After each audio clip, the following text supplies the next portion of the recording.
छाती मनुआ टिके से तो ओडिया जाति चौड़ा छाती मनुआ तेरा तमास बार जात तेरा मुरबी जगन्नाथ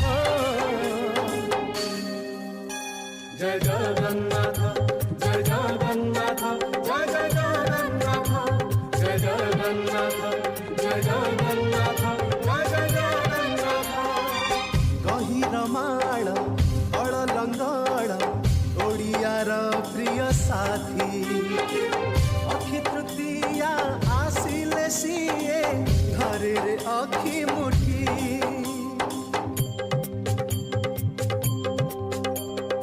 आसिला देख नील कंदरु कला हुंदर दिया आसिला देख नील कंदरु कला हुंदर दिया चंदन रे सीए खेली बचाप हरि बोलटी दिया हरि बोला बनस्ते डकिला गज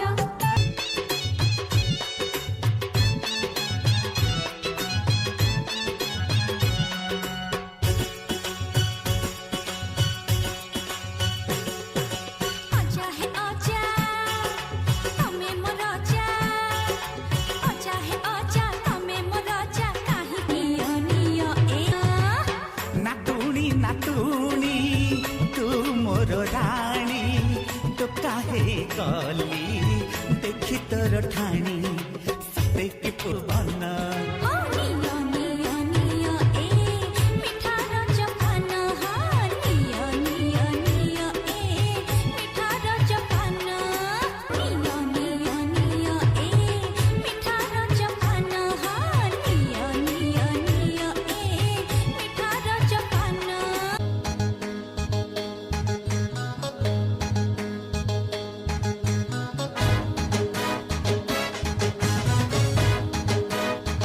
पकड़ा पकड़ी रगड़ा रगड़ी झगड़ा झकड़ी ले ले ले कबड्डी कबड्डी कबड्डी कबड्डी कबड्डी कबड्डी कबड्डी कबड्डी पकड़ा पकड़ी रगड़ा रगड़ी झगड़ा झकड़ी ले ले ले कबड्डी कबड्डी कबड्डी कबड्डी कबड्डी कबड्डी कबड्डी चार बार कबड्डी कबड्डी चार बार कबड्डी कबड्डी हे आइला हे धइला हे बाइला हे हरिया झोल लगा के दोहर बिड़े हेड़ी बुआ में जीती बुआ में हेड़ी बुआ में जीती बुआ में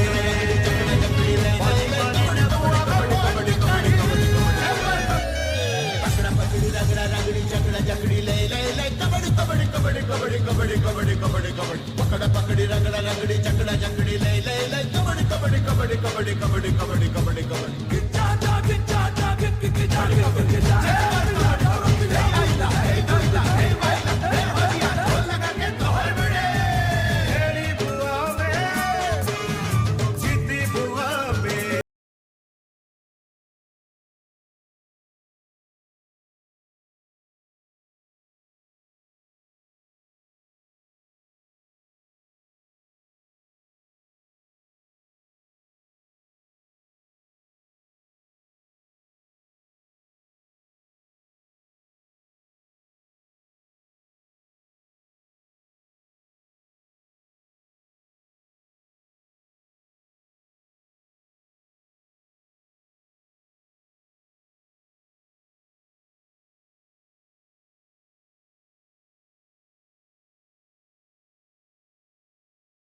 जगन्नाथ हेबे गजानन गढ़ा हुए पुणी तिनि रथ आषाढ़ मासरे रथ जात रथे विजे हेबे जगन्नाथ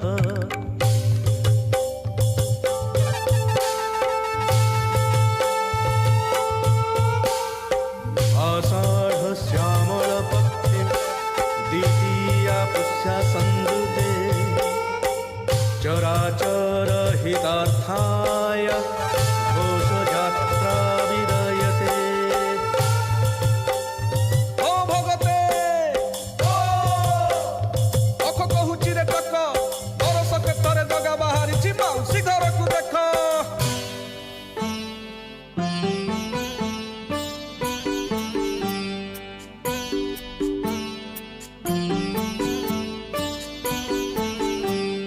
बाहुड़ा आसी बाहुड़ी जाए गम्हारे गोरक्षणी भाद्रव मासे कुंवारी पाई आसे खुदुरु कुणी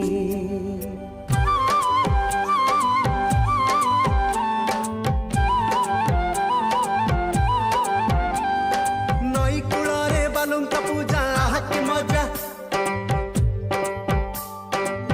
चोरी तू खुद खुड़ा आहत मजा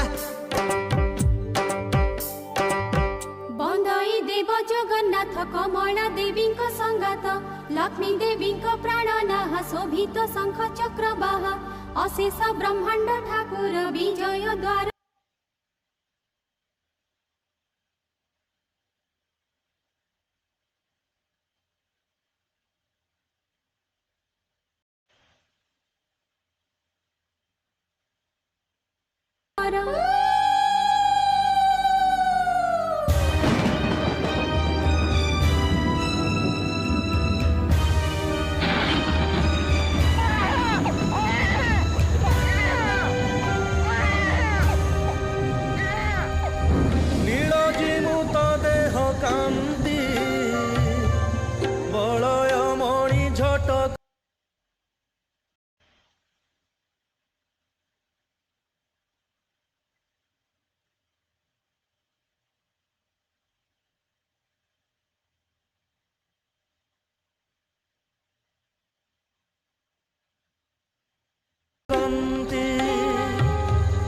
पीत बसन कटि सोहे रूपे कोटिए काम मोहे हरस चित्ते वसुदेव हृदय चिंतई पद्मनाभ नदीर तीरे जाई मिली देखिला जमुना उछुली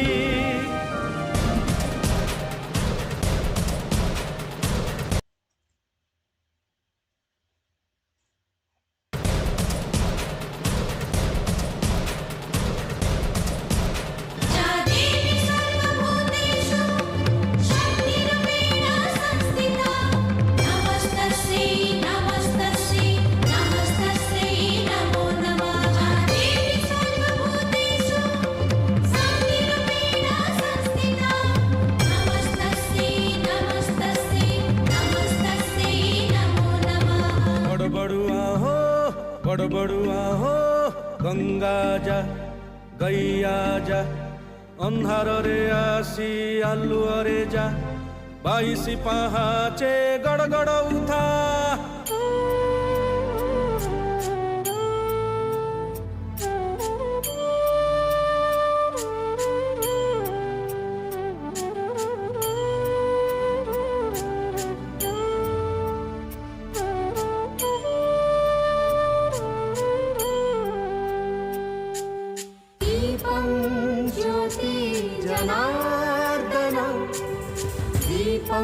ज्योति परम ब्रह्म दीपं ज्योति रसामृतं संध्या दीपो नमोस्तुते।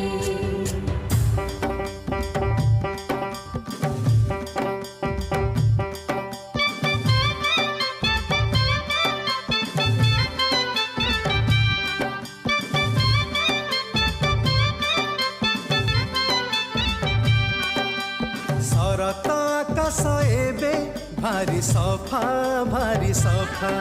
गज गाई कुआरी मनरे फूल गज गाई आसे पुणी देख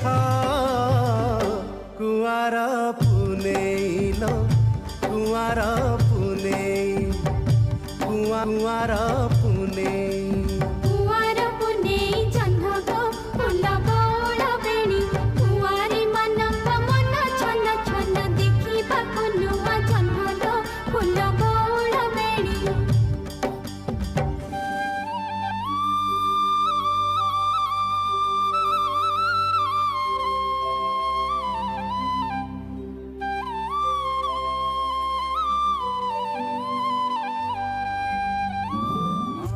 कामाबाई पान गुआ खाई पान गुआ तोर मासक धर्म मोर कमाबाई पान गुआ खाई पान गुआ जग तोर मासक धर्म मोर अकमाबाई पान गुआ खाई पान गुआ जग तोर मासक धर्म मोर तिनातिन तिनातिन ता तिनातिन तिनातिन तिनातिन ता तिनातिन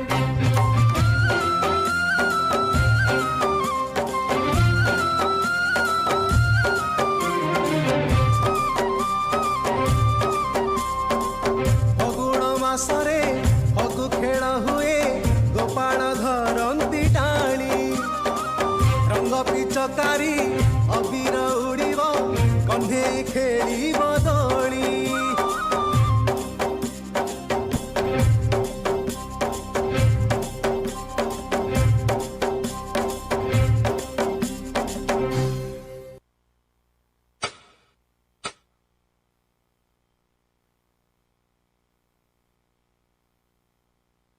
हेलो बहुत सुंदर बांकीर सबू सिंघम कलाकार मान अनुरोध मंचरे समस्ते उपस्थित रहिबे तांको जिला संस्कृति परिषद तरफ मेमेंटो प्रशंसा पत्र पुष्पगुच्छ अर्पण पूर्वक संबर्धित करा जिवो बांकी सिंघम गुरुनाथ शतपथी महोदय निवेदन से मंच को आसिबे अनुरोध करिबे बांकीर ये समस्त कलाकार मान को संबर्धित करने एसीएसओ सिंह सार को से आसी मंच रे उपस्थित रही बांकीर ये कलाकार मान को संबर्धित करेंगे जिला संस्कृति परिषद तरफ एसीएसओ श्रीजुक्त सिंह सार समस्ते टिके कलाकार मान गोटे ताली दिंतु ओडिशार पर्वपर्वाणी उपरे बुझेदेले समस्त को आम स्वागत करिबा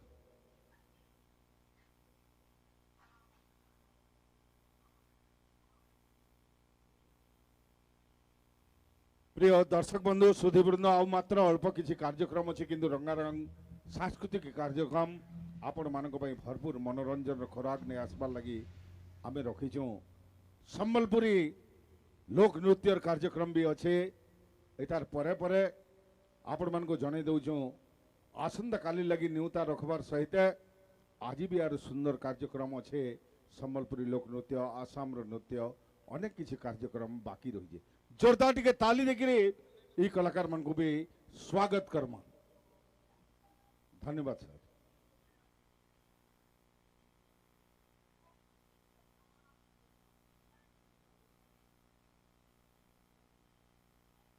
एबे आसुन देखमा गुटे एंता बढ़िया संबलपुरी नाच जेनटा के आसले एछा कलाकार माने मजान दुलके देबे आमर संस्कृति आमर गौरव संबलपुरी आमर गौरव संबलपुरी संस्कृति की एहद का एंता ना कमई छे देश बाहरे भी ना कमई छे सेटा के नहीं करी आमे सभे गौरव करमा निश्चित भावे कारण आमरी माटीर माँ माटीर कला संस्कृति के किए भी भूली नहीं पारन जेनटा कि इने काँ करी सारा पृथ्वी चर्चा होचे संबलपुरी लोक संस्कृति कला आसुन आम डाकमा मंच के वर्तमान नटराज कला परिषद बलांगीर कलाकार मान को जेन माने कि इ वर्षर यूथ फेस्टिवल रे नंबर 1 भावे से माने बहुत बढ़िया योग्यता हासिल करजन तांकर कार्यक्रम आज आमर संगे सौभाग्यवशत इने अछन किंतु आगामी काली रे से माने दिल्ली यात्रा करुजन तांकर कला संस्कृति के नहीं गिरी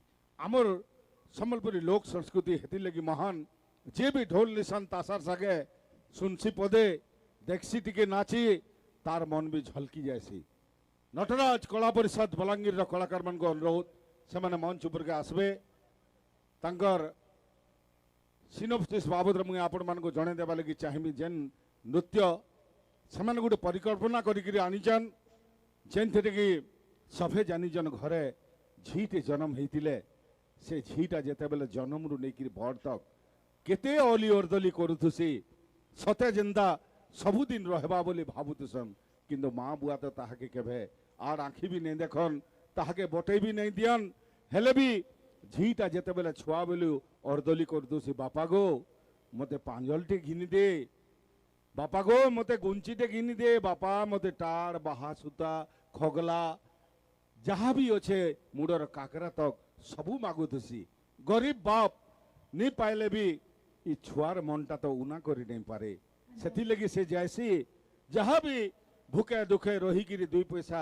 कमौथुसी फेरी वाला नु घिनी गिरी निजर छुआ के खुशी करसी छुआ काहे जाने इटा फेरी वालाटा कि रूपाटा कि सुनाटा आसुन देखबा अति सुंदर परिकल्पना रे नटराज कला परिषद बलांगीर कलाकार माने नेकी राउचन गुटे मान छुआ सम्बलपुरी लोक नृत्य जेते ताली देले भी कम हेबा आपण माने जोरदार ताली देके स्वागत करबे नटराज कला परिषद बलांगीर।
आसुन हमें जोरदार ताली देकर स्वागत करमा सम्बलपुरी लोक नृत्य नहीं नटराज कला परिषद बलांगीर।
पॉलिश अरे चूड़ी नियो टिकली नियो पांजल नियो सब रेडीमेड सब सब सस्ता सस्ता सस्ता अरे चकचके फेरी वाला अरे चकचके फेरी वाला आसी गला फेरी वाला से करा घेन परे मा कपड़ा लता फेरी वाला साड़ी ब्लाउज सिंदूर आमो नानी करा घेन परे मा पांजल पांजल लखिचु हां हां सब আছে नानी मांगु दे पांजल दे पांजल আছে पांजल দুই পিনবা নম্বর সব মন্ননি হ্যাঁ सब रेडीमेड सब মন্ননি কে আরে পাঁজল আছে ফুল আছে সবু আছে এটা গুটে আছে মুদিতে আছে রে বাবু প্লাস্টিক র মুদি নুনি কে আমার পাंजल দেবো টঙ্গাটে হ্যাঁ পাंजल দে পাঁজল আছে পুরা এক নম্বরটা আরে এক নম্বর পাঁজল আছে রূপার পাঁজল আছে গ্যারান্টি वाला কেতে টাকা যেটা এটা 100 টাকা আইয়া মো গিয়াবো 50 টাকা নেবো হে কারে বুলু চল নে 50 টাকা নে अरे क्या कोली पांजल नुहे से आ गया रेडीमेड नहीं से ऊपर 50 টাকা নে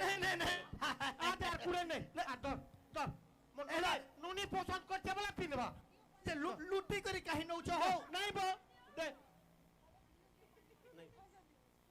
120 दल हो আর 10 টঙ্গিতে দিও আর নেই নেবো কালি নেবো এ নুনি ধর্মা এ ননি শুন শুন শুন এ ননি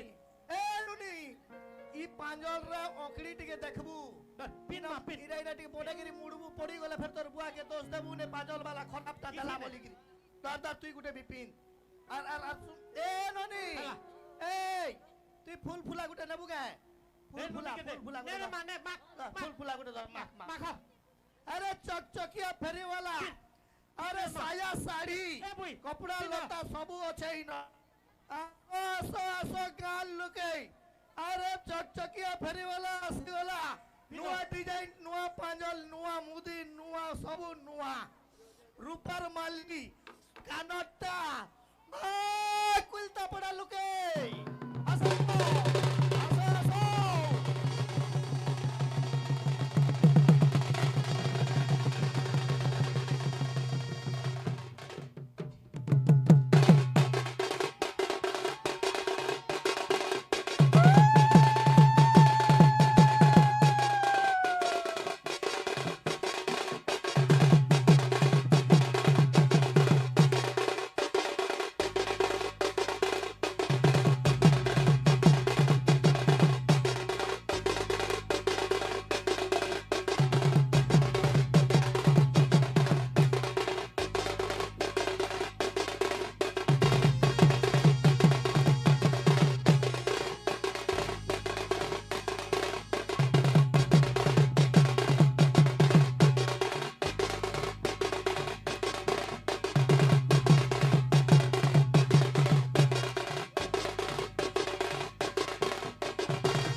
नटराज कला परिषद सबु कलाकार मान को अनुरोध मंच रे से उपस्थित रहे ताको जिला संस्कृति परिषद तरफ संवर्धित करा सबु कलाकार माने इ मंच रे आसिक उपस्थित रहन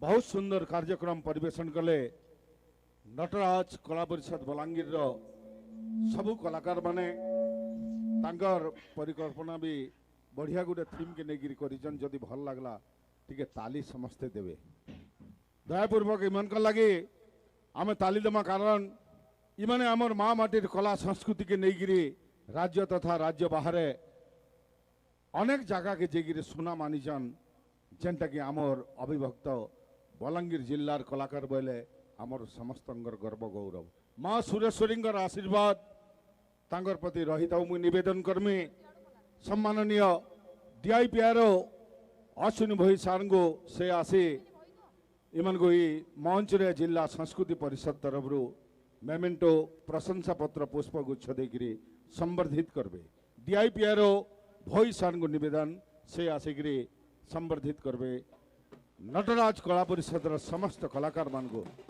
आपण माने समस्ते जोरदार करताल देकरी स्वागत करबे एते सुंदर नृत्य नेकरी इमाने आई जनारो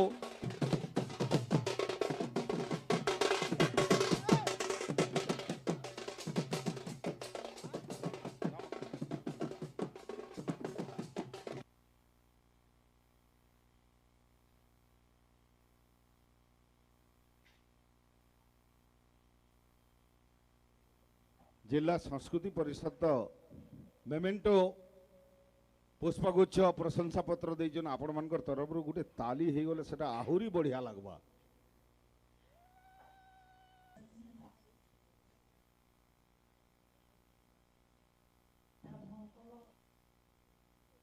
ओडिशार की नाच गोटे अलग प्रकार नाच ई नाच आदिवासी माने नाचसन माँ करम साली के पूजा करेगिरी ई नाच के नाचे थीसन खाली चाष बास टिके भल करी हेउ बोली करी नाई जार घरे पुट की ढीट नाई थिबा माँ करम सानी के पूजा करिकिरी से माने मांकर आगरे आर्जना करसन जे पुट की झीट हो बोली की और माँ करम सानी तांकर सब मनस्कामना पूर्ण करी थिसन हेति लगी तो कहसन माँ करम सानी अकर्म कर्म दायिनी जेंट के जार भाग्य नहीं थिले भी करम सानी माँ के जे पूजा करसी इटा हो जे पंच शस्य के नेगिरी गोटे कुशी भित्तिक पर्व रे भूत मासर एकादशी तिथि रे पालन करा हेसी करम सानी जाप से माँ को स्मरण करबे मन भीतर भक्ति करबे निश्चित भावे अकर्म कर्मदायिनी माँ करम सानी समस्तंकर मनोकामना पूरण करबे तो आसु कलाकार माने नेगिरी आसुछन कर्मा नाच जोरदार ताली देके स्वागत करमा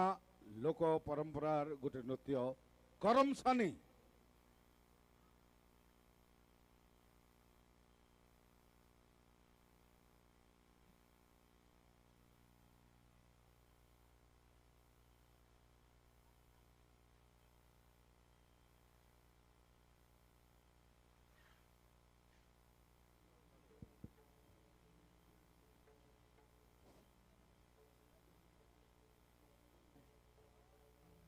जनवरी 2025 नुआ बरस इ नुआ बरस अनुसार आमर उलुंडा ब्लॉक रो करम सानी कलाकार माने नुआ वर्ष लगी नुआ वर्षर समस्त को एठारे उपस्थित होगा समस्त को नुआ वर्षर जोहार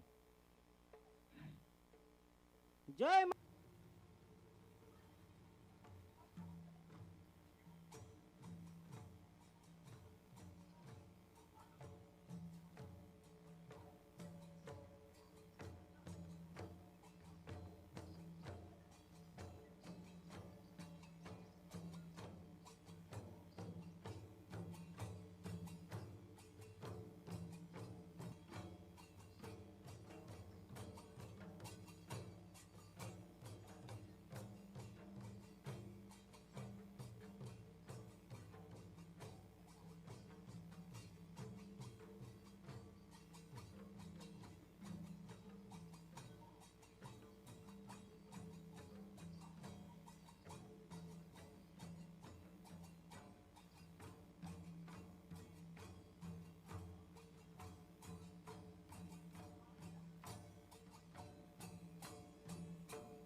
जुआर गो माँ करम सानी तोर पादे कोरे दोइनी गो तोर पादे कोरे दोइनी देऊ पुत्र आनी गो माँ करम सानी घेन घेन दुखीर दोइनी घेन घेन दुखीर दोइनी गो माँ करम सानी अपुत्री के पुत्र देऊ मानी घेन घेन दुखीर दोइनी घेन घेन दुखीर दोइनी गो माँ करम सानी अपुत्री के पुत्र देउआनी अपुत्री के पुत्र देउआनी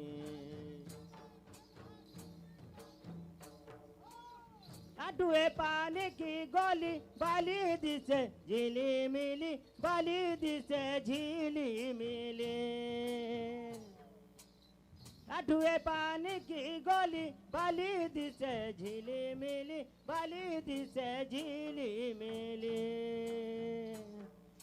सात गोटी बाउंच टुपुली सात गोटी बाउंच टुपुली माँ जुआ जमाइले मुग बिरी जुआ जमाइले मुग बिरी जुआ जमाइले सर्व दुख पारु खंडी तोहरी जन्म गंगा खंडी तोहरी जन्म गंगा खंडी माँ सिंदूर बिंदुर मुख मंडी तोहरी जन्म गंगा खंडी तोहरी जन्म गंगा खंडी माँ सिंदूर बिंदुर मुख मंडी तोहरी जन्म गंगा खंडी माँ सिंदूर बिंदुर मुख मंडी उर्गुजा सुरगुजा माटिर मांदोल खाए पूजा माटिर मांदोल खाए पूजा उर्गुजा सुरगुजा माटिर मांदोल खाए पूजा माटिर मांदोल खाए पूजा उतुकी उतुकी मांदोल भोजा उतुकी उतुकी मांदोल भोजा रे मांदोलिया मांदोलिया उतुकी उतुकी मांदोल भोजा उतुकी उतुकी मांदोल भोजा रे मांदोलिया मांदोलिया रे बाहे देवी पूजा तोर दुआरे मुनगा गछ मोर दुआरे चाय गो दोदा मोर दुआरे चाय तोर दुआरे मुनगा गछ मोर दुआरे चाय गो दोदा मोर दुआरे चाय बोल करी मांदल बोजा बोल करी मांदल हजा जा रे जाऊ पोदारे मांदलिया मांदलिया बाहे देमी पूजा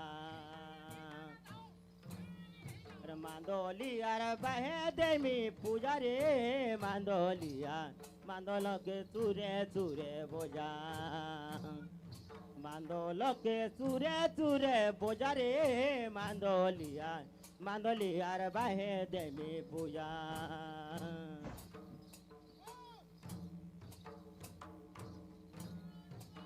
फुटिला रे माखन फूल कोहर गोला समलपुर कोहर गोला समलपुर फुटिला रे माखन फूल कोहर गोला समलपुर कोहर गोला समलपुर संबलपुरर गुरी न निर्बिहा संबलपुरर गुरी न निर्बिहा रे मांदलिया मुचुकी पानखिया मुचुकी पानखिया रे मांदलिया मुचुकी पानखिया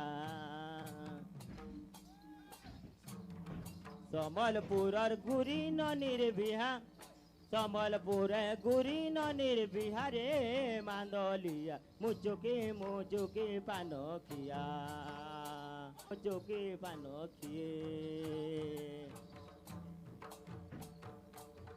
जे आज्ञा गाँव अच्छे कि ये गोटे इटा हो करम सानी हो झुमर टे गायमा पदे दुई पद गाई देमा टिके लेरिया झुमर टे जे हमर देवा देवी को नहीं गिर गए में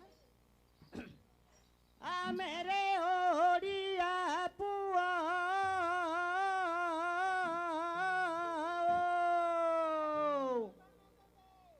आ मेरे ओडिया पुआ ओडिशा राज्यर हो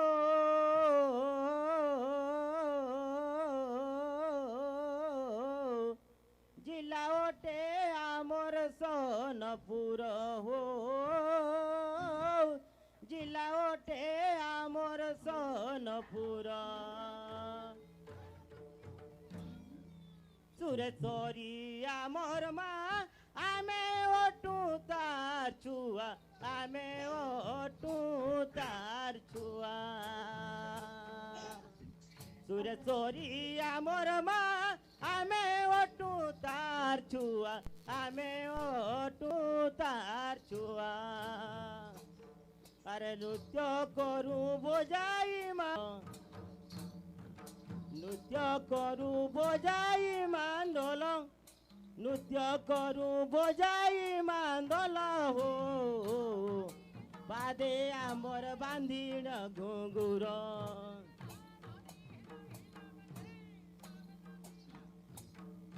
तिटिरे अछंती मा समलई जिल्ला रे मा सुरेश्वरी मोर मचान पर रहबे मैं अनुरोध करमी हमार जिल्लार असिस्टेंट कलेक्टर मैडम सत्यभामा कहर और ज्योतिर्मयी मल्लिक मैडम को से मचान ऊपर के आसबे और जिला संस्कृति परिषद तरफ कलाकार मान को मोमेंट देकर तांकर स्वर्ण लोक महोत्सव 2025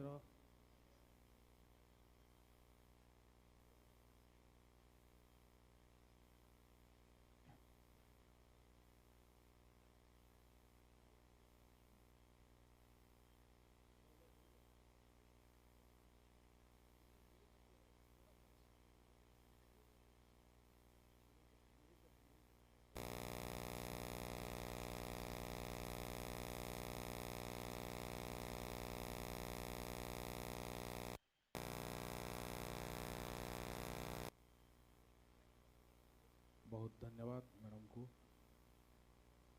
कलाकार मान को भी बहुत बहुत धन्यवाद जे लोक कला के समाने बचे के रखीचन कर्मा जेनटा कि हमर सोनपुर लोक कला के समाने बचे के रखीचन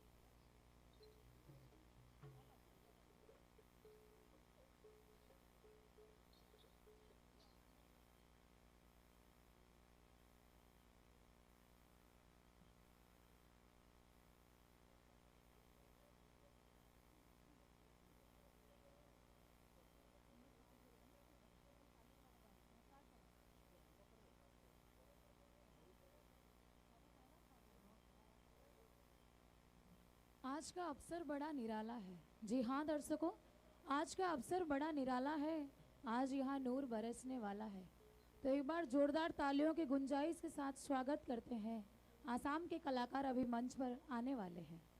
निश्चित भाव दर्शक बंधु आज जिते बेले जगन्नाथ महाप्रभु मौसी माँ मंदिर जायसन से बेले आपण माने से विष्णुंकर दशावतार देखसन एछंका आसाम आसीथिबार कलाकार माने आपणकर आगे परिचय देवे से विष्णुंकर दशावतार तांकर बिहु नृत्य माध्यम रे एछंका परिवेशन करबे आईनिटम कला परिषद आसाम कलाकार माने आपण मांको परिचय देवे सुंदर बिहु। एक बार जोरदार तालियों की गुंजाइश के साथ फिर से दिल से स्वागत करते हैं आसाम के कलाकारों को।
Hello check check hello check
hello, आप सभी को जिला संस्कृति परिषद की तरफ से संवर्धित किया जाएगा। मु वर्तमान ये मंच रे अति सुंदर कार्यक्रम परिवेशन करथिबारु आसाम रो सबु कलाकार मानको संवर्धित करबा पई निवेदन करिवे। जिला पंचायत अधिकारी अर्जुन माझी सर एवं जिला संस्कृति अधिकारी मैडम जमुना प्रधान को निवेदन करी उभय आसी आसाम रो समस्त कलाकार मानको प्रशंसा पत्र एवं पुष्पगुच्छ अर्पण पूर्वक संवर्धित करिवे। आसाम पर्यंत समान मन रखिबा कथा जे सुवर्ण लोक उत्सव रे एमती भी आमे ताली पाइथिलु। अर्जुन माझी सर मैडम जमुना प्रधान डिस्ट्रिक्ट कल्चर उभय संवर्धित करिवे कलाकार मानको।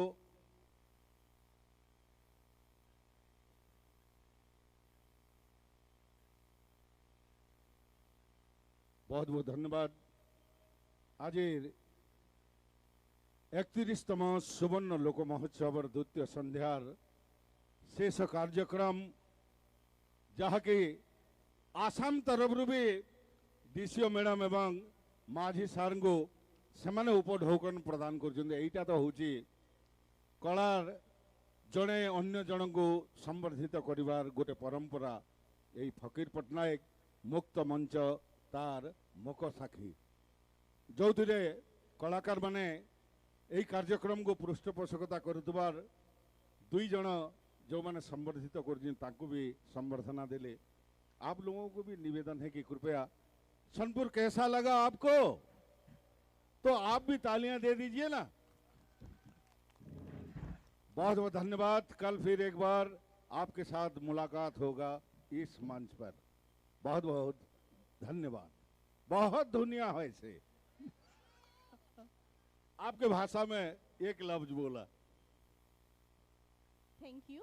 यहाँ के हम लोगों को बहुत अच्छा लगा। कल हम लोगों का आसाम का जो फोक डांस है बिहू किया था, लेकिन आज हम लोगों ने जो किया है वो बिहू नहीं है, ये हम लोगों का आसाम का क्लासिकल डांस के ऊपर है, जो क्लासिकल से लिया गया है। सत्रिया बेस करके हम लोगों ने दशावतार मतलब विष्णु का हम लोगों ने 10 किया है, इसको दशावतार बोलते हैं।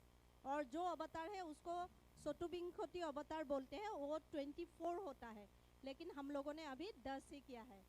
ভাল লাগিছে, ইয়ালে আহি বহুত ভাল লাগিছে। আপোনালোকক পাই ধন্যবাদ আৰু সকলোকে আমি প্ৰণাম জনাইছো। নমস্কাৰ। बहुत बहुत धन्यवाद मैडम, बहुत धन्यवाद। 31तम सुवर्ण लोक महोत्सव द्वितीय संध्यार सांस्कृतिक मंच और सांस्कृतिक कार्यक्रम आज ये रखुचु। समस्त को आसंता काली ठीक संध्या जिला संस्कृति परिषद तरफ निमंत्रण जनाए समस्ते उपस्थित रही सांस्कृतिक कार्यक्रम देखा निमंत्रण जनईकरी आज कार्यक्रम इने रखुचु। समस्त को जोहार।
What's on your bucket list for 2025? Maybe that dream holiday or getting in shape or learning a new musical instrument. The new year is the best time to make a list of things to do. So we thought, why not do the same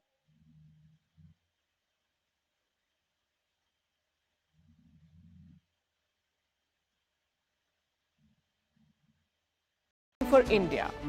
We've got 7 items on this list. Things we think should be on the government's mind this year.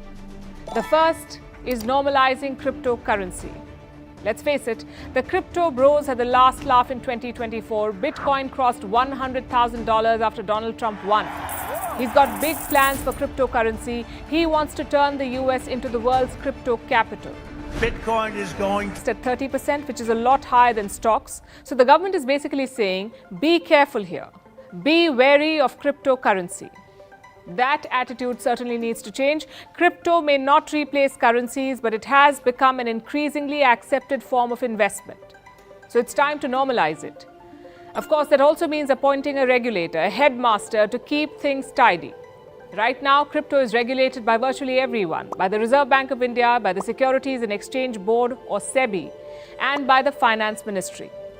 I'm afraid that won't cut it. You need a dedicated regulator to build confidence, preferably someone who doesn't have to Google what is cryptocurrency. Item number 2 is a bit more serious. Building up air defenses. We kept hearing about Israel's Iron Dome last year. Does it more air defenses? Recently, India has started buying such systems from outside like the Barak and Spider from Israel and the S-400 from Russia. Some air defenses are also being built at home, like the Akash and Prithvi. But 2 things to keep in mind here. The first is the quantity. You saw the aerial attacks from Iran last year. It wasn't 1 or 2 drones, it was literally hundreds of them. So you need air defenses in bulk, something that the Air Force Chief has also pointed out. Air defense weapon system होंगे, वो fairly अगर हमें सब कुछ protect करना है. Second, you need to be smart about it. Countries are firing dirt cheap weapons nowadays. An Iranian drone costs around $2,000. Do you really want to shoot it down with $1 million weapon?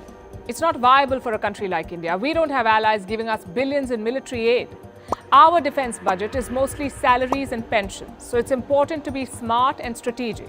And speaking of strategy, you know who wrote India's National Security Strategy Doctrine? You don't, because we don't have one.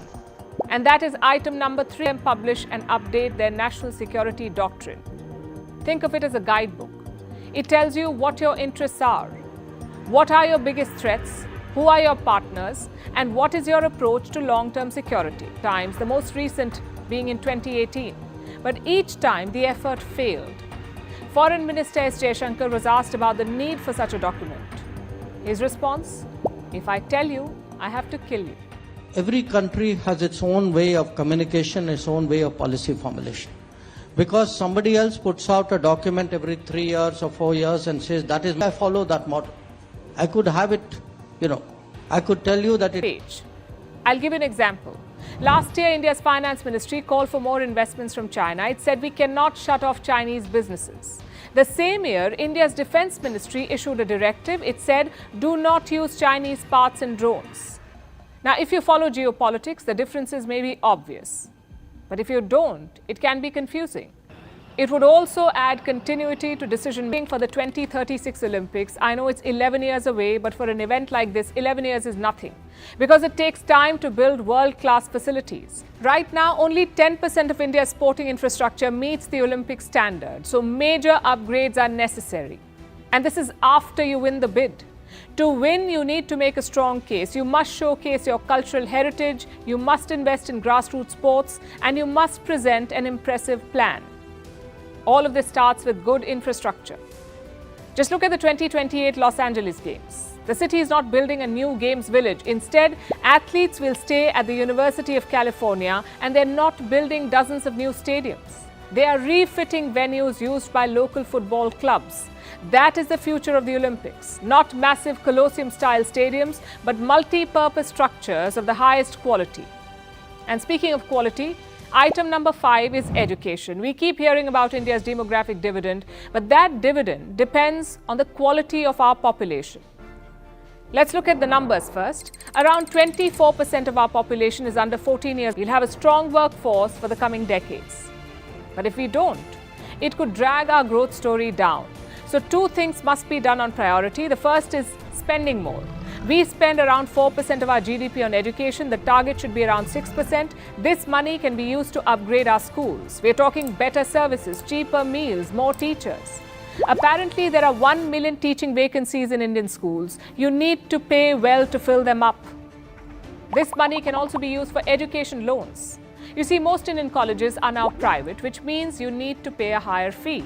If you cannot afford that, you could try for an education loan. Just one problem though. Only 4% of India's higher education students have availed a loan. Experts talk about a number of challenges like higher interest rates or unfair eligibility criteria or long drawn-out application times. Perhaps the government could ease things out for them. Which brings us to the second priority, that is the quality of education. There is an urgent need to revamp the syllabus. We are seeing new technologies like artificial intelligence and 6G. It is important to add that to the syllabus, to gear education towards jobs. If not, you will have educated unemployment. In fact, that is the situation right now. Jobless rate for graduates is almost 30%. But it's only 3.4% for people who cannot read or write, which is simply unacceptable. Education should be an asset, not a liability. Now we are down to the last two items. Number 6 is reaching out to Africa. That is the missing piece in India's foreign policy. Africa is home to resources worth trillions of dollars. This includes strategic minerals like cobalt, nickel and manganese. These can be used for making semiconductors and batteries, which is why there's a race for Africa. China, Europe, America, all of them are looking to secure their interests. India too has a sizable footprint, but a lot more needs to be done. India and Africa started a summit back in 2008. It was supposed to be held every 3 years, but the last one was held in 2015. Since then, no summit has been held with Africa. 0 summits in 9 years. Guess how many China held in this time? 4 summits. And this shows in trade numbers too. China's trade with Africa is $282 billion.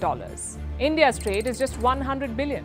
So the first priority is to hold that summit, to show Africa that India is interested. And the focus should go beyond just pumping money. Because let's face it, if it's a battle of wallets, India cannot beat China or the US. So New Delhi should offer something extra. For example, its lessons on digital economy, or paperless delivery of government schemes, or electronic payment systems like the UPI, or even healthcare services.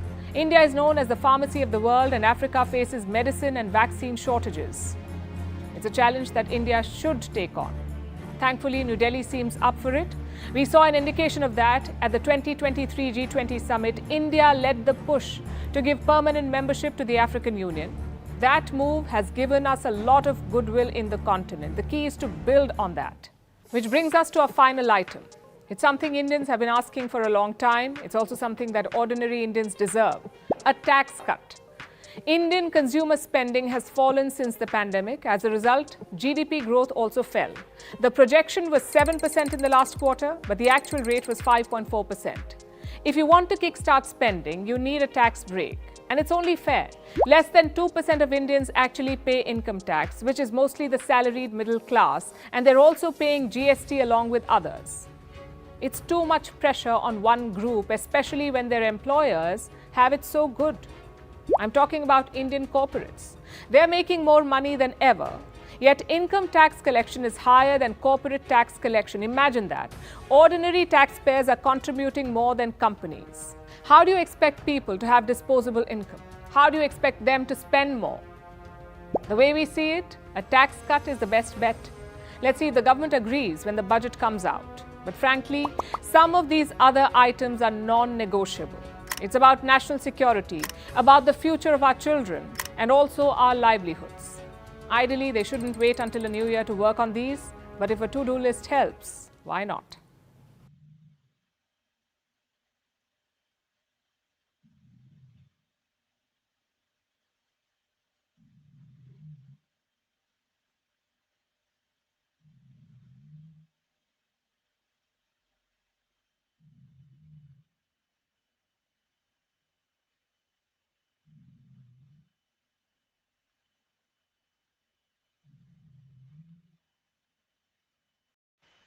Marine Le Pen predicts an early presidential election. She says President Emmanuel Macron is quote-unquote finished and the days of the present government are numbered. Macron has vowed to stay in office till his term ends in 2027, but France has been mired in political turmoil since Macron called snap elections this summer.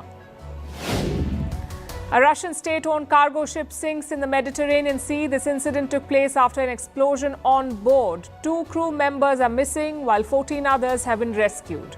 2 weeks ago, a Russian tanker sank near Moscow annexed Crimea. Hong Kong police issue fresh bounties for 6 democracy advocates based overseas. They're offering $1 million Hong Kong dollars for information on these activists. Political dissent in Hong Kong has been quashed since 2020 when China imposed a sweeping national security law after pro-democracy protests. Somalia accuses Ethiopia of a deadly attack on its troops. This incident threatens to upend a deal brokered by Turkey less than 2 weeks ago. The accord sought to end a nearly year-long dispute between Somalia and Ethiopia. The conflict started when Ethiopia signed an agreement with Somaliland, which is a breakaway region of Somalia. An Indian shooter, Manu Bhaker, reacts to her Khel Ratna controversy. Her name was excluded from the list of nominees for the award. Bhaker says that there could have been a lapse on her part while filing the nomination. She is the first Indian athlete since independence to win 2 Olympic medals in a single edition of the Games.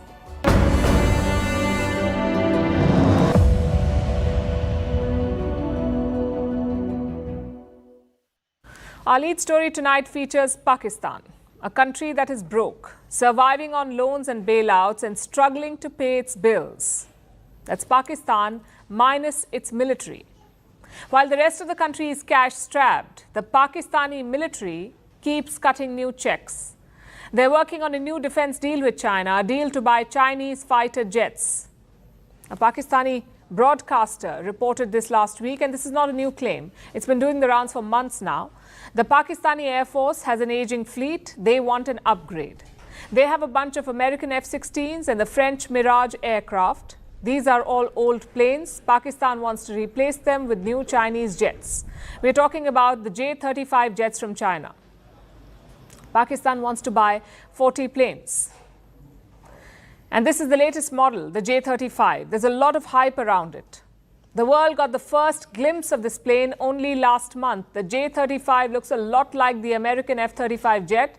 China has been talking up its stealth capabilities. Apparently, this plane can escape radars. It is hard to detect. It can easily penetrate the defenses of the enemy. They won't see the plane coming, or so Beijing claims. And that is why Pakistan wants it. If this deal goes through, Pakistan will be China's first customer for this jet. They've been eyeing the jets for months. In January this year, a statement came out from Pakistan's Air Chief Marshal. His name is Zahir Sindhu.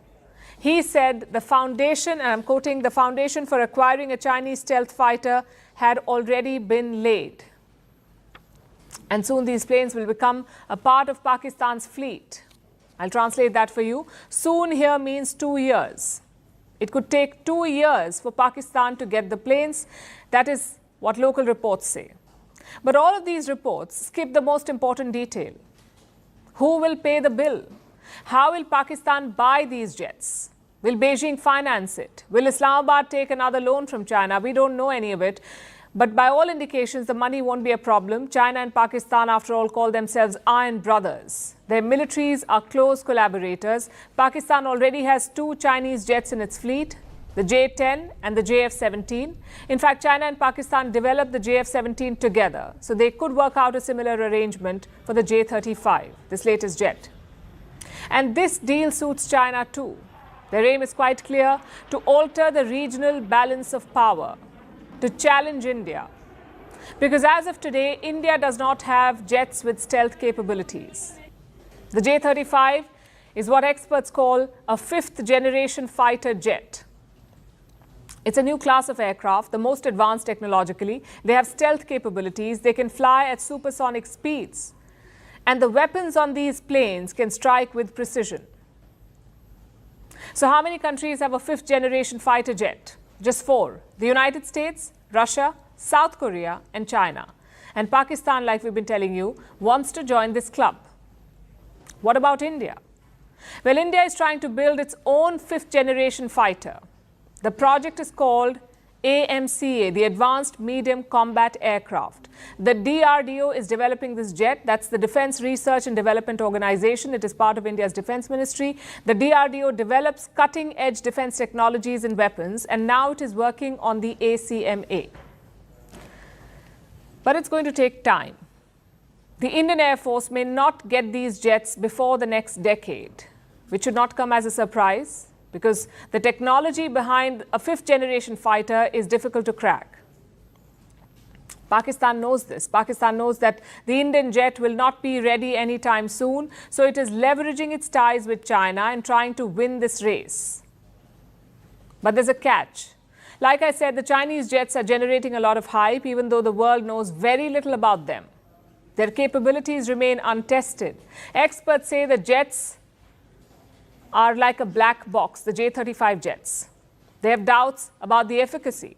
They don't know if China has truly mastered the technology. It is not clear how powerful the engines are or how good the stealth capabilities are. And can these planes truly evade radars? No one can say for sure. Having said that, India cannot afford to be complacent. Despite doubts about Chinese technology, they keep arming Pakistan with advanced weapons. And this poses clear security risks for India. The only way to counter this is to accelerate our own modernization efforts. The Indian Air Force urgently needs upgrades. Going by one estimate, the IAF needs at least 400 more jets. So we need to speed up the acquisitions and ramp up domestic manufacturing. The idea to build our own fifth-generation fighter jet is commendable. It is a crucial step towards making India self-reliant in defense, but we must remember that such projects need speed as much as precision. Speed is equally important. Consider what's happening with the Tejas project. Tejas is India's homegrown fighter jet. The plane was designed to replace the aging fleet of MiG aircraft. But the project has run into delays. There are production challenges. All of this compromises India's defense preparedness. Recent wars in Ukraine and West Asia have shown that in modern conflicts, air power is critical. So India must act on this urgently.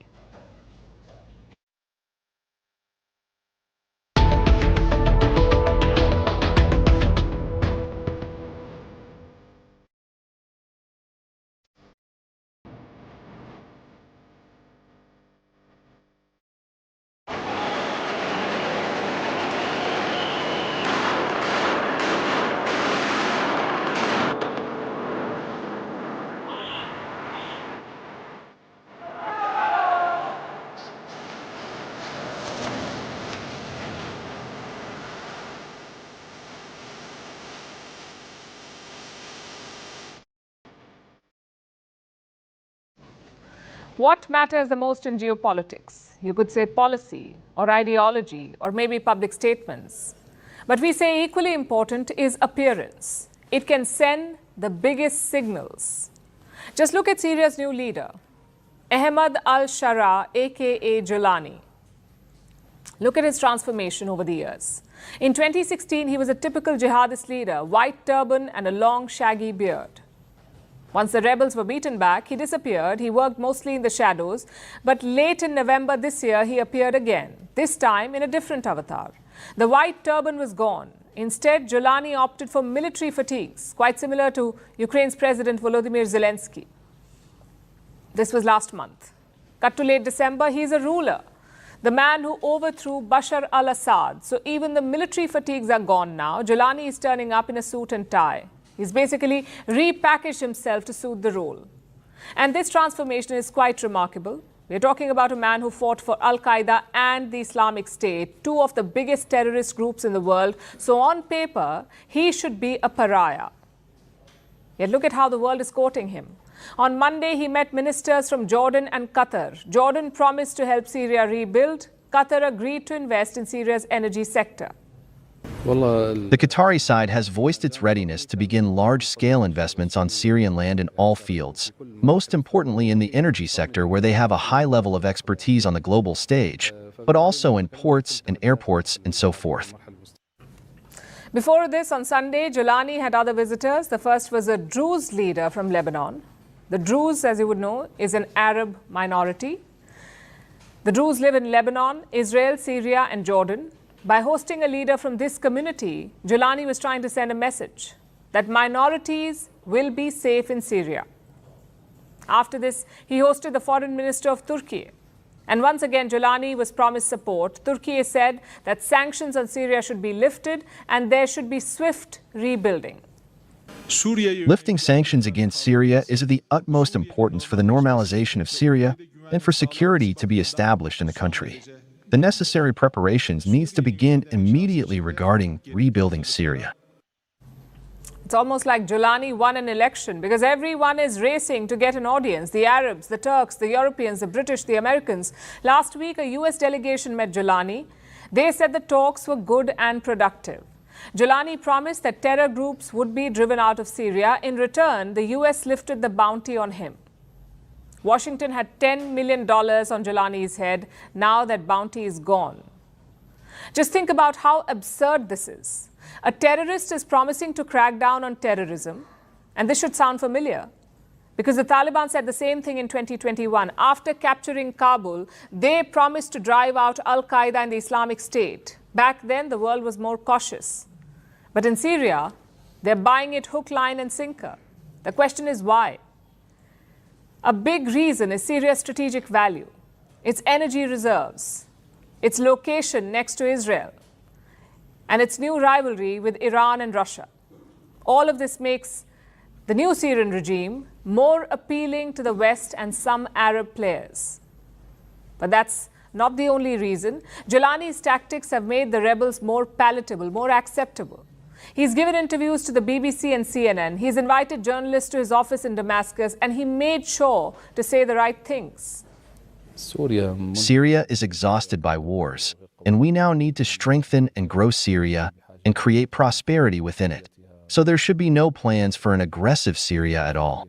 As I have said on many occasions, Syria now does not pose any danger or threat to any country in the world. He says all minorities are welcome, even the Kurds. And this is significant. Remember, the Kurdish groups are supported by the US. They control land in Syria's northeast. During the last decade, the Kurds and the rebels fought each other. But now Jilani is extending an olive branch. He says, surrender your weapons, join our peace talks, and let's rebuild Syria together. This is exactly what the world wants to hear. But will Jilani follow through? Today we saw some worrying pictures. Islamists burnt a Christmas tree near the city of Hama. Take a look.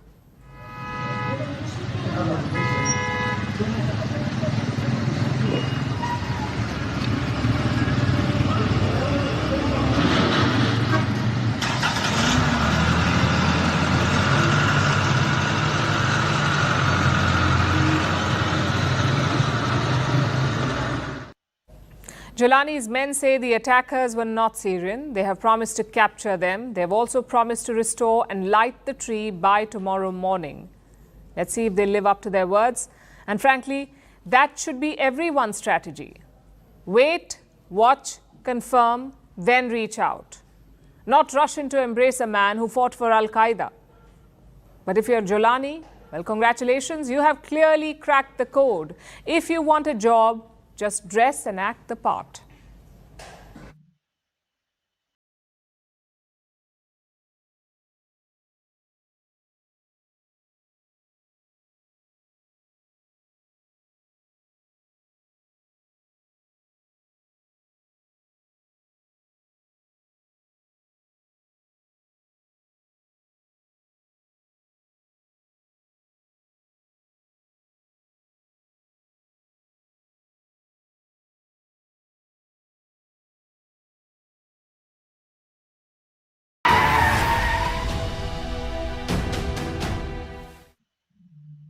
Let's take a drive down memory lane all the way back to the 1950s. Back then, Detroit was the richest city in the world. You had massive factories, architectural marvels, and plush residential zones.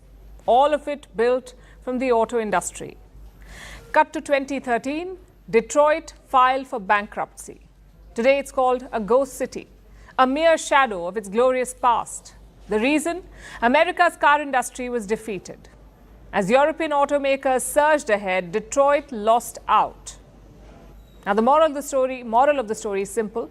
Every few decades, the auto industry goes through a churn. Maybe a new technology comes in or a new production strategy is adopted. The result is a global economic overhaul. Thousands of jobs disappear, cities are abandoned, and companies adapt or perish. It looks like the churn is upon us again, all thanks to electric vehicles or EVs. The European brands were stuck on nostalgia. They could not fathom a future without fossil fuel. But the US and China did. The US let private companies do their thing, and China went one step ahead. They realized the strategic importance of EVs. So here's what they did. First, Beijing monopolized the battery technology. Today, 85 to 95% of battery components are made by China. They also have 70% of the world's lithium refining capacity. China has deals with countries across Latin America and Africa. They have exclusive rights to minerals like lithium. Like I said, they monopolized it. Secondly, they subsidized EV makers, car companies. Reports say Chinese firms got $231 billion in incentives. This is from 2009 to 2022. So China's EV revolution was not an accident. It was delicately planned. Today, most EV makers are forced to buy batteries from China. If you add the subsidies, it's a massive edge. And when did the West wake up to all of this? Probably after the pandemic. In 2022, Joe Biden made the first move. He started giving tax breaks to people who bought American EVs. Around $7,500. But even after this discount, Chinese EVs were cheaper in the US. So in 2024, Biden made a second move. He imposed a 100% tariff on Chinese EVs. Basically, EVs imported from China cost twice as much in America. The idea was to make American cars more attractive. Soon, the European Union followed suit. In October this year, they imposed a 45% tariff on Chinese EVs, and looks like it is working. Let me show you some numbers from November. China's EV exports have fallen to their lowest level since July 2022. Compared to last year, sales are down by 42%. Clearly, the EU tariffs are biting because China's EV exports to the European Union fell by 36%. These numbers have caused panic in Beijing. Some automakers are trying to pivot from EVs to hybrids. What are hybrids? These are cars that run on both batteries and fuel. More importantly, hybrids do not have that 45% tariff in Europe, so Chinese firms are pivoting. But here's the problem. Western tariffs are not China's only threat. In the East, a new giant is rising. Honda and Nissan have agreed to merge their companies. Both are iconic brands in Japan.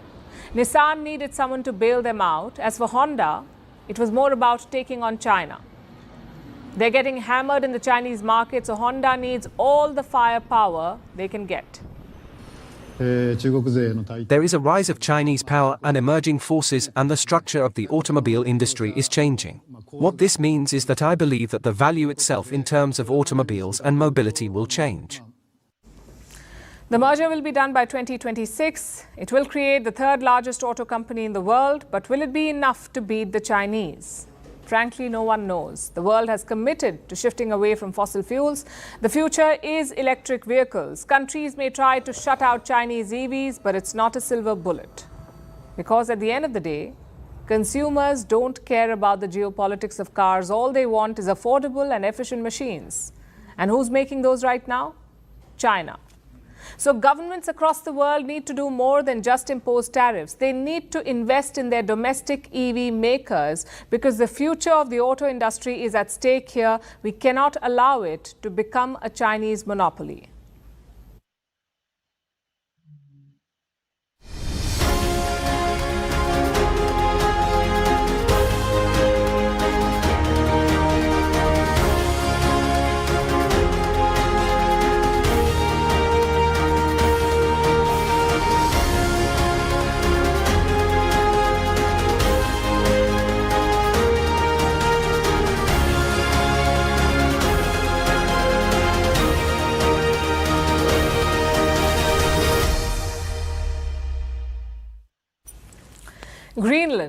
It's the world's largest island, but don't be fooled by the name. There is nothing green about Greenland. 80% of the island is covered in ice.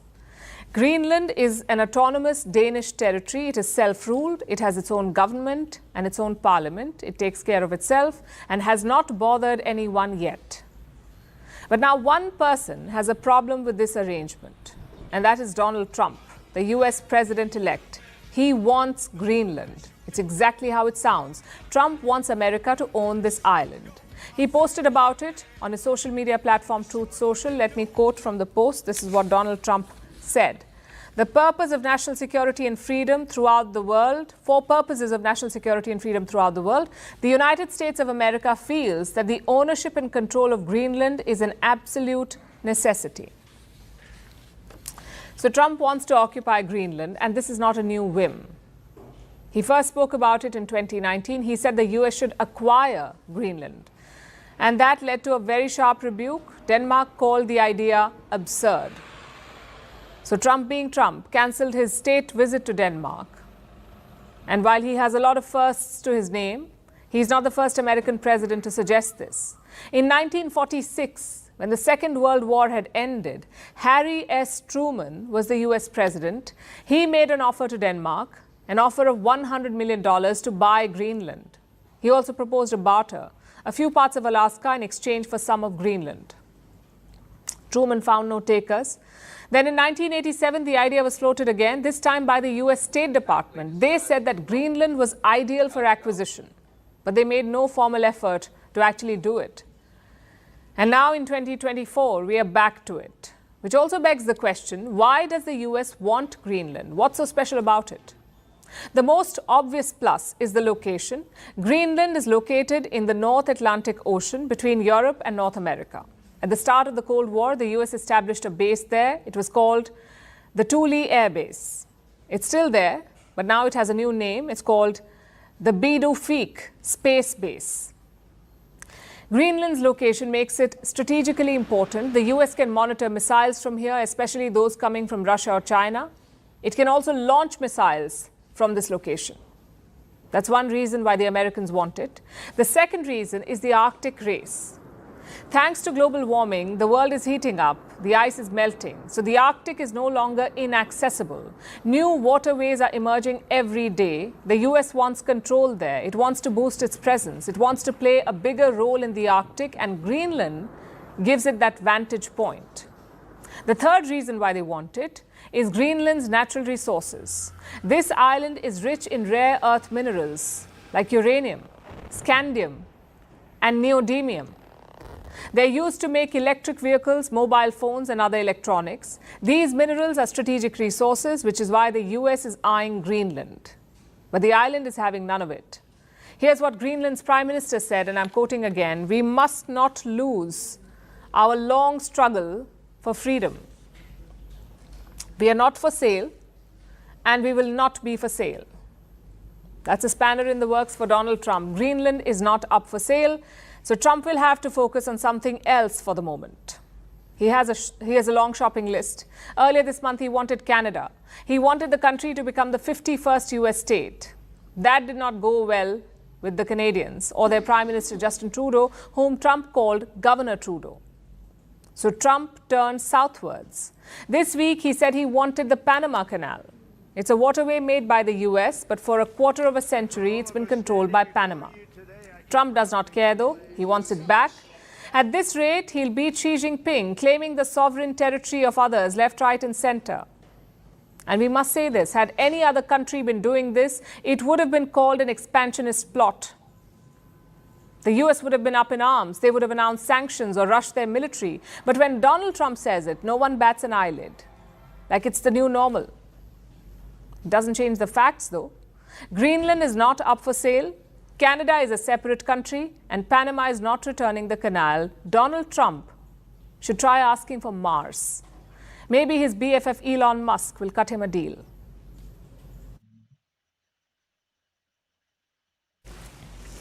Our next story is from Africa. For years, the continent was carved up. Western powers came, they colonized, they exploited. It was called the Scramble for Africa. It left the continent impoverished. They're still recovering from it.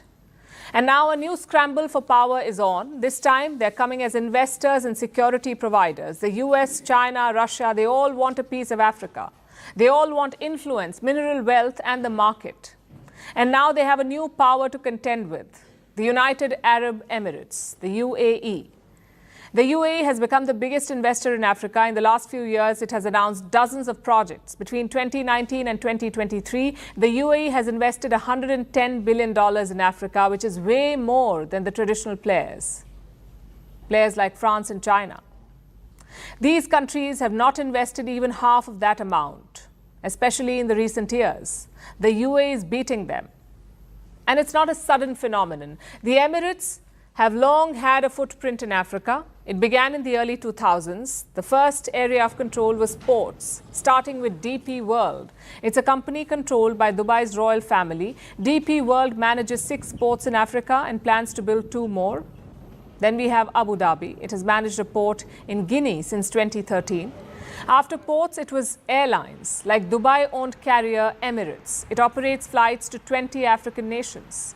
This was followed by investments in mining. In 2021, Zambia's state mining company took over debt-laden mines, and they were looking for investors. The UAE spotted an opportunity. It paid $1.1 billion to Zambia and took a 51% stake in these mines. In 2022, Dubai struck deals to sell carbon credits from forests. The list included a lot of countries like Zimbabwe, Liberia, and Tanzania.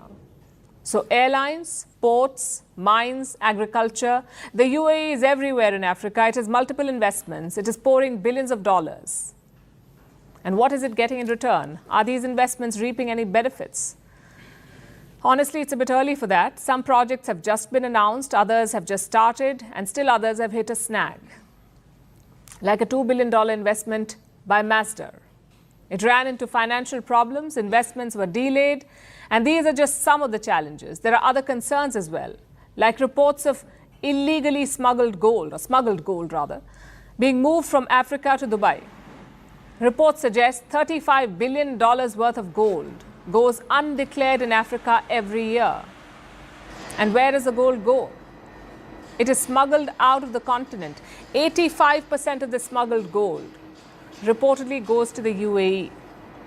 In the last 10 years, Abu Dhabi is said to have received $115 billion worth of smuggled gold.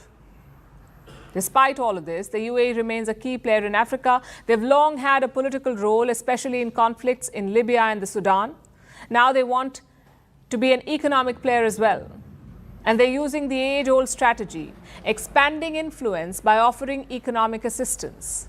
Come in with billions, offer aid, and then stick around for the resources. That's basically what most global powers are doing in Africa. Now that the UAE is stealing the march on them, how will they take it? Will the Emirati projects create real change on the ground, or is this just modern-day land grab disguised as development? Either way, one thing is clear, Africa remains a coveted prize in the global game of influence. And now let's shift our attention to Poland, a country which has been on high alert since Russia invaded Ukraine in 2022. It's because of where Poland is located. It shares an 800-kilometer-long border with Russia and Belarus. It is also the linchpin of NATO's strategy to defend Ukraine and deter Russia. Poland is critical to all of this. And that also puts Poland at significant risk. If a wider war breaks out, Poland would be the most vulnerable target. And this seems to have spooked Warsaw, so much so that it is now asking school children to learn how to fire a gun. We are talking about children as young as 14. Why is Poland asking them to learn how to fire a gun? Our next report tells you.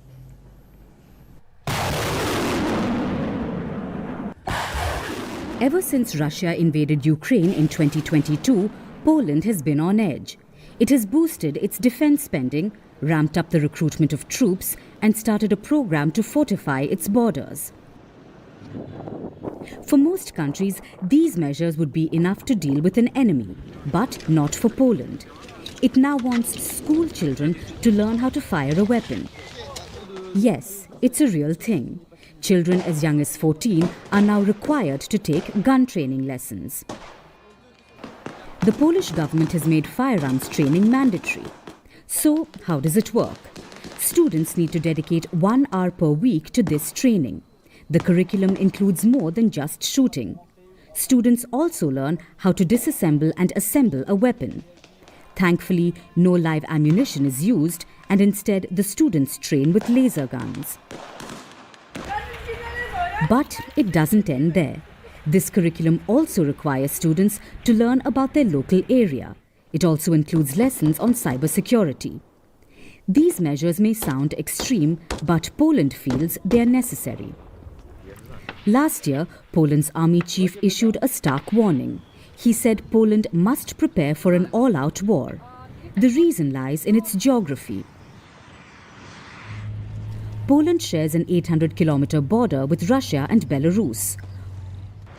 Warsaw has intensified efforts to secure this frontier. The better the Polish border is guarded, the more difficult it is to access for those with bad intentions, the greater the guarantees of maintaining peace. Everything we are doing here, and we will also be doing this on the border with Belarus and Ukraine, is to deter and discourage a potential aggressor, which is why it is truly an investment in peace. But Poland feels that's not enough to take on Russia. So it's engaging with citizens and rolling out special programs to build better deterrence like holidays with the army. Again, this program is targeted at school students. This is a summer program for high schoolers where students are given basic military training. The adults are increasingly turning to gun ownership. This year, Poland has witnessed a sharp rise in weapons permits. The European country allows citizens to own firearms, but the rules are quite strict.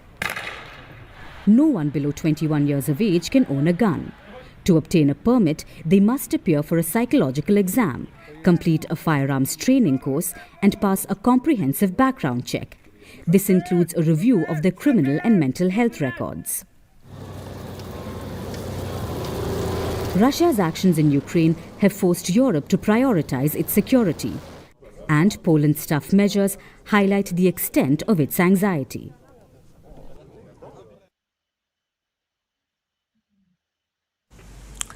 India has just amended a key part of its education policy, the part about failing students.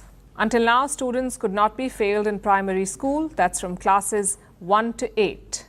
All students had to be automatically promoted from class 1 to 8. It was called the no detention policy. But now the government has reversed it.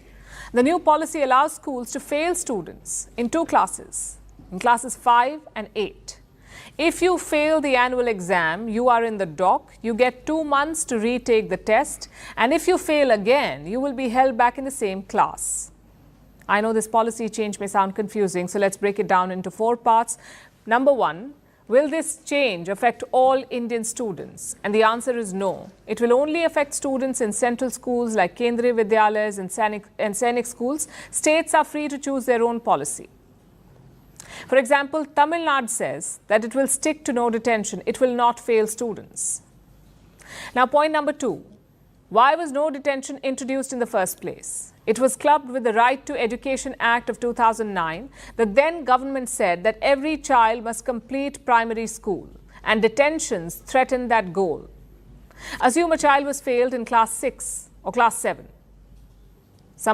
Their parents may ask, what's the point of keeping them in school? Might as well train them in the family work. Or sometimes a child does not want the stigma of being failed or having to study with their juniors. So the child may say, I don't want to study anymore. To prevent all of this, the government said no more detentions. Every child will be passed until class 8. They will be promoted to the next class. And on paper, this did work. In 2008, around 5.7% children did not go to school. By 2022, this figure dropped to 2.3%. So school enrollment did rise because of this law. Now, question number 3. Why has the government reversed it? Because enrollment does not ensure quality. Around 6.5 million students failed classes 10 and 12 last year. So you're not preventing the detention, you're just delaying it. Let me show you a comparison data. In 2008, 56% of class 5 students could read textbooks from class 2. By 2022, that number had come down to 43%, meaning more than half of class 5 students could not read textbooks from class 2. Same with basic maths. In 2008, around 37% class 5 students could do division. By 2022, that number fell to 25%. Do you see the problem here? Yes, more students are staying in school until class 8, but are they learning? The academic quality has dropped. The government says this needs to be corrected. They have created new rules for detained students.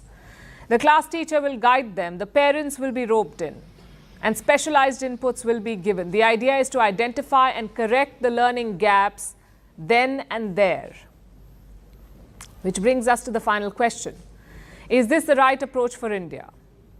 Well, some educators have welcomed it. They say that it will encourage students to study well because if they don't, they will fail. And frankly, that does sound like good incentive to study. But there are critics as well. And you must listen to them too. They point to the same problems that existed in 2009. The problem of stigma. The problem of dropouts. Different countries have found different solutions for this. In the US, it's up to the states. Around 26 American states have policies to hold back students if they fail reading tests. They will be failed. It's common in the European Union too. Around 7% teens repeated at least 1 year in primary education. Around 10% did the same in lower secondary. They repeated a class. Western experts say this can be counterproductive. They say repeaters suffer long-term negative impacts. But remember, India's situation is different. We cannot copy-paste Western advice to Indian schools. We need a holistic approach that is tailored for India. Because unlike the West, our infrastructure is not adequate. We have other problems. Around 120,000 Indian schools, listen to this, 120,000 Indian schools have just one teacher. Imagine that, an entire school with just one teacher. In states like Bihar, there is just one teacher for 60 students in a class. Frankly, these things have a bigger bearing on a student's success, way more than holding them back. So we'll have to wait and see how this policy plays out. If it can improve academic quality, great. But if it comes at the cost of enrollment, we may want to reconsider it. Now let's talk about the Parker Solar Probe. It's a spacecraft that has just made history. It has come closer to the sun than any spacecraft has ever before. Parker is the fastest object ever made. It flew at the speed of about 7,000 kilometers per hour. Do you know how fast that is? Fast enough to fly you from London to New York within 30 seconds. Parker flew at this blistering speed. It braved radiation and soaring temperatures to touch the sun. But why did it need to? Why is Parker's record-breaking feat important to us? And what does it tell us about the sun? Here is a report. This Christmas Eve, a vehicle travelled around a celestial object at an unfathomable speed. And it brought immense joy to many people. We're not talking about Santa's sleigh. This story is about the Parker Solar Probe. This is a NASA spacecraft and it has just made history.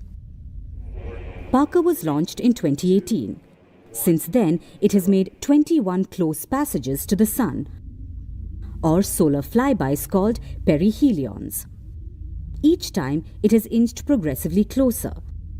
But this time, Parker surpassed the blistering speed of 692,000 kilometers per hour, breaking its own record as the fastest object ever made by humans. To put that in perspective, this is the equivalent of flying from London to New York in less than 30 seconds. At such a speed, Parker surfaced across the corona, not the virus of course. Corona is the sun's outer atmosphere. Parker braved blistering radiation, contending with temperatures nearing 1400 degrees Celsius, and flew to within 6.1 million kilometers of the sun. This is more than 7 times closer than any previous missions. With this, Parker has performed a record-breaking feat. The spacecraft has come closer to the sun than any spacecraft has ever before, in what's being called the kiss of the sun. But why does it matter? Why does NASA have to go through so much trouble to get closer to the sun? For centuries, people have studied the star. We've read and talked about it, but despite the extensive research, many mysteries remain. Like, why is the sun's corona so hot? And why is the inner surface even hotter at 6,000 degrees Celsius? Also, how does solar wind really work? Solar wind is the constant steam of charged particles bursting out of the sun. These particles light up our skies with auroras. Scientists still don't know how these solar winds work and why they knock out our power grids. These questions need more than theoretical answers, and scientists say these mysteries can only be solved after actually experiencing the sun and getting data from a probe that visits the sun. So Parker is doing just that. It's interacting with the sun's outer surface and bringing back some clues, hopefully. You see, Parker is burning hot on its flyby, so it's out of communication for several days. Scientists know that it has gotten close to the sun, but they don't know whether it will survive. Parker is making hay while the sun shines. It's expected to make at least 2 more flybys of the sun, after which it will send a signal to the scientists on the 28th of December. Until then, Earthlings wait anxiously to see if Parker survives this challenge, hoping that the spacecraft doesn't fly too close to the sun.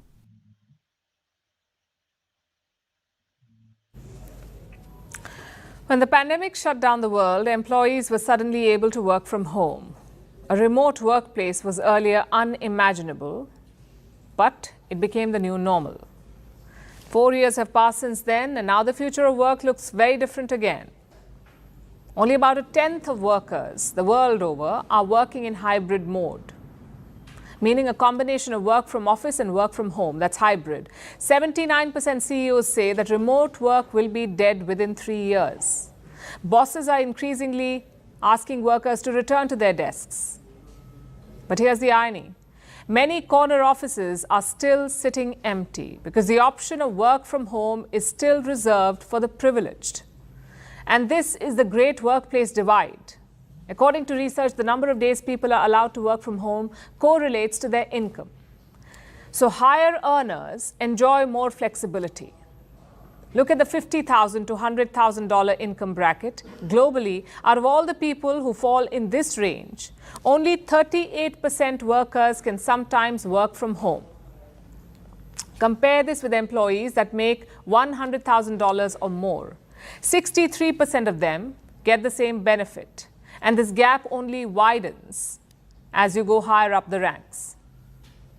And it is privilege pro max for the wealthiest among us. The top bosses, the company leaders, they may call workers to office, but many of them can still stay remote. The best example is Starbucks. The coffee giant made an announcement last year. It urged workers to come back to office. Not many paid heed. So this October, Starbucks doubled down. It warned its employees, return to office or risk being fired. Now, most workers cannot afford that. They cannot afford to lose their jobs, so they are coming back to work. But apparently their CEO, Brian Niccol, doesn't have to. Starbucks is headquartered in Seattle. Niccol lives in California. That's a 14-hour drive. Now, if you were in Niccol's position, what would you do? Move cities, right? Well, Niccol doesn't have to do that because Starbucks has given him a jet, an actual private jet to commute back and forth. That too just once a week. What about the other days? On the other days, Niccol works from his dedicated home office space. Now, this is a man who earns a base salary of $1.6 million. He received a $10 million bonus when he joined the company this year. So if someone can afford to move houses, it is Niccol. But this is not an isolated case, and this is not against Niccol. This is the trend. Look at Salesforce, the US software company. Earlier this year, it ordered employees to return to office, while the company's CEO, Mark Benioff, says, I don't work well in an office. Well, that's convenient. Of course, he would much rather work from home, or should we say, from his oceanfront properties in Hawaii. Yes, rules are different if you are a CEO. But data proves that the same rule should apply to CEOs because according to research, it is the C-suite that is more ineffective when working from afar, not the foot soldiers. Now, a jet may close literal distances, but research says that the greater the distance between the CEO's home and company, the greater the gap in the company's performance. Yet the C-suite can ignore all of this. They can force workers to pack the cubicles because few will question an empty corner office or what this means for the future of work. Challenging process. You can't go overboard, nor can you disappoint. It's all about buying that perfect yet random gift. Though some people take it too lightly, like this secret Santa in Haryana, he got his co-worker a tub of curd as gift. Let's hope the real Santa is not as bad.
And now it's time for Vantage Shots, images that tell the story.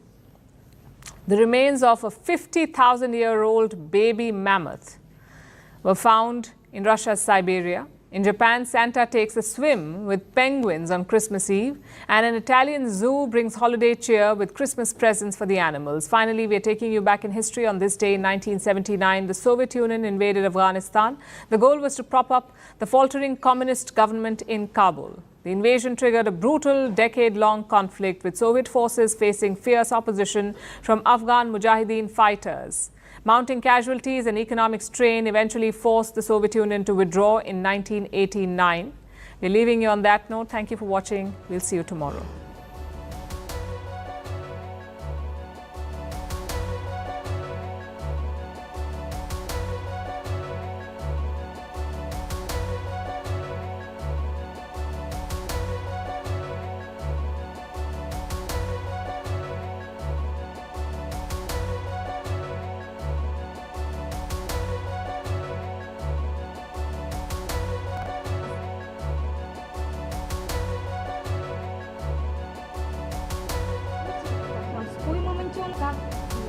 Нашлась вообще, и со временем тайне сделала лучший мамонтенка. Вот как раз ее сейчас видеть в достижениях, пока еще не завершенных. Хочется отметить, что впереди, как уже упоминалось ранее, дальнейших каких-то открытий. Более подробный рассказ Максим вашего предприятия на Копиянский район, на реке Ильяна, включая только камере, это широкой общественности.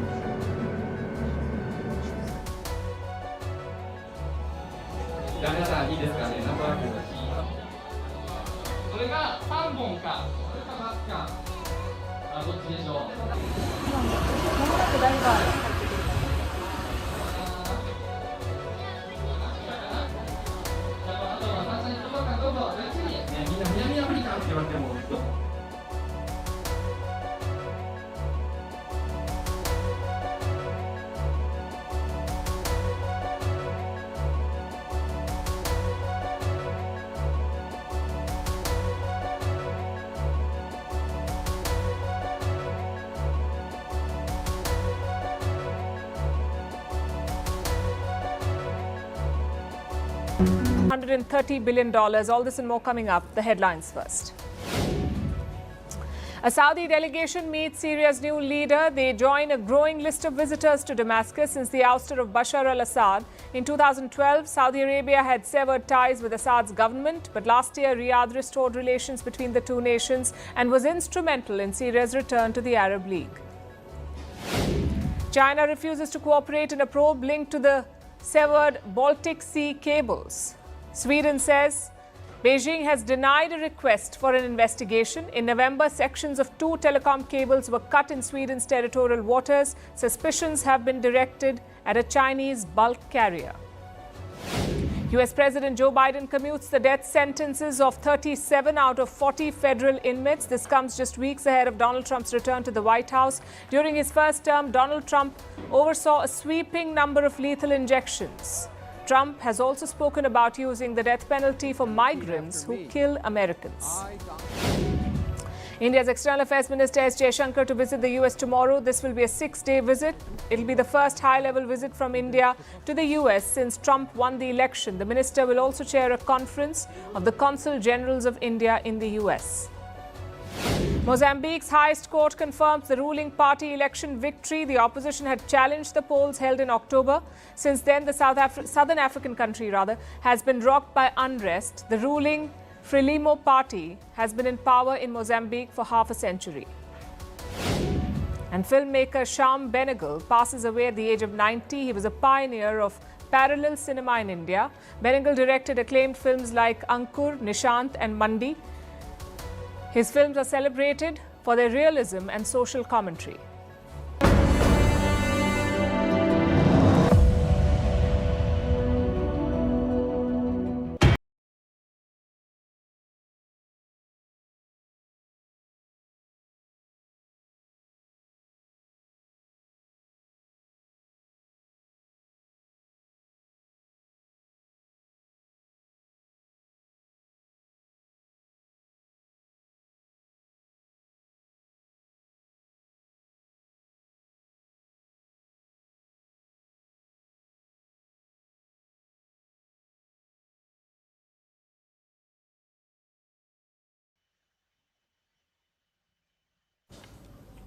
The speculation can finally end. Bangladesh has officially asked India to return Sheikh Hasina to extradite the ousted Prime Minister. We could all see this coming. It was only a question of how and when. And we got the answers earlier today. Bangladesh's interim foreign minister announced the move. He said that Dhaka has sent a diplomatic note to New Delhi. Basically an official message. And what does it say? That Sheikh Hasina should be sent back to be tried. Remember, Sheikh Hasina faces more than 150 cases in Bangladesh. Some of them are at the ICT, the International Crimes Tribunal. These cases cover genocide and crimes against humanity, and if convicted, Hasina could get the death penalty. So the stakes could not be higher. Tonight, we're looking at two sides of this move. The first is the technical side of things, and the second is the political side. India and Bangladesh do have an extradition treaty, a treaty that was signed in 2013 and amended in 2016. The treaty does permit the exchange of under trials, but it also has grounds to deny it. For example, if the accusations are not made in good faith, you can say no. India can reject the request. And there is a case to be made here. All these charges are linked to what happened in July and August. That's when Hasina cracked down on student protesters. You could say it was wrong. You could say that there was excessive force. But genocide, that sounds a bit extra. Which brings us to the political side of things. India has confirmed receiving the extradition request from Dhaka. Beyond that, there is no comment. But chances are New Delhi won't be happy with the way things are going. India's Foreign Secretary visited Dhaka this month. He did discuss the issue of Sheikh Hasina. He told them that India would work with the government of the day in Dhaka and that Hasina's stay in New Delhi would not affect ties. That is the reassurance that India gave. Clearly, New Delhi was keen to avoid the situation, but Dhaka went ahead anyway. They wanted to pick a fight with India. Now, the question is, how will India respond? If you send Hasina back, you're sealing her fate. She faces charges of genocide, of crimes against humanity, charges of murder and of embezzlement. Today, Bangladeshi officials opened another probe against her over corruption at a Russia-backed nuclear plant. And we're talking big money here. Officials say some $5 billion was swindled. So if Sheikh Hasina returns to Dhaka, she won't see daylight again. She'll be locked away for good. And what if India does not extradite her? well, then ties with Bangladesh will worsen. They're already bad, especially the situation at the border. Look at what happened on Saturday. Indian officials caught a Pakistani-trained terrorist, a man linked to the Lashkar-e-Toiba. His name is Javed Munshi. Now, this man is an expert in explosives and weapons. Munshi was caught near the Bangladesh border. He was caught on the Indian side of the border, trying to cross over, basically trying to escape to Bangladesh, where he hoped to find a safe haven. Last Friday, Indian officials also busted a sleeper cell. It was run by the ABT, the Ansarullah Bangla team. This is an offshoot of a Bangladeshi terror group. So things are heating up at the India-Bangladesh border, and this extradition row could make it worse. The diplomatic note is just the beginning. Dhaka can pile up more pressure. They've already, in fact, sought help from the Interpol. They're seeking a red notice for Sheikh Hasina. It's basically a request to countries around the world, if you spot such and such person, please arrest them. Of course, India does not need to spot Hasina. She is staying as a guest of the Indian government. So ultimately, it will be a political call, one that could decide the future of the Delhi-Dhaka relationship. Dhaka has clearly chosen its path. It is not interested in normalizing relations with India, hence this extradition request. It is now India's turn to choose its path. So far, New Delhi has been patient and understanding, but this face-off could change the approach. Let's see if India turns up the heat.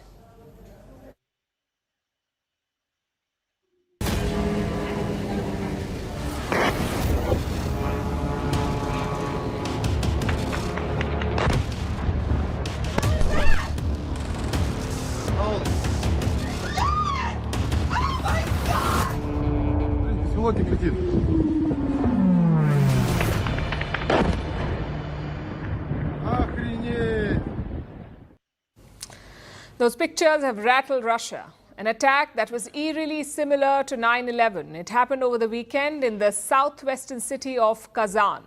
Drones crashed into apartment buildings. Luckily, no one was hurt. But who carried out such an audacious strike? Ukraine has not formally claimed responsibility or credit, depends on how you see it, but they did not really have to.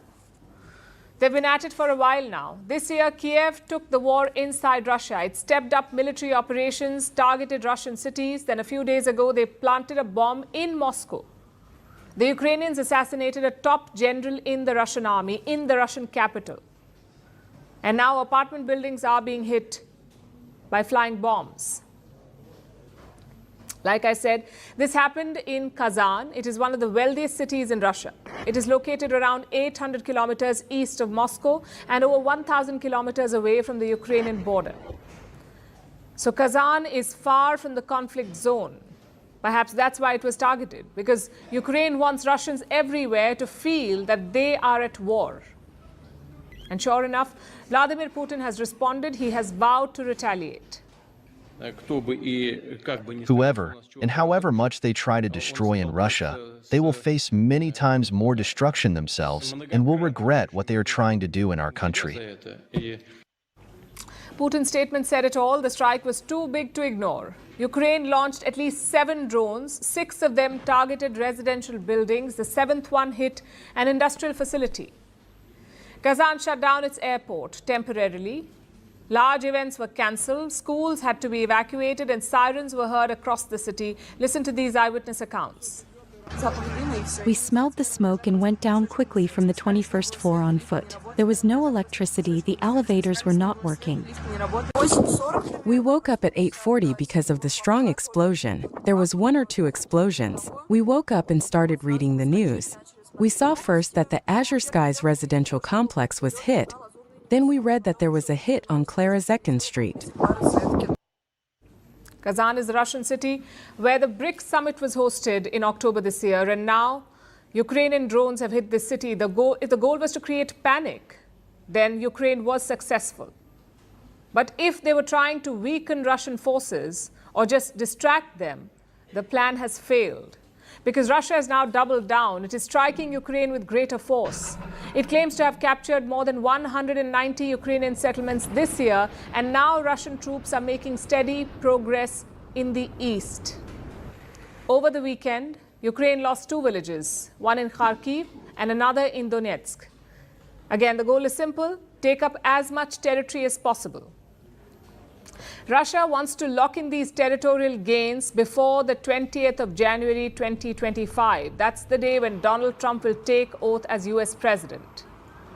Moscow has made a simple calculation. Trump's arrival would weaken Ukraine's defenses. So capturing more land now would give Russia an edge, an upper hand during a negotiation in the weeks ahead. You see, Trump's position on the war is well known. He's not a fan of Biden's approach. He wants to cut military aid to Ukraine. He wants the war to end. He wants to push both sides towards a negotiated settlement. And where does that leave Ukraine? Between a rock and a hard place. So Zelensky has adopted a new strategy, a two-pronged strategy. This is what he's doing. Part 1, to launch attacks deep inside Russia and push Putin on the back foot. And part 2, to win over Trump and bring him into Ukraine's corner. How will Zelensky do that? He has resorted to flattery. Consider this. Zelensky met Donald Trump earlier this month. They were both in Paris for the reopening of the Notre Dame Cathedral. French President Emmanuel Macron hosted both leaders. That's where Zelensky tried to butter up Trump. He said, Putin fears you. And then a few days later, Zelensky was in Brussels, where he tried to flatter Trump again. Listen to this. I think that President Trump is a strong man, and I want very much to have him on our side. For me, it's very important. Trump is a strong man, he says. Well, Zelensky is not the first leader to try this. Others have done it before with mixed results. Because Trump is unpredictable, there is no guarantee that Zelensky's tactics will work. And he doesn't seem to have a plan B. So as things stand, the Ukrainian president is playing a very risky game, provoking Putin without securing his defenses further. It is a dangerous gamble, one that could backfire on the people of Ukraine.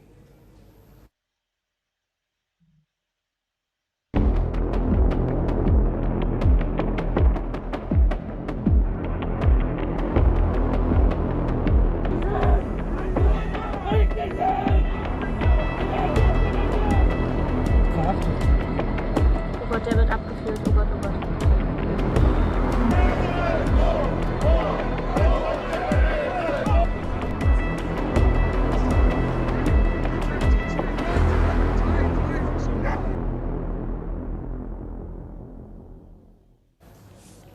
It's become a familiar pattern now. Something deadly happens, the nation comes together in solidarity, they mourn together for a few days, but soon afterwards, the politics begins.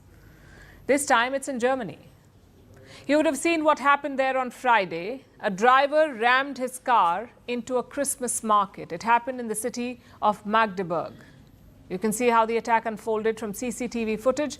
The car plowed into the massive crowd there. 5 people were killed in the attack. One of them was a 9-year-old boy. More than 200 people are still in hospital. Out of them, 41 are said to be critical. 7 Indians were among those wounded. And the driver? Well, he was arrested from the crime scene itself. Take a look.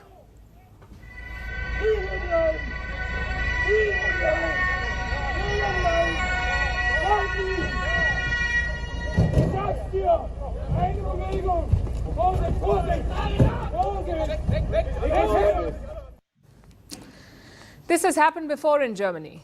In 2016, in Berlin, a truck rammed into a Christmas market in Berlin. 12 people were killed and 56 were injured. That attack was claimed by the Islamic State. The motive was terrorism. This time, there is confusion about the motive and the politics. Just look at the attacker's identity. His name is Talib al-Abdel Mohsen, a 50-year-old doctor from Saudi Arabia. He came to Germany in 2006 and he was declared a refugee in 2016. At first glance, it did appear to be an Islamist attack. So you can imagine what happened next. A flood of xenophobia and Islamophobia. The far right blamed the attack on Germany's immigration policy and other radicalized Islamist migrant on a rampage. That's how it was seen. So they organized a march on Saturday.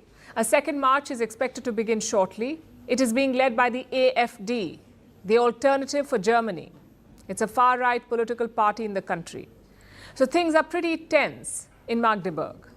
People are still coming to terms with what happened on Friday, but grief has taken a back seat.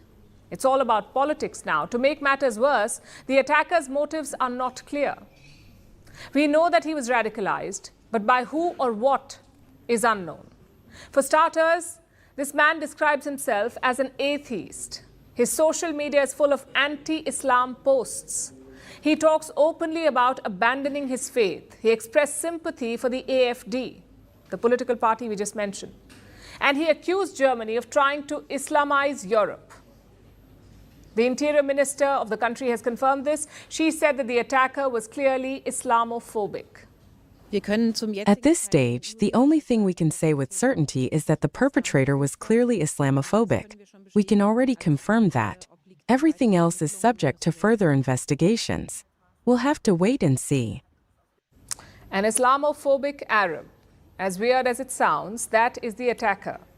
He's been on Saudi Arabia's radar for a while. Reports say that the kingdom alerted Germany about him. They flagged his extreme views and threats, not once, not twice, but 4 times. They alerted Germany 4 times. Riyadh also requested to extradite him. Yet, Berlin did not track him down. In the month of May this year, the attacker posted something very disturbing. He said German terrorism would be brought to justice. He also said that he would die to achieve that. Now, authorities did spot this post, but they did not take further action. Apparently, the post was not violent or dangerous enough. That's how they saw it. So now questions need to be asked of Germany's security apparatus. How were so many red flags missed? How was another Christmas market targeted? And why were Saudi Arabia's warnings ignored? These are all legitimate questions, but it's also important to not answer them yourselves. You must wait for the authorities. Unfortunately, though, that's not happening. In Hungary, Prime Minister Viktor Orban has sensed an opportunity. He is blaming the attack on migration.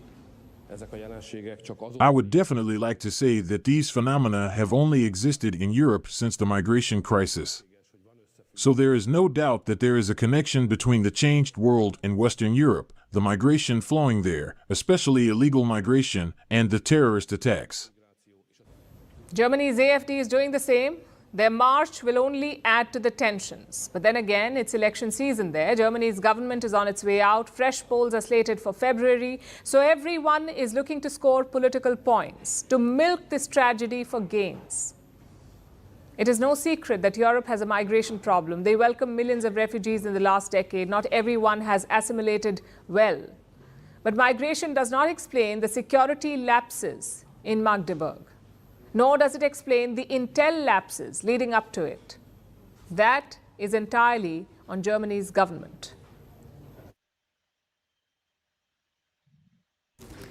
Now let's turn our attention to West Asia, where the tensions are escalating once again. After Gaza and Lebanon, Israel has opened a new front. It is targeting yet another proxy of Iran, the Houthis in Yemen. There's been a fresh wave of attacks and a new war of words. The latest volley has come from Iran, which is Israel's mortal enemy. Iran's supreme leader has spoken, Ayatollah Ali Khamenei. He says Iran does not need proxies to hit back. The Islamic Republic does not have a representative force. Yemen fights because it has faith. Hezbollah fights because the power of faith brings it to the field. Hamas and Jihad fight because their belief forces them to do so. They do not represent us. If we want to act one day, we don't need a proxy force. اگر یک روزی بخوایم اقدام بکنیم احتیاج به نیروی نیابتی هم نداره. We do not need a proxy force, he says. They do not represent us. Quite a statement from Iran's top leader. He's calling these groups resistance forces. Remember, all of them have suffered setbacks in recent months, and this reflects poorly on the regime in Tehran. They could not protect their friends. It's been a tough year for them. Iran calls these groups the axis of resistance. This axis has been hammered. Just look at this map. In Gaza, the Hamas has been dismantled. In Lebanon, the Hezbollah has been defeated. And this month in Syria, the Assad regime collapsed. Now, Israel is training its guns on the Houthis in Yemen. As we acted forcefully against the terror arms of Iran's evil axis, so we will act against the Houthis. Only in this case, we are not acting alone. Therefore, we will act forcefully with determination and sophistication. I tell you, even if it takes time, the result will be the same result as against the other terror arms. It began last week. Israel conducted a series of strikes in Yemen. They hit ports and energy infrastructure. Israel said these were Houthi military targets. Of course, retaliatory strikes followed. The Houthis launched missiles towards Israel. At least one of them fell in Tel Aviv. A dozen people were injured. This wasn't their first attack, though. Since the war in Gaza began, the Houthis, along with other Iranian proxies in the region, have targeted Israel. They have launched some 400 missiles and drones in 1 year. Israel managed to shoot down most of them. But the Houthis remain undeterred. They say they will keep attacking Israel until it stops the war in Gaza. And where do the Houthis get their weapons from? Who is arming them? Iran, mostly. Since 2009, Tehran has supported the Houthis in multiple ways, with weapon transfers, with training, and with intelligence support. And with this backing from Iran, the Houthis have captured most of Yemen, including its capital, Sana'a. It's all under Houthi control. They are a key ally for Iran now. They extend Tehran's influence as far as the Red Sea. And now they're trying to build more pressure, both on Israel and its Western backers. The Houthis say that they've thwarted a major attack this weekend. The armed forces have successfully thwarted an American-British attack on our country, during which the USS Harry S. Truman aircraft carrier and several of its destroyers were targeted in conjunction with the start of the aggressive attack on our country last night.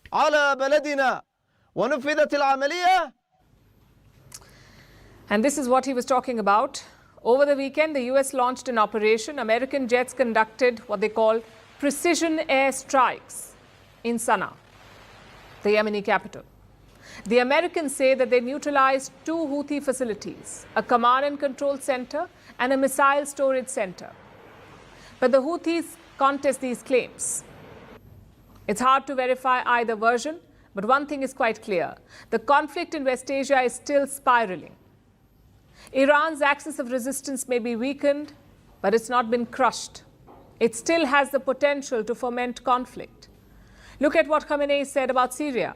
He's made an appeal to the young people in Syria, asking them to rise against the HTS, the group that is now in charge in Damascus. I predict that the phenomenon of a noble, strong group rising in Syria will happen. The young Syrian has nothing to lose. His university is insecure. His school is insecure. His home is insecure. His street is insecure. His life is insecure. What should he do? They should stand with strong will against those who designed and those who implemented the insecurity. With God's will, he will overcome them.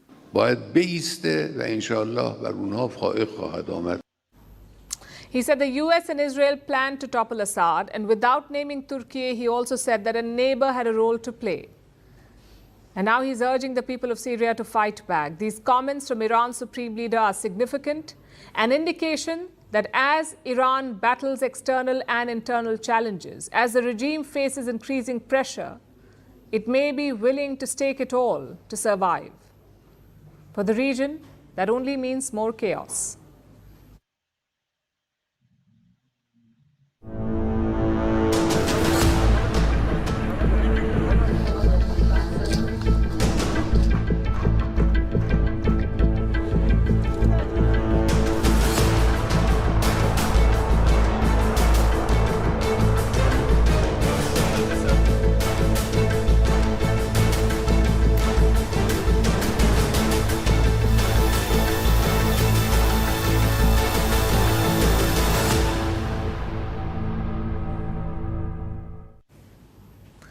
They say when it rains, it pours. Just ask Bashar al-Assad, the former president of Syria. 2 weeks ago, his regime collapsed, and now it looks like his marriage may be over. Reports say his wife has filed for divorce. Her name is Asma al-Assad. Apparently, she's not happy with her new life. The Assads are in Moscow right now. The family had been there for a while. Bashar al-Assad joined them earlier this month, on December 8th, when he fled Syria.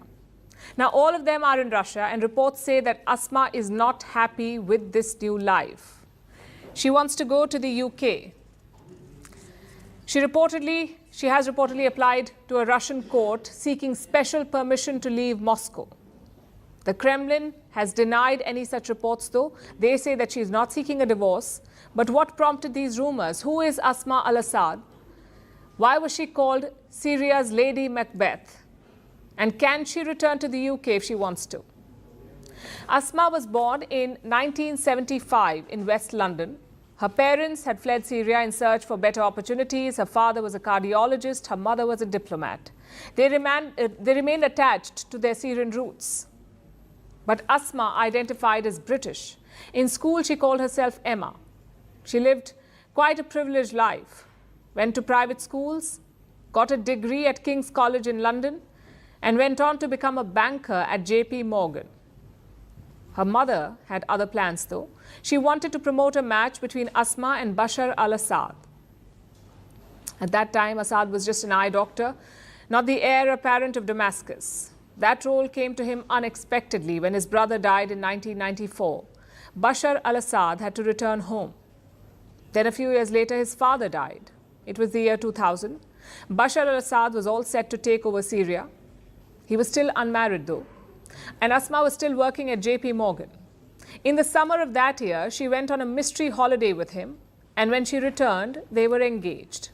Asma quit her job, she moved to Damascus, and in December 2000, the year 2000, the two got married. It was a low-key affair, no official photos, no mega events. Asma was told that her only job was to produce heirs, and she did. The couple had 3 children, but Asma was talented and ambitious. She wanted to do more. She was a polished spokesperson. She mingled with Western leaders. She traveled the country incognito to understand the needs of her people. Many called her Syria's Princess Diana. She set up multiple charities. She inaugurated galleries. She opened cultural parks. It was termed as Syria's cultural renaissance. And leading it was the First Lady herself. She had support and cheerleaders in the West. A Vogue cover called Asma al-Assad, a rose in the desert. But this rose hid her thorns. Then in the year 2011, the Arab Spring swept across West Asia. Regimes were toppled. There were calls for freedom. In Syria, too, protests broke out against Assad's rule. At first, Asma was silent. Many wondered who would she support, the people or the palace. Soon they got their answer. As protests turned into uprisings, Asma al-Assad stood by her husband, Bashar. Then came the civil war. She became more than just a silent bystander. Her charities shifted their focus. They would assist only those who supported the regime. Behind closed doors, she wielded enormous power. She became a trusted advisor to Assad. She launched a PR offensive. She helped funnel millions of dollars. At the height of the war, some emails were leaked. They revealed her spending habits. She ordered Louboutin shoes, designer furniture and custom jewelry, all while millions of Syrians were dying. The Western media went from loving her to loathing her. She used to be called the Desert Rose, but now she was the Marie Antoinette of Damascus. But Asma did not retreat. While her husband bombed cities, she took a different role. She was the softer face of the regime, a calculated counterpoint to Bashar's brutality. In 2018, news of Asma's breast cancer diagnosis broke. State media crafted a narrative of courage, the First Lady battling cancer while her country battled enemies. Away from the cameras, though, her influence continued to grow. She took control of Syria's economy. By 2020, rumors swirled within the regime. Was Asma eyeing a leadership role of her own? There was speculation that she was already making key decisions. 4 years later, the Assad regime has fallen, and now the family is in Moscow. And Asma seems to want out, or so reports say. She wants to return to the UK, the country where she was born. Chances are it won't be a grand affair. UK officials say she won't be welcome anyway. She may also be charged for the war crimes committed in Syria. So Asma's story remains a paradox. She began as a symbol of hope and progress, a potential bridge between the West and the Arab world. But she's also linked to Syria's darkest chapters, complicit in the destruction of an entire nation. Was Asma al-Assad merely a product of circumstance, or was she an active participant? Well, this story is still being written.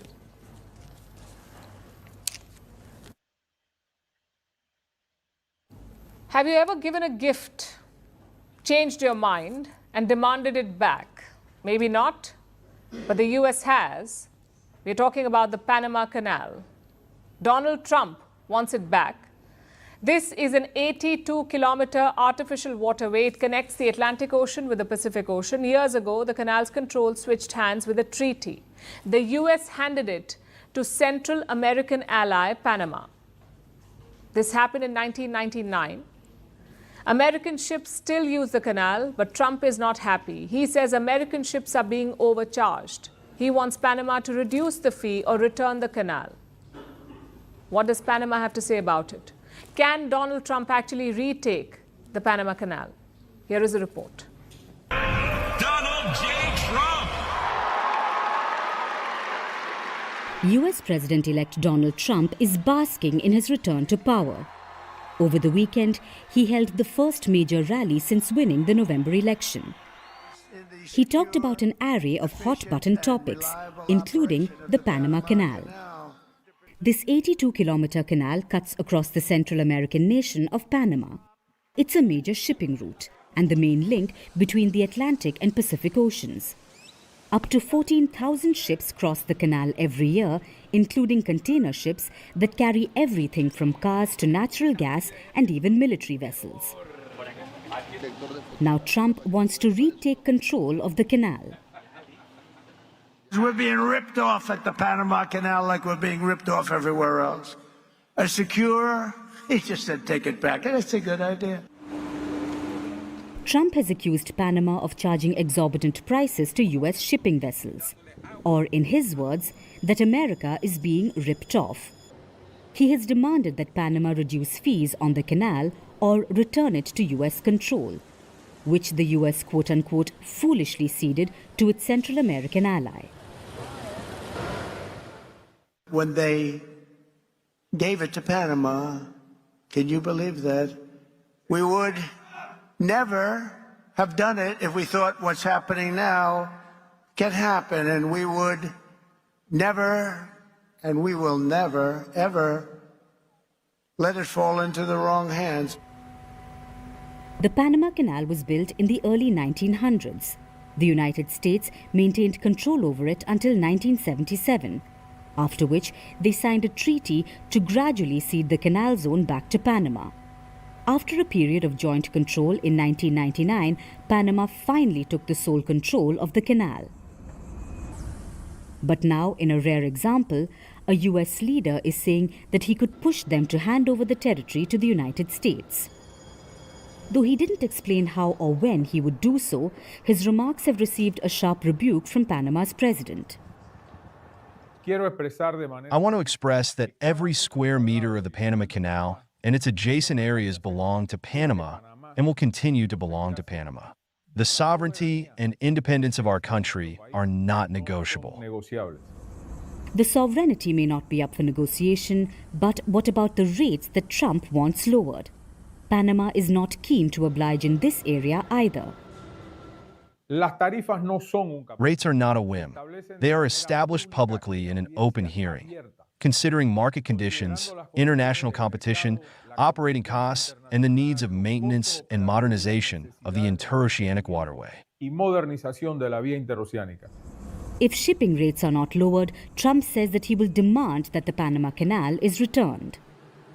If the principles, both moral and legal, of this magnanimous gesture of giving are not followed, then we will demand that the Panama Canal be returned to the United States of America in full, quickly, and without question. But can Trump actually retake the Panama?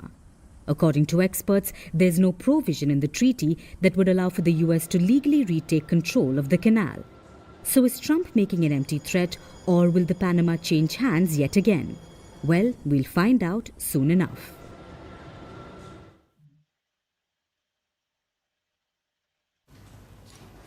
Do you remember when India adopted the GST, the goods and services tax? The government's pitch was pretty simple: one nation, one tax. Cut to 2024, the GST is raising concerns, especially for its latest decision. One popcorn, many taxes. Let me explain. The GST Council met over the weekend in Jaisalmer. This is the apex body on indirect taxes. They had a meeting. This is the body that decides the levies on different goods and services. One such good was popcorn. There will now be three different rates for popcorn. 5% for the non-branded kind, 12% for the packaged and branded kind, and 18% for the caramel one. Users on social media were quick to criticize. Some of them posted pictures of mixed flavor popcorn like this one, Himalayan salt plus caramel. What rate will this mixed packet attract? You can see why this is confusing and unnecessary. Not just to people on social media, but even experts. Listen to what the government's former chief economic advisor has said, and I'm quoting. This is a national tragedy, violating the spirit of the good and simple tax the GST was meant to be. The folly is compounded because instead of at least moving in the direction of simplicity, we are veering to greater complexity. That pretty much sums it up. The GST was supposed to make our taxes simple, but in some areas it has become more complicated. Let me tell you about a recent court case, a case that has troubled the Indian judiciary for 15 years. The case of the coconut oil. Like popcorn, there are different rates here. Edible oil has a 5% tax, but hair oil has 18% tax. Now, in some parts of India, coconut oil is used as both for cooking and hair care. The tax authorities wanted an 18% levy on it, but the companies went to court. And last week, the Supreme Court, the top court of India, settled this debate. They said if it is labelled edible, tax will be 5%. It doesn't matter how small the bottle is, where it is sold, or for what purpose it is sold. If it says edible, only 5% tax is applicable. Now, the confusion here is evident. Other hair oil makers must pay 18% tax, but coconut oil makers do not have to. Their tax is just 5%. All they have to do is slap on the edible tag. The idea of the GST was to avoid such issues, to make taxes more streamlined. But some producers say GST has complicated things. For example, roti and parathas. Both are made from the same staple ingredient, which is wheat, but frozen roti has 5% GST and frozen paratha has 18% GST. Such problems were highlighted by the World Bank a few years ago. You see, the GST is supposed to be a unified tax, meaning one rate for the whole country. But India's GST has 4 slabs: 5%, 12%, 18% and 28%. And these multiple rates can complicate the system. Again, listen to what the World Bank said, and I'm quoting, "The multiple rate structure and the enforcement framework using onerous reporting requirements for businesses places a huge compliance burden on businesses especially, and is having a negative impact on the economy." This is according to the World Bank. So why did India go for multiple rates then? Because we are a federal country. Different states have different interests and priorities. So one single rate was not acceptable. Despite all of this, GST collection has been impressive. It crossed 20 lakh crore rupees in the last financial year, which was a new record for indirect taxes. So clearly the idea is working. What we need is more simplification, perhaps more inputs from smaller businesses, because the GST was supposed to be the good and simple tax. Right now, it's neither.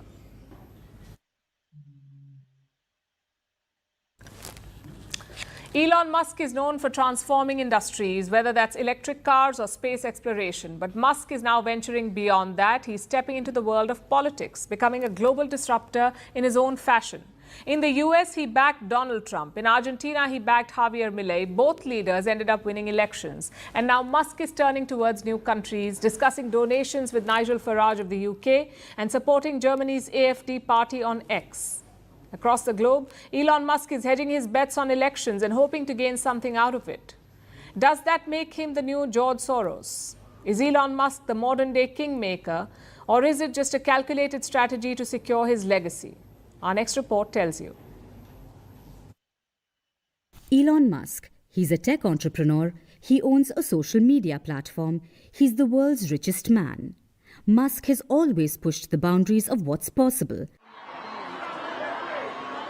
But in recent years, he has stepped into a new role, one not limited to boardrooms and rocket launches. Instead, he's positioning himself as a global political force, a kingmaker shaping the future of world leaders. Send American astronauts into space. Come here.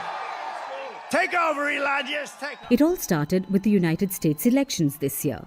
Elon Musk bet on Donald Trump. He donated millions to his campaign. He showed up at his rallies and he used X to garner support for Trump. In the end, Donald Trump won the elections and Musk ended up with a very powerful friend. And he now has the US President-elect's ears. But Elon Musk isn't stopping at the White House. His political influence is stretching across the pond now to the United Kingdom. Elon Musk has been vocal in his criticism of the ruling Labour Party. He even called the UK a police state. Last week, he met Nigel Farage, the leader of Reform UK. It's a right-wing party looking to challenge UK's political system. Their meeting wasn't just symbolic, it was the beginning of something bigger. Musk reportedly discussed a multi-million-dollar donation that could make a seismic impact on British politics. And it's not just the UK, Germany is gearing up for elections in February, and Elon Musk has a favourite there too. It's the AfD, the Alternative for Germany party. The AfD is a far-right party gaining ground in Germany's politics, and Musk wants to capitalise on that. On Friday, he wrote on X that only the AfD can save Germany. So the endorsement is quite clear. In Argentina, Musk was seen championing Javier Milei, who's been a libertarian firebrand. Milei and Musk's policies align. They both want economic freedom and deregulation. But for Musk, it isn't just politics. What's at stake is very clear.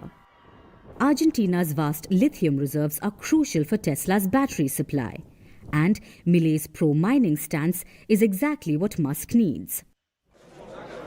Does that make Elon Musk the new George Soros of the right? The parallels are undeniable. Both men have immense wealth. Both use it to influence global politics. George Soros has funded liberal causes around the world, like liberal American groups or pro-EU campaigns. Musk, however, is charting a different course, aligning himself with populist right-wing leaders. But for Musk, politics isn't just about ideology, it's also about business. His connections with world leaders seem to be driven by mutual interests. He also wants to shape policy on a global level. Critics argue that Musk's increasing political involvement could have dangerous consequences and shift the global balance towards authoritarianism, where business tycoons like Musk hold sway over elected officials. But as Musk's political footprint expands, the question is, what kind of global influence does he want? Is he truly a kingmaker, or is he simply looking out for himself? Whatever the case may be, Elon Musk is no longer just a businessman, he's a political force to be reckoned with.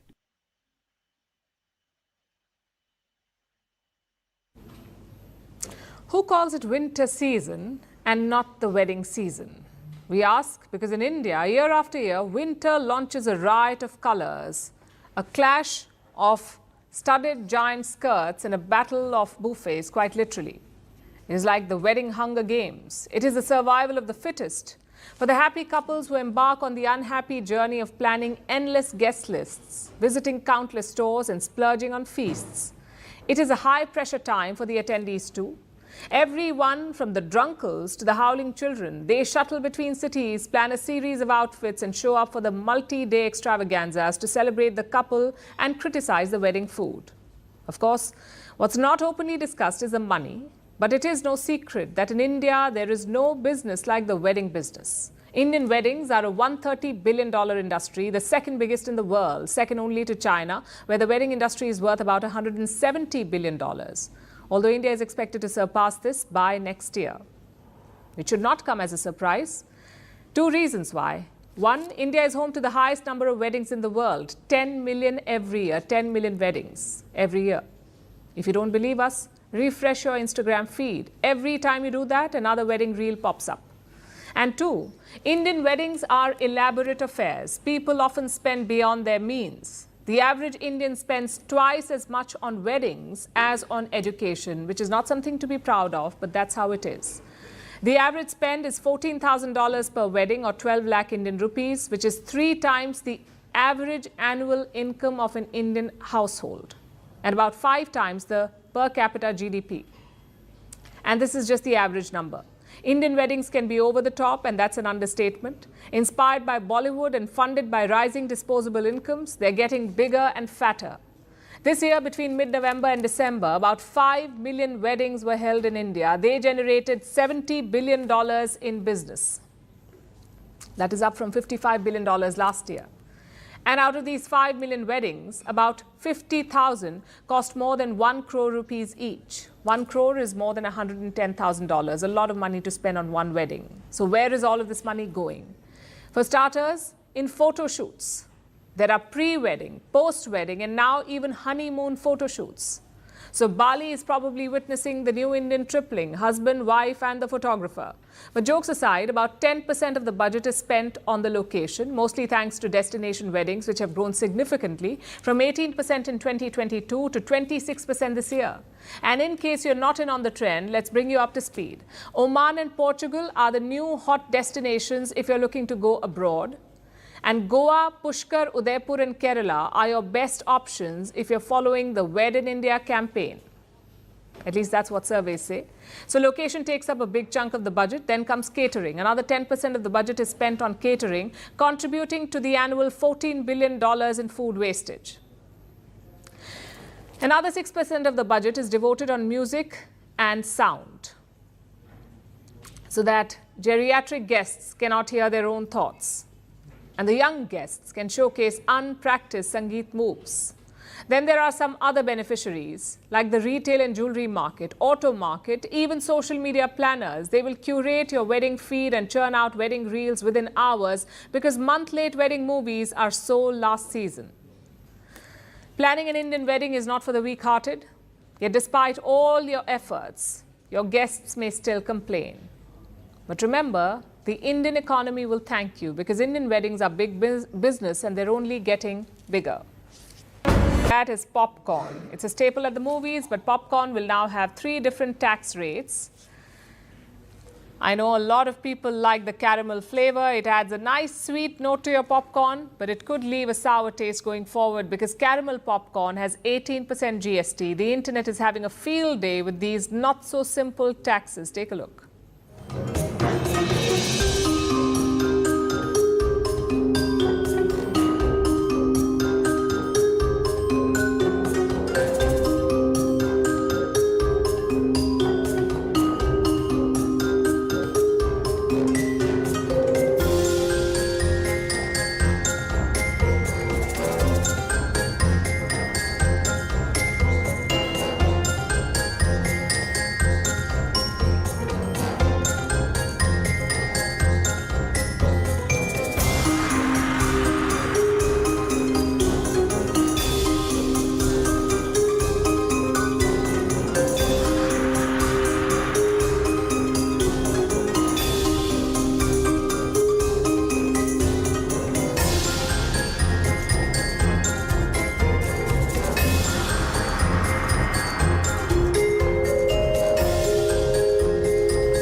Now it's time for Vantage Shots, images that tell the story. In Croatia, Santa's volunteers descend from roofs to surprise his most striking works. We're leaving you on that note. Thank you for watching. We'll see you tomorrow.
We begin tonight with a big story in the world of tech that has direct implications for you. The US government has sued Apple. The company has lost $100 billion in value and the battle has just begun. We'll tell you all about it. Prime Minister Modi of India is in Bhutan just 4 days after the Bhutanese Prime Minister was in India. Why did he have to go in the middle of an election? What's cooking against China? We'll discuss that. Is India coming up with its own democracy index? If not, it should. It's the best way to counter flawed ratings from the West. Does France want to send troops to Ukraine? What is Emmanuel Macron's strategy? Why Rishi Sunak faces the risk of ouster in the UK? How a genetically edited pig kidney has been transplanted into a human. It's the first such operation. Why Delhi Chief Minister Arvind Kejriwal has been arrested and how it will impact the election. Why tensions between Venezuela and Guyana have intensified. How we've pumped out so much water, we've changed the Earth's spin. And what is biohacking? Why Wall Street giants and tech bosses are taking drugs to boost productivity. All this and more coming up. The headlines first. At least 23 soldiers killed in Niger. The soldiers were ambushed during a raid in western Niger. The junta says more than 100 terrorists attacked the army unit with homemade bombs and suicide vehicles. Around 30 terrorists were also killed in this gun battle. Russia and China veto the US draft resolution on Gaza ceasefire at the United Nations. Moscow accuses Washington of hypocrisy, saying the draft is a gimmick, keeping in mind the US elections. Until now, Washington, Israel's main ally, had vetoed all ceasefire calls.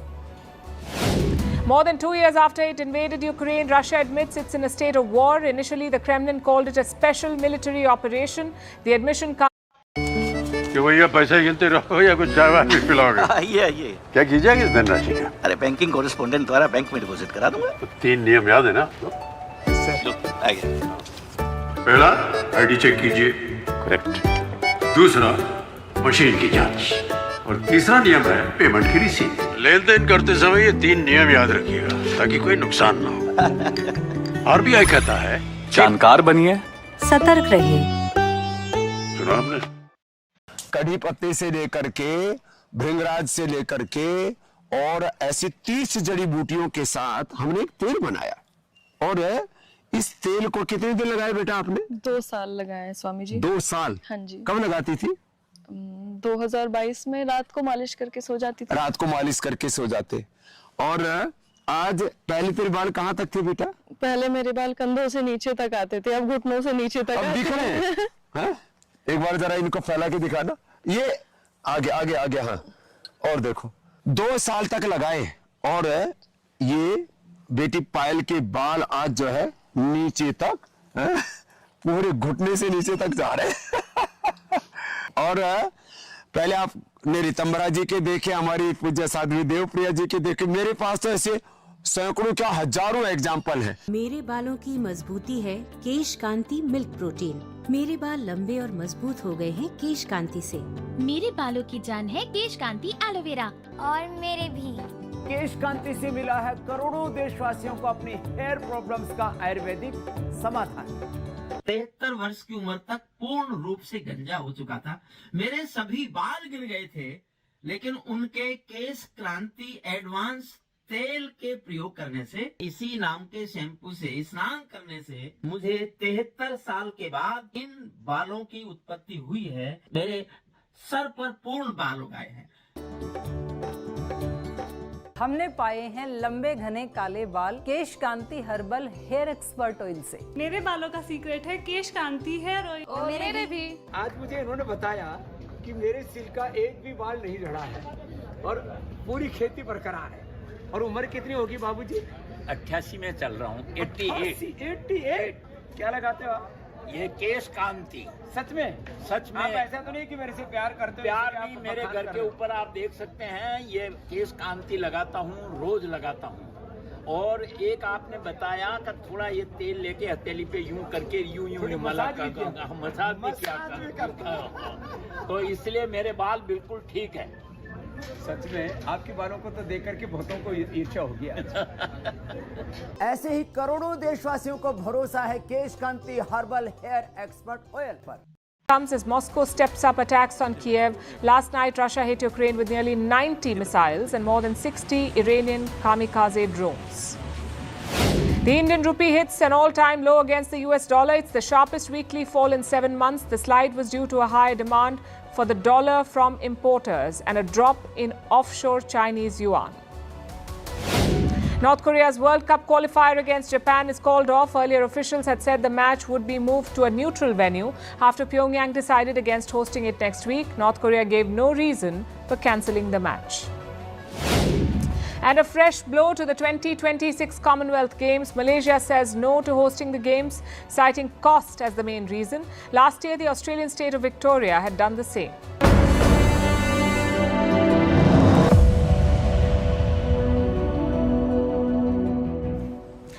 Do you use an iPhone? If you do, you know about the Apple ecosystem. It traps you. You buy one Apple product and you have to keep buying Apple.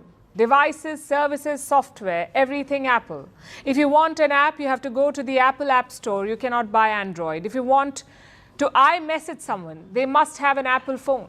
iMessage works only on iPhones. Same with accessories. You want a smartwatch or earphone or charger, you'd be inclined to buy Apple because non-Apple accessories do not work very well with the iPhone. It's like a relationship you cannot exit. Until recently, it applied to the charger too. You couldn't charge your iPhone without Apple's lightning cable. Thankfully, that has changed. Not because Apple had a change of heart, but because the law mandated it. And now lawmakers are going after the rest of the Apple ecosystem. Leading the way is the US government. It has sued Apple. And this is a landmark lawsuit. If the US government wins, it could reshape the most powerful tech company of our times. It's already making investors jittery. Soon after the case was filed, Apple's stock took a nosedive. It fell by almost 4%, which is a loss of over $100 billion. Apple lost $100 billion in value. It's not really a big deal for them. This company is worth more than $2 trillion, so they can take a $100 billion drop. But the lawsuit poses a larger problem. It puts a spotlight on the company's core business model, the whole philosophy of the Apple ecosystem. It's now under the scanner. The list of issues that I just shared with you, they form the basis for this lawsuit. The US government feels that Apple wants to keep its customers locked in and its rivals locked out. And the language of the lawsuit is damaging. It argues that the Apple model leaves customers with fewer choices, it imposes high fees and prices on them, and it limits competition and innovation. Listen to the US Attorney General. He announced the lawsuit yesterday. Apple charges as much as nearly $1,600 for an iPhone. But as our complaint alleges, Apple has maintained monopoly power in the smartphone market. Consumers should not have to pay higher prices because companies break the law. Apple has consolidated its monopoly power not by making its own products better, but by making other products worse. You heard him. Apple became a monopoly by making products from others worse. It's a big charge, and it doesn't end there. This lawsuit goes beyond the consumers. It also talks about the woes of the developers. These are people who make apps for Apple, or the companies that make apps for Apple. Apple has complete control over which apps can run on its platform. It does not allow what's commonly called side loading. That's the practice of using apps from third-party sources by circumventing the official App Store. Apple does not allow it. And this power allows Apple to dictate which apps end up on your phones and tablets. So Apple has a lot of leverage here. According to the lawsuit, when a user buys something from the App Store, when you buy something from the App Store, Apple can take away as much as 30% of the revenue. Say you pay $10, Apple can take as much as $3 from that. This is what it takes from the developers. And the developers are powerless because Apple controls the App Store. So the developers will have to pay whatever fee Apple demands. The US government wants to dismantle this monopoly. And what is Apple's response? The company plans to fight back. Apple says it will, quote unquote, vigorously fight this lawsuit. So expect a showdown in courts. Apple is among the world's most valuable companies. Of course, it has the capacity and the means to fight back. It can mount a legal challenge. It can put up a strong defense. But look at who they're up against.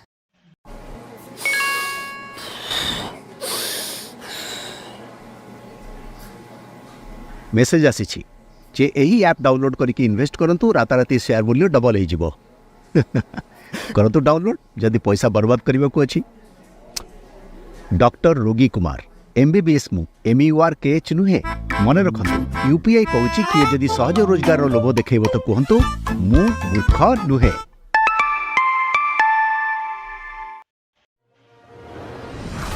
Presenting the dazzling new Desire, the best and beyond. It's not just the US government. Around the world, Apple's business model and practices are being scrutinized. The European Union is also breathing down their neck. Last year, the EU forced Apple to dump the Lightning cable and switch to a more common platform for its phone, the USB Type-C. Recently, the EU struck Apple again. It passed a Digital Markets Act. It has forced companies like Apple to allow side loading of apps on iPhones. And the US is trying to do the same through this lawsuit. Apple has been facing legal trouble here in India too. Since 2021, India's competition watchdog has been probing Apple. It is called the Competition Commission of India, or CCI. Some Indian startups had complained against Apple on the same charges. Apple abuses its market dominance, the commission rates are high, and third-party distribution is restricted.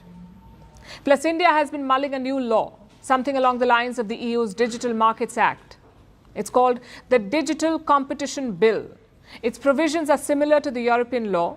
The bill may push Apple to open up its walled garden. Reports say Apple is opposed to this bill. But you see the pattern. Across the world, Apple is under scrutiny. It will put up a strong resistance, yes, but it won't be able to walk away without taking a few hits.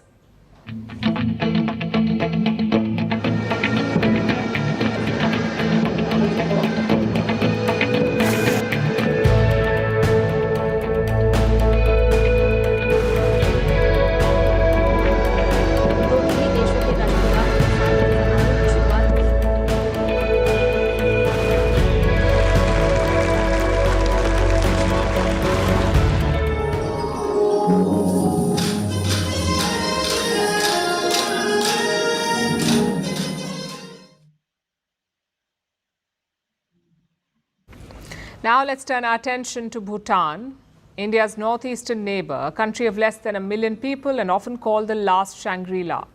India's Prime Minister Narendra Modi is in Bhutan. He arrived there this morning amid great fanfare. Bhutan knows how to throw a grand welcome. And they also awarded Modi their highest civilian honor, the Order of the Druk Gyalpo.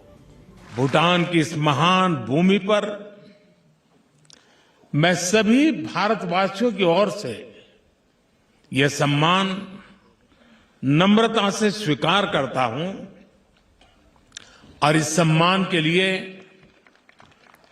आपका और भूटान की जनता का हृदय से कोटि-कोटि धन्यवाद करता हूं।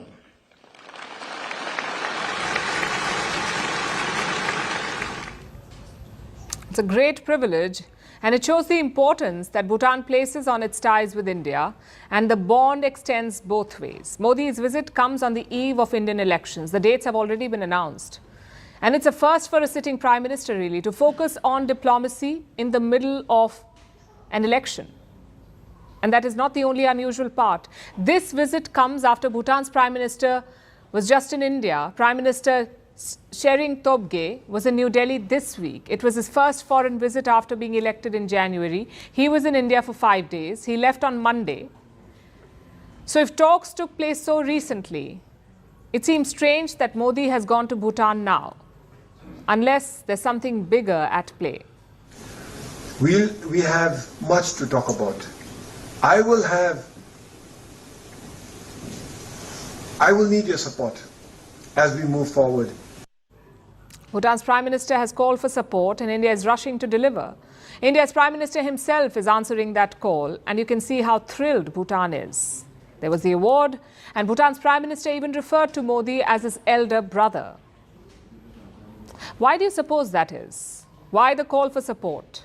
How can India be of help to Bhutan right now? Well, there are two ways, economically and militarily. We'll start with the economy. Bhutan is facing an economic crisis. Youth unemployment was at 29% in January. Growth has been stagnant at around 1.7% over the last 5 years, and the people want progress. That's why they voted to bring back Prime Minister Tobgay. He's previously served as Prime Minister between 2013 and 2018, and he has a proven track record. This time around, he has a challenging mandate, and he's been tasked to fulfill an ambitious plan. Bhutan, you see, is a constitutional monarchy. They have a king, King Jigme Khesar Namagyal Wangchuk. In December, the king unveiled a new project. He wants to transform the southern town of Gelefu, turn it into a mindfulness city. Now look at the location. Gelefu is right at the border, across from the Indian state of Assam, which means India can play a crucial role in getting this mindfulness city going. Bhutan wants to turn the town into a special economic zone. They want to upgrade the Gelefu airport and, of course, bring in investments and jobs. India could be of help in all of this. Build the airport, upgrade road and rail connectivity, and help direct investments Bhutan's way. Well, that's the economic aspect. Now for the military part. Bhutan is in a tough spot. Unfortunately, it also borders China. And like all of China's other neighbors, it faces aggression. China claims parts of Bhutan's territory. The usual bogus claims, some Ming emperor's uncle's favorite goat may have grazed there, so China now wants Bhutan's land. Specifically, these 4 areas. Indians will know the western one. That's where Doklam is located. India and China had a tense border standoff there in 2017. China was trying to encroach on Doklam. India sent troops to defend Bhutan and forced China to back off. But Beijing has not given up on Doklam. They've been trying other ways to get the land. They recently made Bhutan an offer. China said it would relinquish claims in northern Bhutan. In exchange, they wanted Doklam. But so far, Bhutan has not agreed. China has been applying pressure. They're building illegal settlements in northern Bhutan. But Thimphu has not buckled. So now, with the pro-India Prime Minister Tobgay in charge, Bhutan may be working on a way to counter China, and India's Prime Minister Modi may be willing to help. If there is a military deal, do not expect to get all the details. After all, why would these countries make something like that public? But even announcing a military pact will be important. It will send a stern message to Beijing and assure Thimphu of India's eternal friendship. That's smart diplomacy, we say, and it justifies the visit in the middle of a very busy election schedule.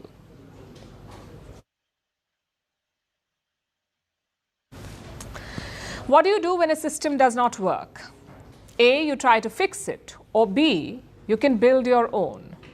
India has chosen option B, it seems. It has long criticized Western indices and surveys on democracy, but now patience has run out. So reports say India is publishing its own, a homegrown democracy index. An Indian think tank is making it. Reports say it could be published in the next few weeks, maybe even before the general election. Now, we don't know what the methodology will be, or what indicators will be used, or which countries will be ranked, but we will say this. Such a move was necessary. You cannot let Western yardsticks measure the world. If you do, the problem is obvious. The West will look good, the rest will not. And this is a big problem. A lot of people factor these reports into big decisions, like investors looking at a stock market bet, or companies looking to open factories, or even tourists looking to travel. So these rankings are like report cards for countries. A good one will give you tangible benefits, a bad one will keep investors away. So it's important to look at these rankings closely to see how fair or unfair they are. Let's look at 3 such recent indices. The first is the Liberal Democracy Index. It was published by Sweden's VDEM Institute. And where does India rank? At 104. Now listen to this carefully. India's rank is 104. Guess who is just above India? Niger. Let me repeat that for you. Niger ranks above India in the VDEM Index on liberal democracies. To put that in context, Niger is currently ruled by a military junta. Their president is under house arrest since July 2023. Yet Niger ranks above India. So does Kuwait. Last month, Kuwait dissolved its parliament. Guess why? Because some lawmaker insulted the emir. It's constitutionally illegal to criticize the emir, so the entire parliament was dissolved. That country ranks above India. I guess when you have oil, democracy has a different definition.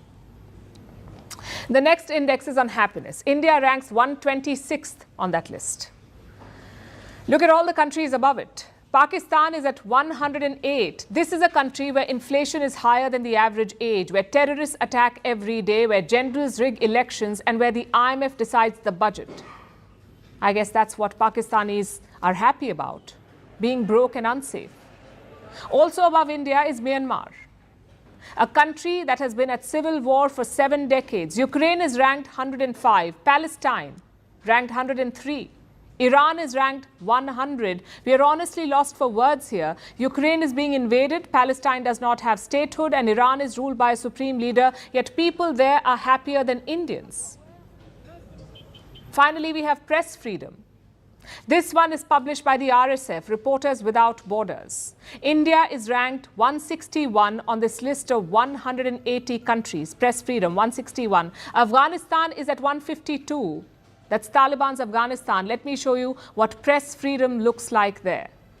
مردم تنها گذاشت و به نام خدا با عرض سلام و درود بر شما بیننده های شبکه جهانی افغانستان به ویژه برنامه پرداز باز هم شما را خوش آمدید میگویم. میربایس حیدری حق دوست هستم شما را دعوت میکنم تا پایان این برنامه با ما همراه باشین. حالا که نظام اشرف غنی سقوط کرده. That's press freedom for you. That's not all. Pakistan ranks above India. So do the UAE, Brunei, Somalia and Uganda. You don't have to be an expert to know that this is wrong. These rankings cannot possibly be true. But why does it keep happening? One problem is the sample size. It's often too small. Consider the World Happiness Index. They sample just 1,000 people every year. For a country like India, that's nothing. 1,000 out of 1.4 billion people. And it's not just about the size, it's also the nature of the population. You have regional differences, you have religious differences, you have socio-economic differences. So 1,000 is too small. It will never give you the true picture. Same with press freedom. The survey takes 10 responses from each country. So if the methodology is not working, why are these surveys still being published? Because it suits the Western agenda. We looked at the top 10 countries on all 3 lists. 4 of them are the same. They figure in all 3 indices. 3 others feature in at least 2 lists. So it's basically the same.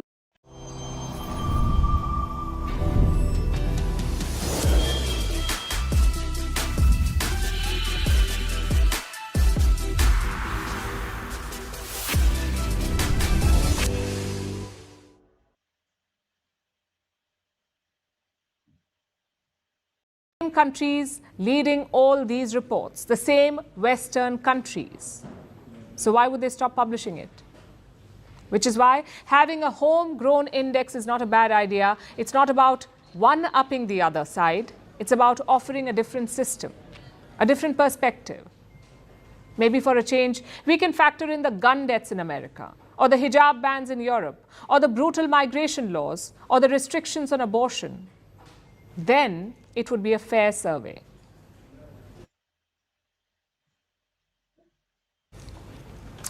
Let's turn to France now. There's a lot of speculation about their role in Ukraine, and not without reason. Top French officials are hinting at something radical, a possible intervention in Ukraine. I'm talking about putting soldiers on the ground, French soldiers. The first hint was dropped by Emmanuel Macron. He refused to rule out deployments in Ukraine. There is no consensus today to send ground troops in an official, endorsed and sanctioned manner. But in dynamic terms, nothing should be ruled out. We will do whatever it takes to ensure that Russia cannot win this war. But Macron's allies are not eager. The US has ruled out sending soldiers, so have Germany, Britain and Italy. Yet France is not backing down. Now the army chief has spoken out. The French army chief, he says French support could go beyond military supplies. What does that mean? Logic says deployments. Another top general has hinted at the same. He says France can call up 20,000 soldiers in 1 month. He also said France can lead a coalition of 60,000 NATO soldiers. It seems Macron was not joking around. His army is backing up what he said. You see, sending soldiers can mean a lot of things. It doesn't have to be combat troops. It can be a training role or an advisory role or a security role. For that, there is some support. In fact, some NATO soldiers are already in Ukraine. They're helping and training Ukrainian troops.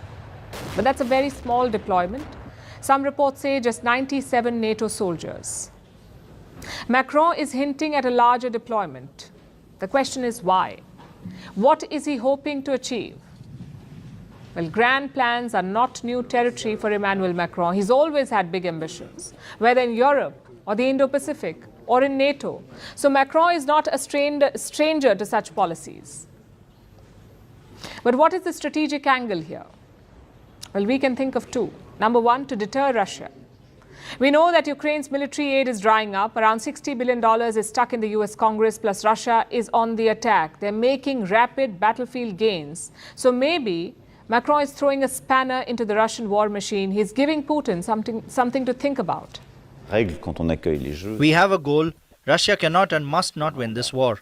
This is the continuity of France's position. We are at your side because we are at the side of peace, and there is no peace for Ukraine and for Europe that would require a capitulation of the Ukrainians, because that would be a renunciation of our security. In the past, on several occasions, when there have been conflicts, this same choice has been made. Indications are Moscow has taken the bait. Russia's spy chief has made a big claim. He says France is preparing to send 2,000 soldiers to Ukraine. So that could be one goal that Macron is chasing, deterring Russia. Number two, to cement French leadership. Macron is a senior player in Europe now. He's always had grand plans for the bloc, like a European army or a common foreign policy. So this could be an extension. A bold Macron standing up for Ukraine. But will this actually happen? Could we see NATO soldiers inside Ukraine? As of now, it's unlikely. Most NATO members will look for signals from the US, and the US has elections this year. If Joe Biden deploys soldiers abroad, he could face backlash, which is why Washington is staying away.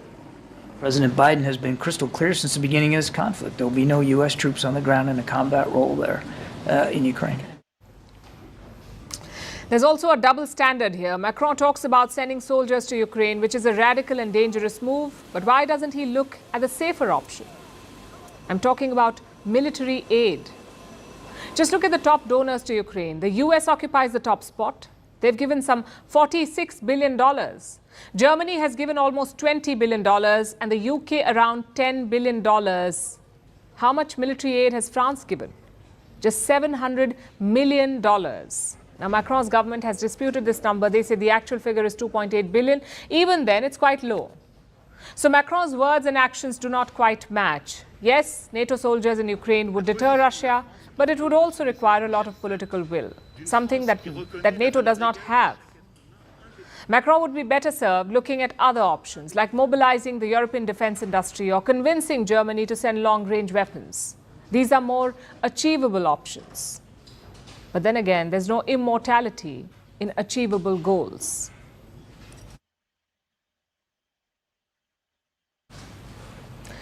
Our next story is from across the channel, from the UK. The weekly opinion polls came out yesterday and they had bad news for Prime Minister Rishi Sunak. Sunak is from Britain's Conservative Party, also known as the Tories.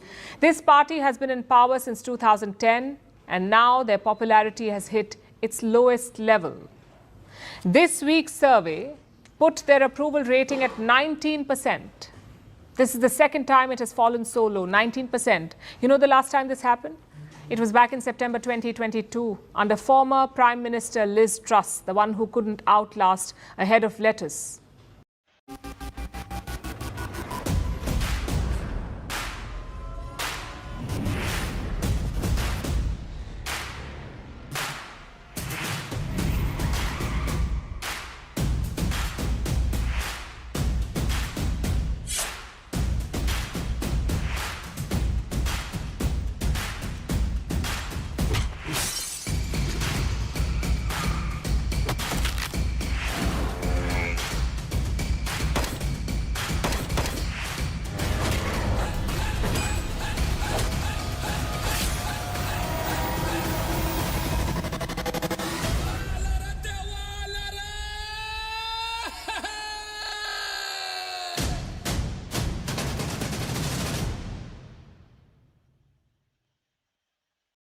She is Sunak's predecessor and the shortest serving Prime Minister in British history. She was Prime Minister for only 49 days, and a big reason was her massive unpopularity.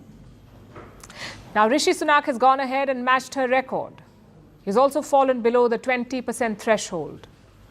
Does this mean his days as Prime Minister are numbered? If you believe the tabloids, then a coup is apparently in the works.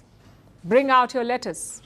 Because the Tories are apparently planning to throw Sunak under the bus and replace him with a relatively fresh face, possibly Penny Mordaunt. She leads the Tories in the lower house of Parliament, and she's tried to become Prime Minister twice already. She lost to both Truss and then Sunak back in 2022. Now she may be trying her luck again, but instead of focusing on Mordaunt, let's look at the Tories and Sunak and how we arrived at this situation.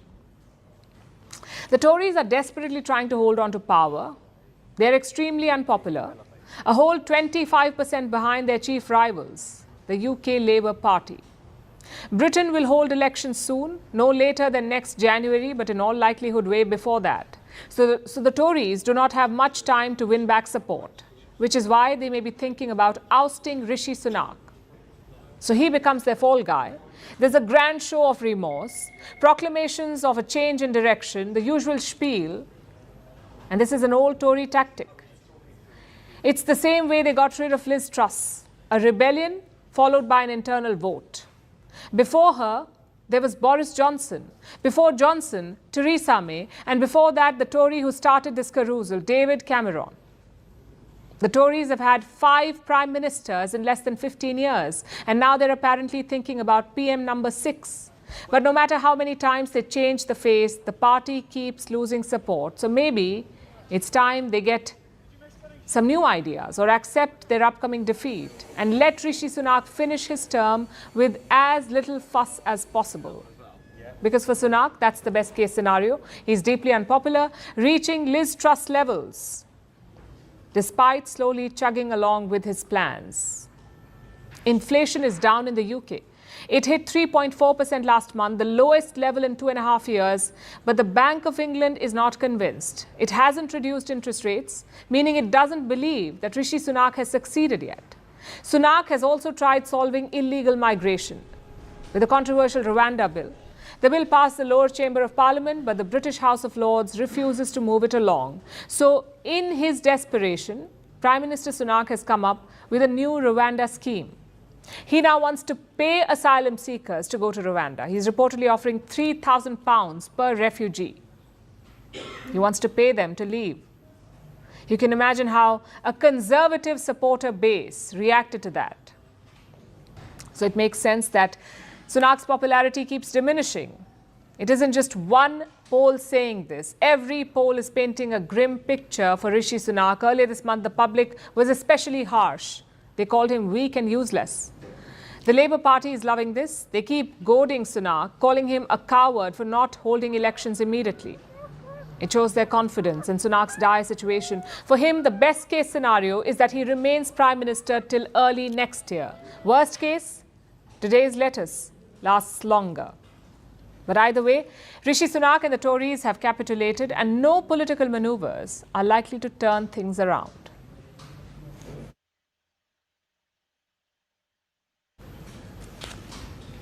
Our next story is a first in the medical world. A pig kidney was transplanted in a human.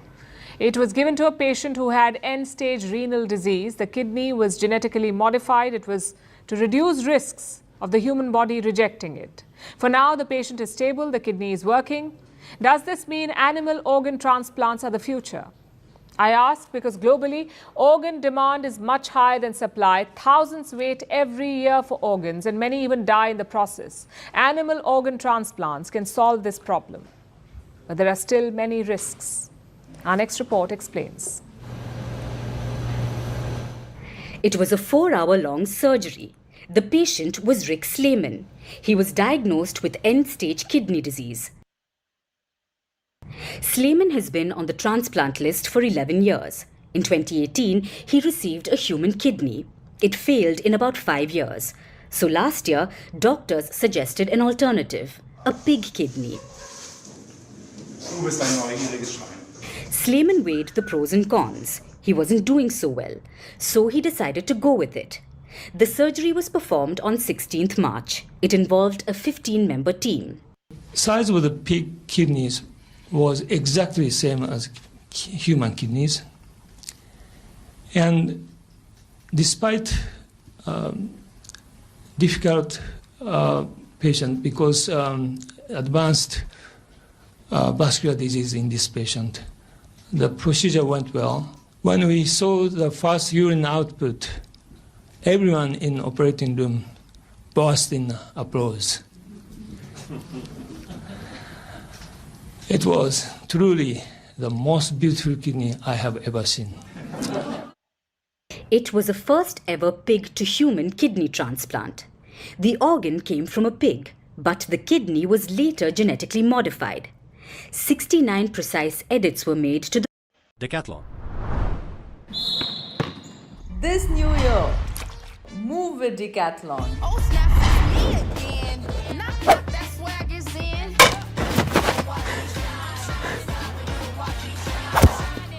Visit store or install the app. To the pig's DNA. This was to make it compatible to the human body and reduces the chances of a human body rejecting it as foreign. And we chose what's called the Yucatan mini pig. This is a pig that's fully grown, is about 150 pounds. And the reason we chose it is that fully grown, the organs are correctly sized to match with humans.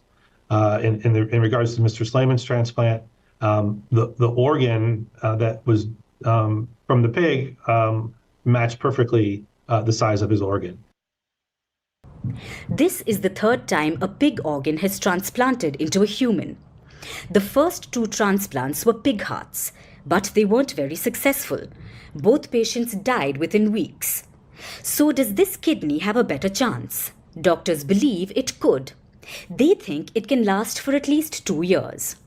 We still don't know how many years these kidneys can survive, but based on our preclinical research, we are aiming at years, at least for more than 2 years in the best case scenario, but still we have to be careful. Globally, the demand for organs far outstrips its supply. In the US, 27,000 kidneys were transplanted in 2023, but nearly 89,000 remain on the wait list. Every day, 17 people in the US die waiting for an organ. Kidneys are the most in demand. This brings us to xenotransplants, which transplants animal organs into humans. So xenotransplants could help solve the organ shortage, but it has its own set of risks. There's the danger of transferring an unknown pathogen to the human body, or even triggering an immune response. But despite the risks and uncertainty, this transplant could be a major breakthrough, depending on how long this pig kidney works.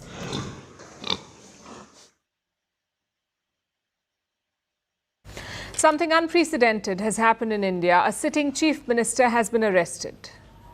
We're talking about Arvind Kejriwal. He heads the government in Delhi. He also leads the Aam Aadmi Party. It's one of the 6 national parties recognized by the Election Commission of India. So he's an important political player. And as expected, there is backlash. We've seen massive protests, a legal showdown, and a lot of accusations flying around. Tonight, we're looking at 5 questions linked to this story. Number 1, why has Kejriwal been arrested?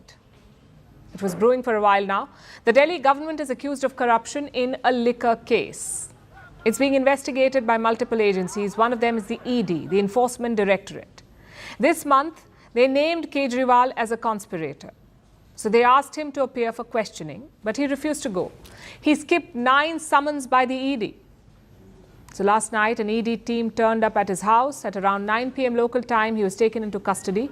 Arvind Kejriwal spent the night in a small cell inside the ED head office. He will remain in ED custody until March 28th. That's 6 days. Question number 2. What is the liquor scam? In most Indian states, governments run liquor shops. It's a big money spinner for them.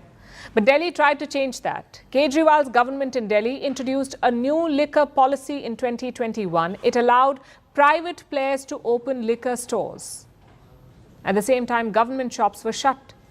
The idea here was twofold. A, to improve customer experience, and B, to generate more revenue. At first, it seemed to work. Delhi reported a 27% rise in revenue from liquor, but soon there was trouble. Delhi's top bureaucrat flagged issues with this policy. He said the government was running losses. How much? Almost 580 crore rupees, which is $69 million. He also said that Delhi ministers were getting kickbacks. So basically, they were taking money in exchange for liquor licenses. That was the charge. And that's where the case started.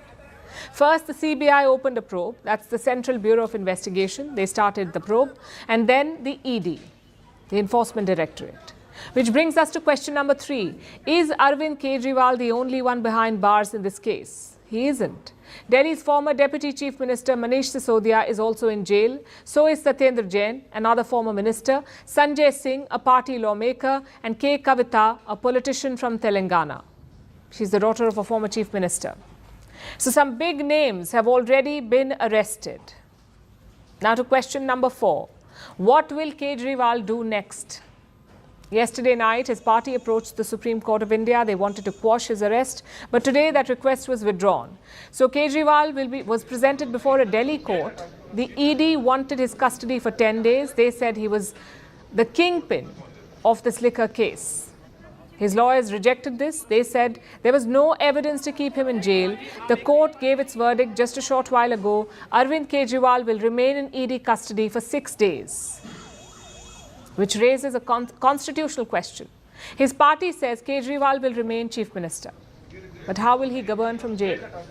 In the past, chief ministers have resigned before their arrest, like Jayalalitha in Tamil Nadu and Lalu Yadav in Bihar. But Kejriwal has not stepped down. So what does the law say about the situation? Unless he is convicted, there is no obligation to resign. But governing from jail poses logistical challenges. A chief minister has dozens of meetings every day. But an inmate is allowed only 2 meetings per week. So how do you navigate that? Plus, the union government is seeking legal advice on the matter. Some experts say the centre could suspend or dismiss him. And do not forget the question of ethics. Conviction or not, should a jail chief minister continue to govern? It's likely to raise many concerns. Finally, we have question number 5. How will this affect the upcoming election in India? In many ways. This arrest has galvanized the Aam Aadmi Party. They're planning a massive protest over the weekend. It has also brought some unity in the opposition. Most parties have sided with Kejriwal. They say the government is weaponizing central agencies, basically using the ED to target leaders. At the same time, there will be criticism too. The Aam Aadmi Party emerged from an anti-corruption movement. Arvind Kejriwal was elected on a no-graft promise. But today, he's been arrested on the same charge, corruption. So many voters will say, there is no smoke without fire. Now, we don't know how this case will play out, but it will definitely raise the temperatures ahead of voting in India.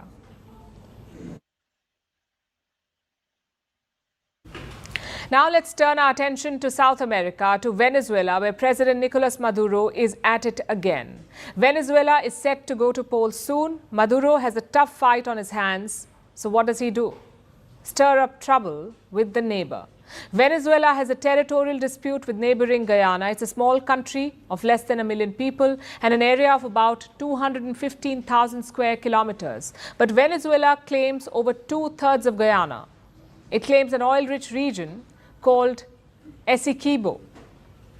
This dispute has existed for almost 200 years, and yet it is now on the eve of elections that Venezuela has formally declared Essequibo a state, escalating tensions when it should be preparing for elections. Here's our report. It's been approved unanimously. Consequently, the organic law for the defense of Guyana Essequibo is declared approved. And with that, Venezuela kicked up a hornet's nest. It has once again angered its neighbor, Guyana. Caracas has declared that 2/3 of the neighboring country is a new Venezuelan state. The region is called Essequibo. It has been the object of a 2-century-long dispute, and now Venezuela has unilaterally tried to change the status quo. To add to the insult, Venezuela has named the state Guyana Essequibo.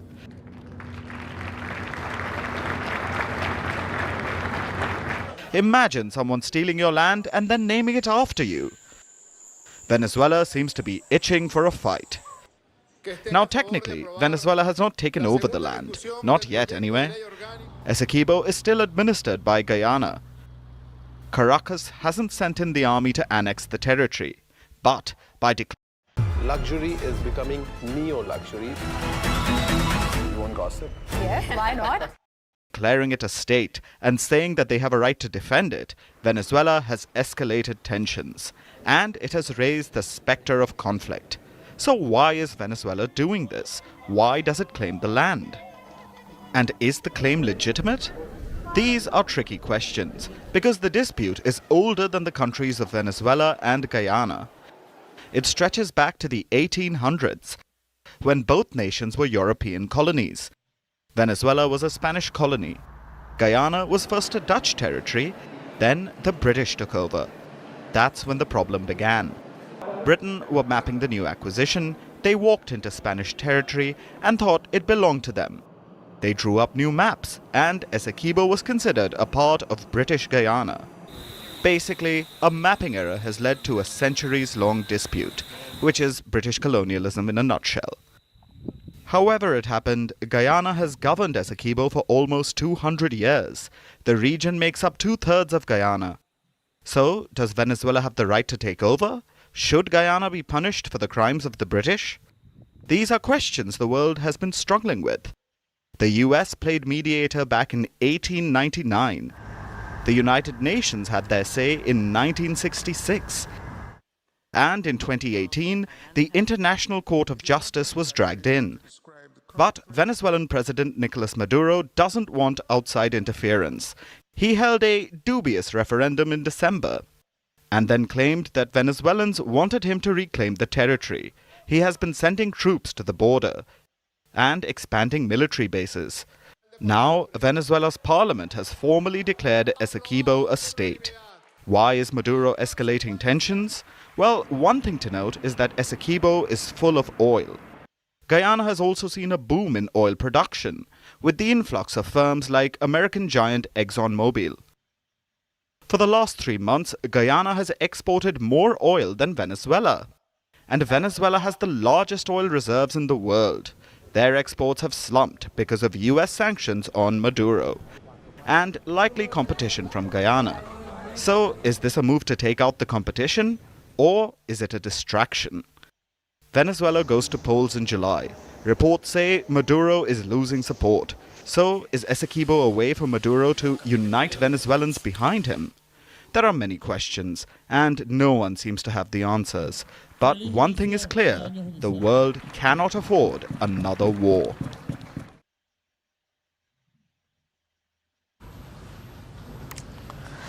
Ancient Greek philosophers had a strange conundrum they just couldn't figure out. They called it akarasia. Akarasia means acting against one's own best interest, basically doing what we know is bad for us. Now, to put this in the modern context, ordering takeout as groceries willed, or doom scrolling even when your eyes hurt. Some thinkers say we fail to accept problems, therefore we fail to act on them. But akarasia is not just limited to humans, it is a modus operandi for many governments too. Let me give you an example. Today is World Water Day, so let's focus on water. You know that the world population is increasing, so is the demand for food. And to keep up with this demand, we must grow more crops. At least 50% more by 2050. That is, if nothing else changes. If the heat does not impact crops, if the soil does not degrade, if we do not lose more biodiversity, all of this will most likely happen. But let's say nothing changes. Even then, one thing could prevent humans from putting food on the table, and that is water. To meet the growing agricultural demands, we need more water. By 2050, irrigation needs to increase by 146%. That's what studies say, 146%. But there is a small problem here. Water has already maxed out. And this should be a wake-up call. Countries should be scrambling to save water. Yet it is business as usual. Agriculture still accounts for 90% of the world's freshwater use. We have pumped out so much water, we have changed the Earth's spin. Now, dry parts of the world are getting drier. Flash droughts are the new normal. Rivers are failing to reach the sea. Ice is melting rapidly. Freshwater species are becoming extinct at 5 times the rate of species that live on land, mind you. So many problems, and one clear reason: demand for water is outstripping supply. Let me show you a map. At least 25 countries face an extreme water crisis. India is part of the list, but the worst hit are Bahrain, Cyprus, Kuwait, Lebanon and Oman. These 25 countries are home to a quarter of the world's population, which means 1/4 of the world does not have proper access to drinking water. And there are many reasons why. For some, it is the over-reliance on groundwater, sometimes for household use, sometimes for infrastructure development. In other countries, agriculture is the biggest reason, and in some, climate change is a major culprit. But usually, it is a combination of factors. Countries know this. They have the data. They know how water scarcity is hurting them. The lack of water does not just create food insecurity, it also creates health problems, because sanitation needs are not met. Half the world already lacks basic sanitation. On top of this, economic development takes a hit. Global trade suffers. Water scarcity also drives mass migration. It can spark conflict. So countries are under immense pressure. They need to innovate. They need better regulation, political and economic measures. But so far, only few of them have managed to succeed. Thailand is a success story. It has laws to control groundwater licensing and utilization. California has improved its water regulation as well. It has created locally tailored conservation rules. Just about a decade ago, Israel had chronic water shortage. Today, it produces 20% more water than it needs because it manages to recycle more than 80% of its wastewater. All these regions have different strategies. The only commonality is this: they came up with creative solutions. But that can only happen if nations first accept that they are in deep water.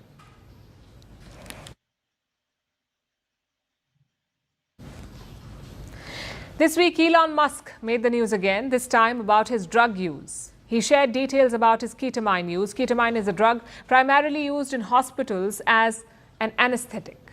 But Musk uses it for depression, and he's not the only one. From Wall Street giants to tech executives, a lot of them are said to be using substances to boost productivity and survive high-pressure jobs.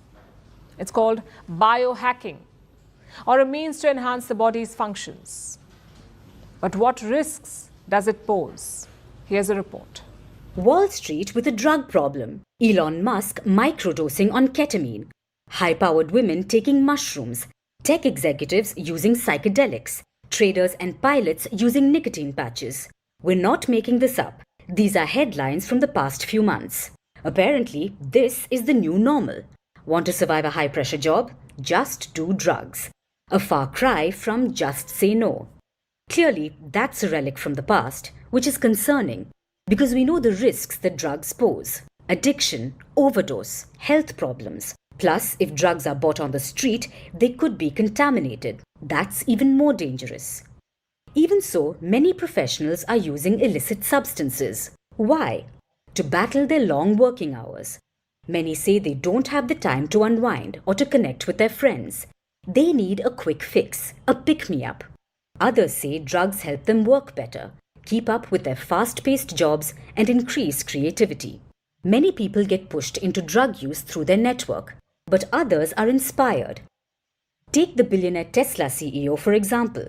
In a recent interview, Elon Musk discussed his use of medication ketamine.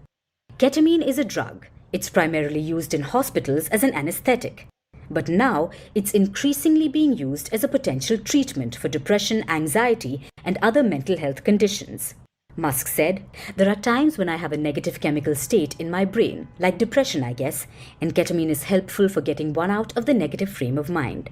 He's one of the world's most powerful people. He can influence millions. Now, Musk did add that he has a prescription for the drug and that he takes a small amount once every other week. But that kind of information is easier to slip through the cracks. And the result is not always positive. There is a dark side here. We saw this recently with the death of actor Matthew Perry. He died of an accidental ketamine overdose. Even so, drugs have become the new work life. And the narrative has been built in a way that they have seamlessly fit into the definition of biohacking. Biohacking as a term gained popularity over the past decade. It refers to enhancing the body's ability to function. Some say it can even increase one's lifespan, physical or mental. Biohacking can happen with dietary shifts or supplements by using hyperbaric chambers or electromagnetic stimulators. Now, biohacking based on thorough research can be safe. But with millions of articles and TikToks on it, it's difficult to know what's one's body to the breaking point instead of taking a break. So at the end of the day, taking drugs to enhance performance is not biohacking. It's just a hack job at the altar of workaholism. And now it's time for Vantage Shots, images that tell the story. In Ukraine, a Russian missile hits the country's largest dam in southern Zaporizhia.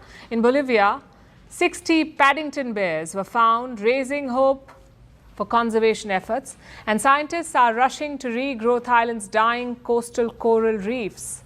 Finally, we're taking you back in history. On this day in 1945, the Arab League was formed. It's a regional organization of Arab states. Initially, 7 Arab nations formed the League. It was to foster economic growth in West Asia. Later, 15 more joined the League. We're leaving on that note. Thanks for watching. Have a great weekend.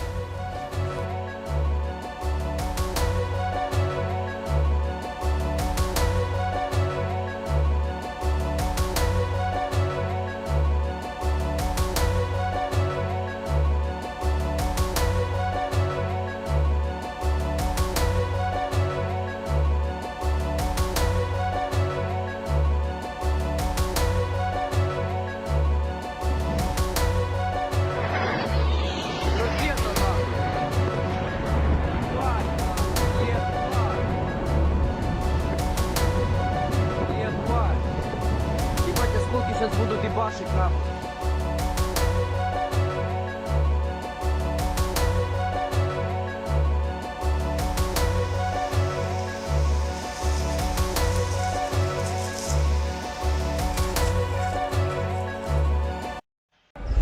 Namaskar! Yaha aane ke liye dhanyawad. The reason we've asked you to come is to show you how solar panel works and tell you how it can help your everyday life. The solar panels work by harnessing energy from the sun and turning it into electricity.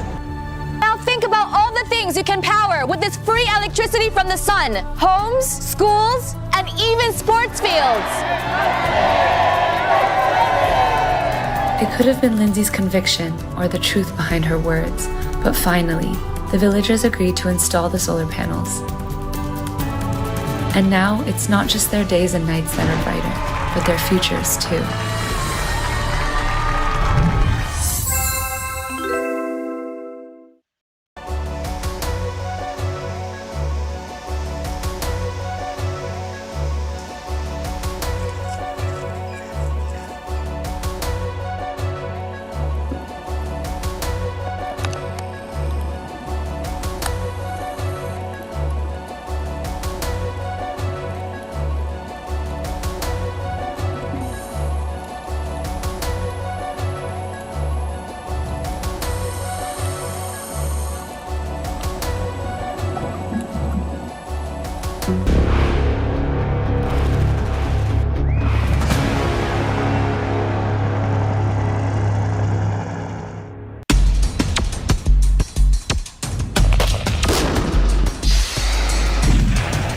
The world order is heading towards a major shakeup. alliances are being formed, and years of Western dominance is slowly fading away. Europe is too busy trying to keep Putin's war machine at bay, and amid all the chaos, the global south is emerging, a military partner, and in a rare show of strength, New Delhi has begun showing its teeth, which is why New Delhi prepared for any threat from Islamabad or Rawalpindi.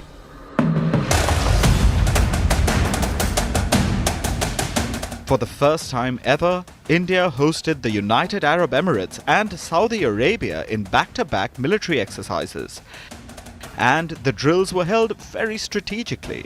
The Indian Army hosted the West Asian nations in the sand dunes of Rajasthan.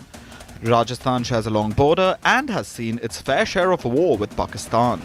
The drills were held in a small soldiers and familiarized them with their new friends. The drills with the UAE were called Desert Cyclone. 45 troops from both the armies participated. The UAE brought in the Zayed 1st Brigade.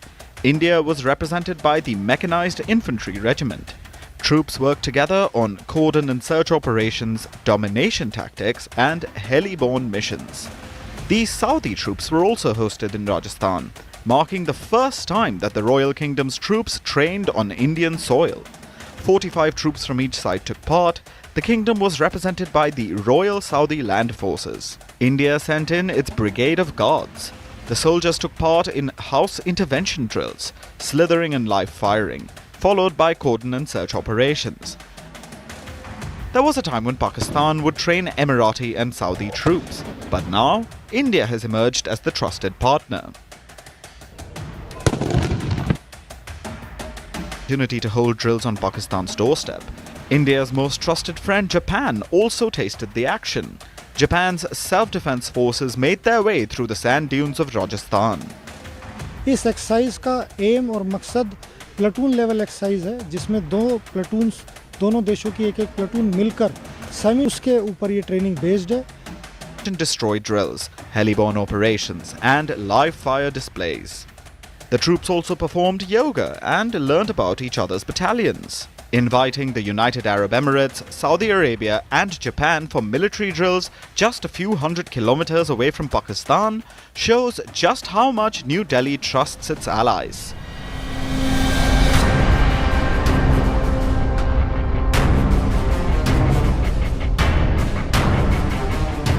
As the Indian Army was busy making friends in Mahajan, India's fighter jets were getting loaded up with heavy-grade bombs.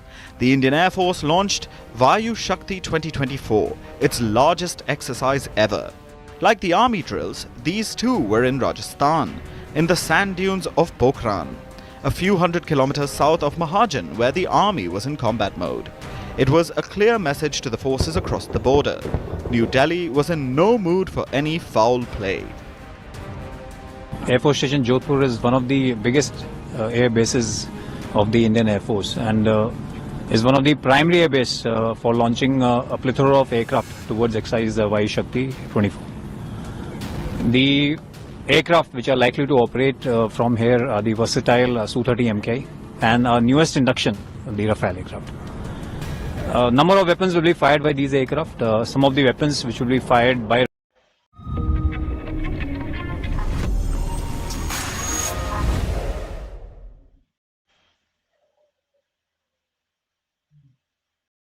Listen, there's a good insurance policy. A good insurance policy. Let's ask AI. A policy in which premium payment is limited but provides income for lifetime. LIC Jeevan Utsav.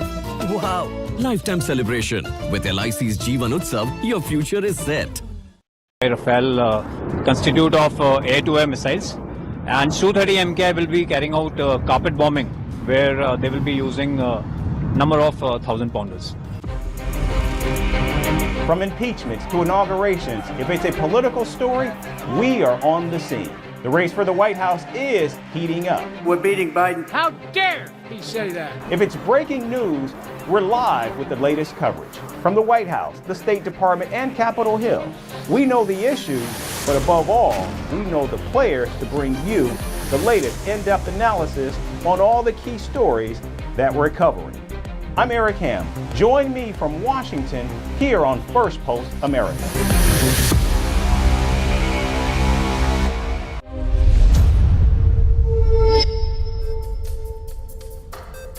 Hello and welcome to First Post America, your global pit stop for the latest news and headlines from the United States and around the world. I'm Eric Ham coming to you live from the nation's capital in Washington, D.C. We'll get you a roundup of all the day's top stories, but first, let's take a look at the headlines. Russian airstrikes cause a blackout in 7 Ukrainian regions. Kyiv accuses Moscow of deliberately targeting the Zaporizhzhia nuclear power plant. Australia signs a deal worth $3 billion to jointly produce nuclear-powered submarines with the UK as part of the Trilateral Security Alliance AUKUS with the United States. In India, Delhi Chief Minister Arvind Kejriwal appears in court a day after his arrest in a liquor policy case. The accused leader calls it a political vendetta. More than 70 Rohingya refugees reported missing after a boat capsizes off the coast of Indonesia. If confirmed, this would be the biggest catastrophe involving asylum seekers this year. And unidentified attackers ambush and kill 23 soldiers of the Niger army while wounding another 17. Niger's army says at least 100 gunmen came on motorcycles wearing suicide bombs.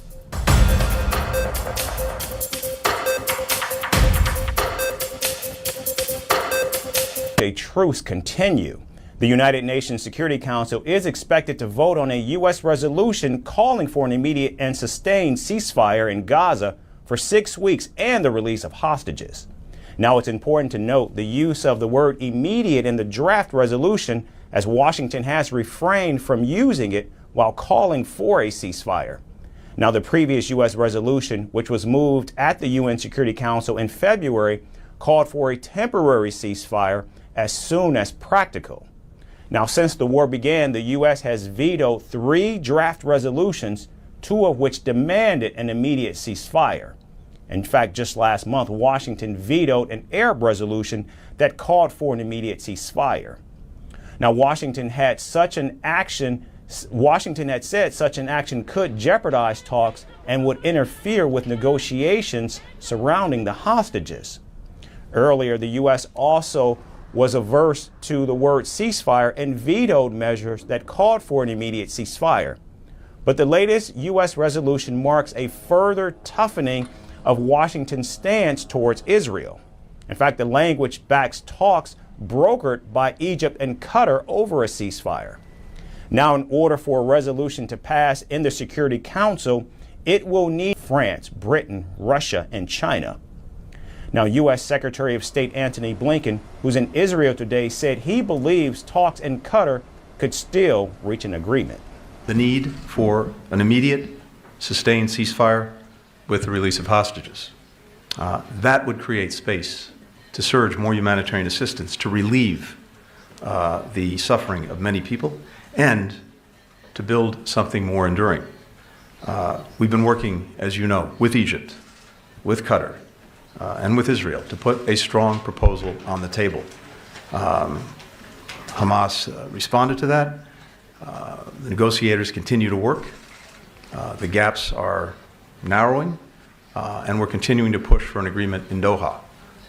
There's still difficult work to get there, but I continue to believe it's possible. Now, the CIA and Mossad chiefs will be arriving in Qatar today to join the talks.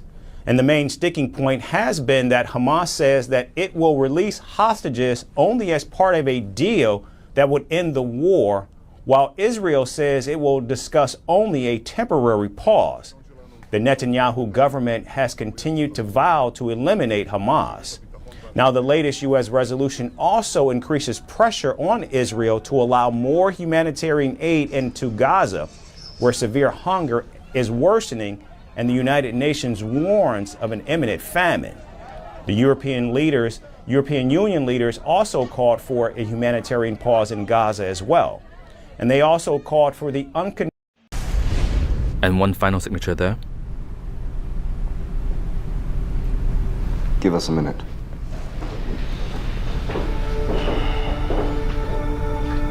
Do you remember the day we met?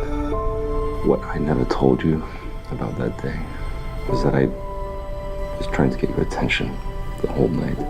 When our eyes finally met, I knew that you would be someone special in my life, that I couldn't let you go. Why are you telling me this now?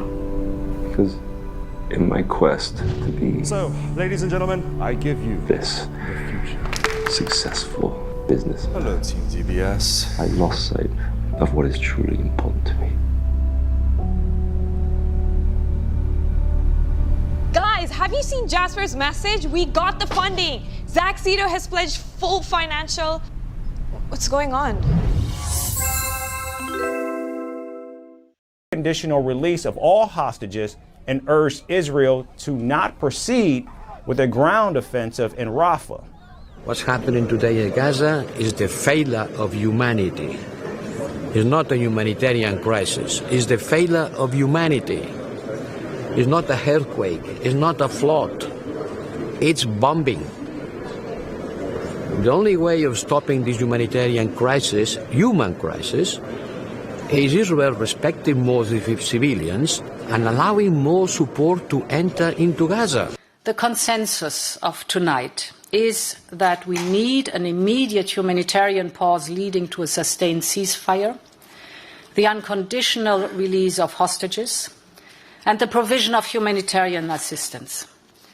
Gaza is on the verge of famine, a catastrophic humanitarian situation. Full, rapid, safe, and unhindered humanitarian access into Gaza via all routes is essential. Now, after European leaders huddled in Brussels, the focus today shifts to New York. Will the United Nations Security Council pass a resolution calling for an immediate ceasefire after 5 months of war, or will the U.S. resolution be vetoed? Many questions, very, very few answers. And in the Red Sea, Yemen-based Houthis have struck another commercial ship in the Gulf of Aden. The rebel group claims an American-flagged vessel was critically hit with a number of missiles. The Houthis also claim to have fired long-range missiles towards Israel. The naval forces of the Yemeni armed forces carried out a targeting operation against the American ship Mado in the Red Sea with a number of appropriate missiles. The missile forces also fired a number of winged missiles at Israeli targets in the occupied Palestine, successfully hitting the targets, thanks to God. Now, U.S. officials did confirm that a commercial vessel was in fact struck, but did not sustain any major damage. The Iran-backed group had issued another round of threats against American, British, and Israeli ships and its forces in the region. The aircraft carrier USS Dwight D. Eisenhower has been in the thick of all the action. The carrier group's captain goes on to say that the biggest threat is from anti-ship missiles and long-range kamikaze drones. He states the U.S. Navy has not deployed its aircraft carriers at this scale since World War II. The Houthis are the biggest threat we've seen, end quote. The U.S. Navy launches airborne operations almost every minute against the Houthis, and American naval aviators and their crews are beginning to feel the effects, calling it the most flying that they've ever done on a deployment. Meanwhile, maintenance crews have raised red flags as the intensity of operations continues to grow. The aircraft carrier's deck is performing a launch or recovery every minute, and it's taking a toll on the ship as well as the fighter jets. Still, the Houthis continue to arm themselves with low-cost, long-range weapons, and fighters of the rebel group are even storing rocket launchers, anti-ship missiles, and long-range drones in their homes.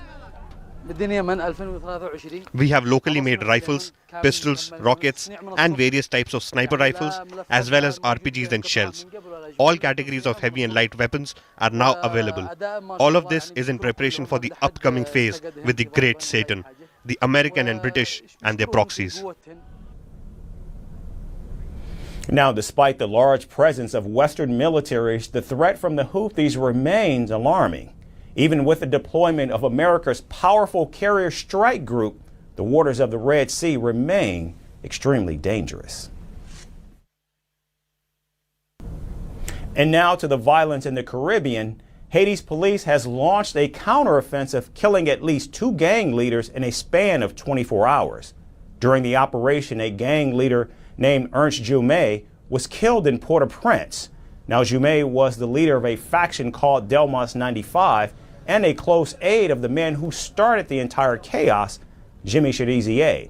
Now, Jume's death is a major setback for Cherizier and his gangs, as Jume joined Cherizier's war only recently after a jailbreak. Jume had been tasked with the takeover of posh neighborhoods in Haiti's capital. Now Cherizier has vowed to avenge the death of his trusted aide. The former cop turned gang leader has threatened to increase the intensity of violence. Meanwhile, the international community has stalled its promised intervention in Haiti. And moreover, the Transition Council that was meant to take over after the Prime Minister Ariel Henry's resignation is facing a roadblock. The 9-member council had been finalized by the neighboring Caribbean nations and the United States, but now there are reports of a political divide in the Caribbean community as they fail to agree on a new leader for Haiti. However, Washington has said that the formation of the Transition Council is nearing completion. I understand that Haitian stakeholders are very close to finalizing membership and remain in active discussions with CARICOM leaders as it relates to the makeup of the Transitional Presidential Council. However, Cherizier's gang says that they will not allow the Transition Council to govern Haiti. We don't recognize the CARICOM meetings. We don't recognize the UN Security Council meetings. We don't recognize the body group meetings. We don't recognize the meetings held at the White House. Haiti's destiny has already been made and is not part of any of these groups. Now, as the fighting escalates, nations including France and Germany have begun rescuing their citizens from Haiti. India, too, has launched an operation with support from the Dominican Republic. Meanwhile, Washington continues to provide aid and relief for Haitians as calls for action grow in the United States. It's in our backyard, and many of the residents of Haiti are from New York City, from Miami, and from other parts of the Americas. And it's imperative that we have an immediate response. We cannot ignore it and act like it is not taking place. There are immediate things we can do right now. Stop the flow of guns, stop the deportation, give the expertise on how to stabilize the community, and give the resources that are needed at this time. Now, with no sight of the Transition Council, Cherizier and his gangs have the upper hand, while the people of Haiti feel let down both by their government and the international community. And moving on from a turbulent nation to a troubled economy, Nigerian President Bola Tinubu has announced a ban on public-funded foreign trips of his ministers and government officials.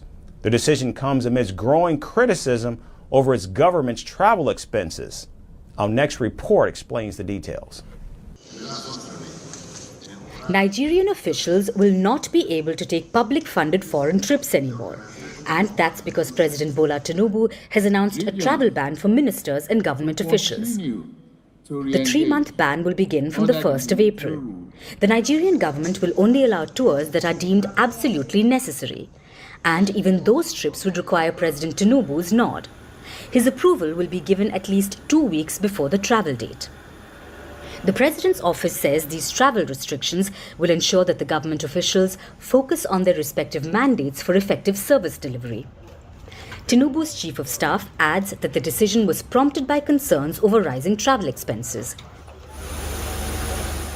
The Nigerian administration has been facing criticism for its foreign visits. The President himself has made more than 15 foreign trips since his inauguration in May 2023. Reports suggest that the President spent over $2.2 million in the first 6 months of his tenure for domestic and foreign trips. The amount was reportedly 36% more than the total travel budget amount for 2023.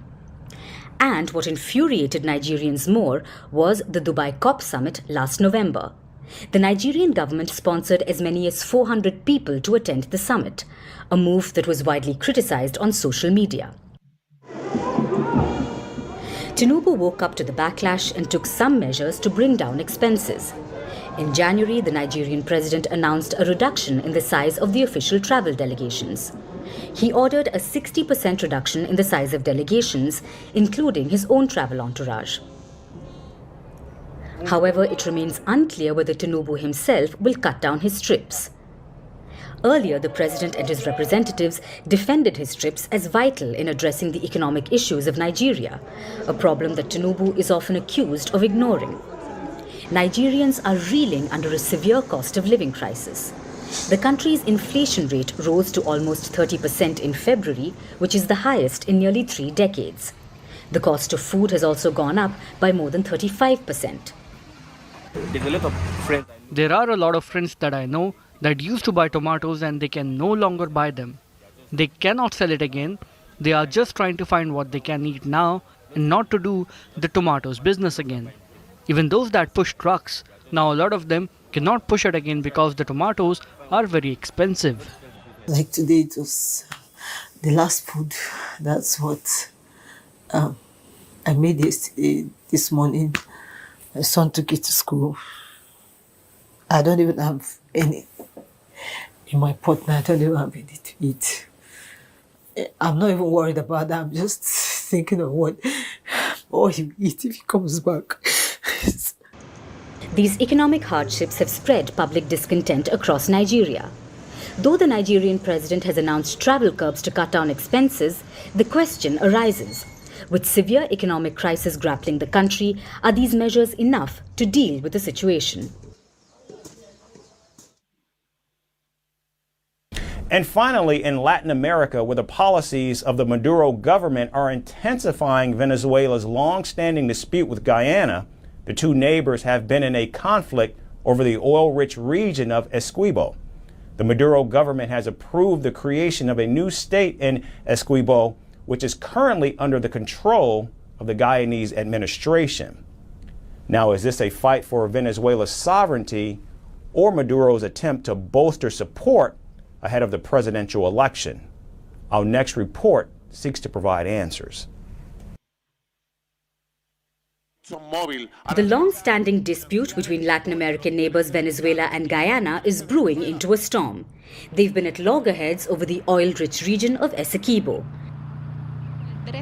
And now, this storm is further being fueled by Venezuela's domestic politics.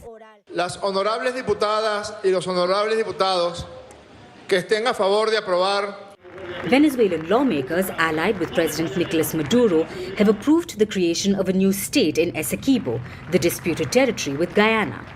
The Maduro government claims it has the right to govern Essequibo. Tensions peaked between the two sides last year. In December, both Venezuela and Guyana agreed to avoid any use of force after the leaders of the two nations met. However, satellite images from last month show Venezuela expanding military bases near its border with Guyana. The dispute is also pending at the International Court of Justice. The ICJ is to decide on which country the territory belongs to, but Venezuela has already ruled out accepting an ICJ decision. It says it doesn't recognize the International Court of Justice. A nombre de todo el pueblo de Venezuela. Last year, Venezuela also held a referendum to claim sovereignty over Essequibo. The Maduro government said 95% of voters approved territorial claim on the territory and called it a big win. Guyana hit back, saying its borders are not up for discussion and that it will defend its sovereignty. We have taken the first steps of a new historical stage to fight for what is ours, to recover what the liberators left us, the Guyana Essequibo.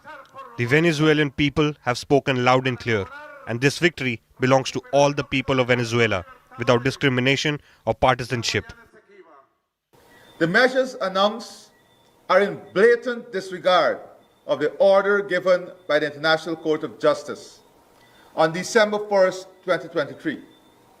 Guyana views this as an imminent threat to its territorial integrity and will intensify precautionary measures to safeguard its territory. The disputed territory Essequibo, which is currently governed by Guyana, is notable for two reasons. One, it is massive. The 160,000 square kilometer region is mostly thick jungle. It makes up roughly 2/3 of the entire land area of Guyana. It's even larger than the size of England. Two, and more importantly, the land is rich in natural resources, primarily petroleum. This territorial dispute has roots in the colonial era. In the late 1800s, the US and the UK agreed to split the territory between modern-day Guyana and Venezuela. A majority of the Essequibo region was granted to the Guyanese administration. The conflict remained mostly dormant in the 21st century until 2013.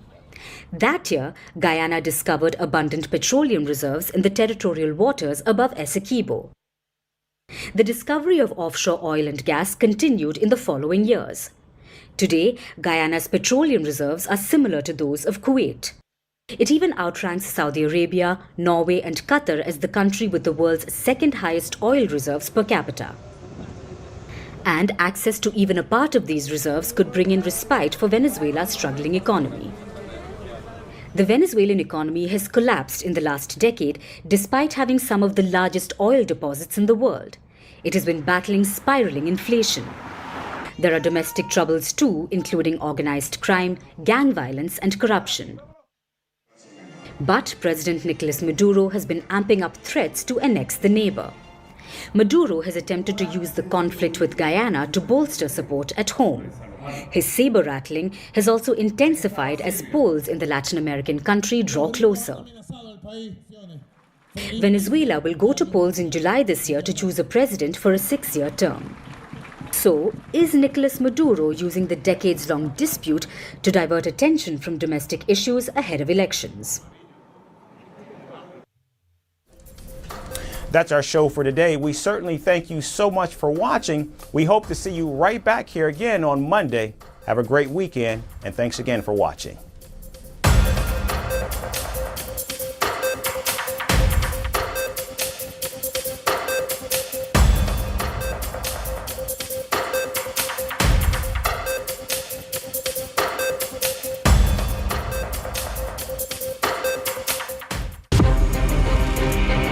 From impeachments to inaugurations, if it's a political story, we are on the scene. The race for the White House is heating up. We're beating Biden. How dare he say that? If it's breaking news, we're live with the latest coverage. From the White House, the State Department, and Capitol Hill, we know the issues, but above all, we know the players to bring you the latest in-depth analysis on all the key stories that we're covering. I'm Eric Ham. Join me from Washington here on First Post America.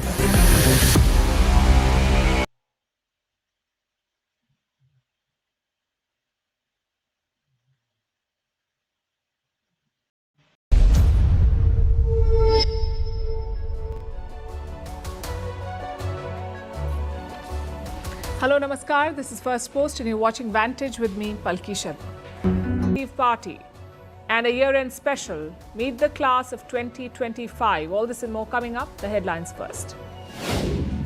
France bombs the Islamic State's military positions in Syria. It's the first such strike on the country since the fall of Bashar al-Assad. Rafale fighter jets and Reaper drones dropped 7 bombs in central Syria. The US has also doubled its troops in the country amid fears that the Islamic State could try to take advantage of the turmoil in Syria. A South Korean court issues an arrest warrant for impeached President Yoon Suk-yeol. Yoon is being probed for declaring martial law on the 3rd of December. Investigators requested the warrant after Yoon skipped questioning for the 3rd time. The impeached president faces criminal charges of insurrection, which could result in life imprisonment or even the death penalty. In India, Manipur Chief Minister apologizes amid continuing ethnic violence. Biren Singh urges the people to forget past mistakes. He hails the progress made in the last few months and hopes the new year brings peace and calm to the northeastern state. Manipur has been battling ethnic violence since May 2023. China denies claims of cyber attack on the US Treasury, calls the allegations groundless. This incident happened earlier this month. The attack resulted in access to some of the US Treasury's workstations. Many countries have voiced alarm over alleged Beijing-backed hacking targeting their governments. And Venezuela fines TikTok $10 million. The penalty is over viral challenges that left 3 adolescents dead. TikTok is owned by China's ByteDance. The company has 8 days to pay the fine or face appropriate measures.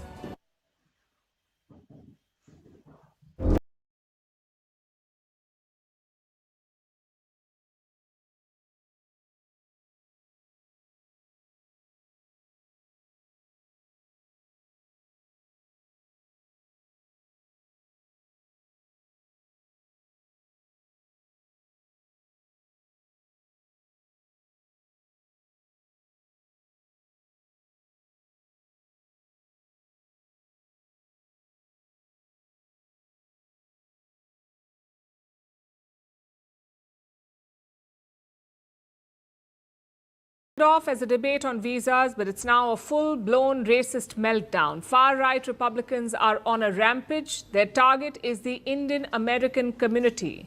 And we've seen all the usual tropes. Go back to your country, pray to your pagan gods, wrestle around in mud and eat curry, typical of America's far-right. Even their insults are not too bright. But it does reveal a deeper problem with American society, especially a section of Donald Trump supporters. They hate anyone who is not white. They also hate anyone who is not a Christian. Some Indian American lawmakers are trying to fight this. Among them is Sri Thanedar, a Democratic congressman from Michigan. Listen to what he said, and I'm quoting, "Racism in America is still alive and well, and we must stand up to it together. That's why I introduced a bipartisan resolution condemning all Hindu phobia." Well, he's absolutely right. To prove it, let's look at the replies to the same post. This is what people have written. People with the name Sri Thanedar should not be in the government. Racism is good. It preserves bloodlines and cultural heritages. Leave willingly or leave it to chance. You are no American and never could be. As they say in maths, hence proved. And just to be clear, it's not just Hindu Indians. Muslims, Christians and Sikhs from India also migrate to the United States, and they too are facing racism. So ideally, any law should target anti-India racism. Having said that, we have seen a worrying trend recently, a spike in attacks on the Hindu faith. It started around the time Vivek Ramaswamy ran for president. He is a big supporter of Donald Trump, yet the MAGA crowd never welcomed him. Do you know why? Because Ramaswamy is a Hindu and not a Christian. Take a look at this video from October. It shows a far-right supporter questioning Vivek Ramaswamy. Listen in. And God has a name, and Hinduism is a wicked pagan religion, and it's completely incompatible with America. So the question of whether or not somebody of a non-Christian faith can embody and lead the United States of America at any meaningful level is an open question. The only point I would make to those who are listening as students, and I'm glad you're stepping up and asking a challenging question. I would advise you to next time leave the disingenuous accusations of motivation to one side, because there's a more interesting exchange for us to have. If you believe that Thomas Jefferson as a deist is somebody who would have been unqualified to be U.S. president, then I guess you and I see the future of the United States of America differently. He says Hinduism is a wicked pagan religion. And he said that to Vivek Ramaswamy's face. And he saw the response. Pretty meek, to be honest. Ramaswamy did not directly defend his faith. Instead, he called it a difference of opinion. What's worse, he described it as a challenging question. But it's not, is it? Calling another religion wicked is not an opinion. It is hateful and insulting. Yet Vivek Ramaswamy smiled away and answered the question. So he is part of the problem too. And so is Donald Trump. This is a man who made a career out of villainizing migrants, out of targeting black and brown people. So is it surprising that his supporters hate Indian Americans? Frankly, it's on point for them. I've got some more evidence for you. On Sunday, a social media account started running a poll. The question was quite simple. Would Americans rather have illegal Mexicans or legal Indians? More than 40,000 votes have been cast, and look at the results. Nearly 82% preferred illegal Mexicans. Only 18% said legal Indians. First of all, congratulations to all the Trump fanboys in India. You're finally meeting the real Trump fans. And newsflash, they hate you. But more importantly, what's the way forward? The Trump team has asked its nominees to be silent. They're asking them to not comment on the H-1B visas. The Indian government is also on alert. Reports say they are reaching out to IT firms and business chambers.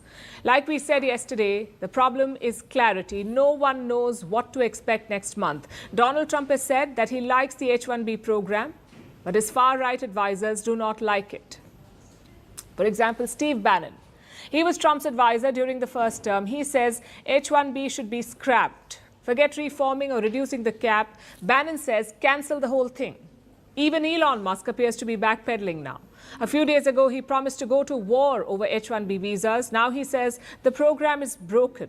He wants the H-1B to be reformed. And this is going to be a big issue going forward. Almost 72% of H-1B beneficiaries are Indians. More than 1 million Indians are in line for a green card, which is basically permanent residency in the US. All of them are in a limbo right now. Donald Trump should address both these issues immediately. First, spell out his exact policy on H-1B, and second, shut down the racist trolls. Remember, this whole thing started after Trump picked a new AI advisor, an Indian American named Sriram Krishnan. MAGA Republicans have abused and insulted Krishnan, yet Donald Trump has not said a word. It is moments like these that define character and leadership. Trump has exhibited neither so far.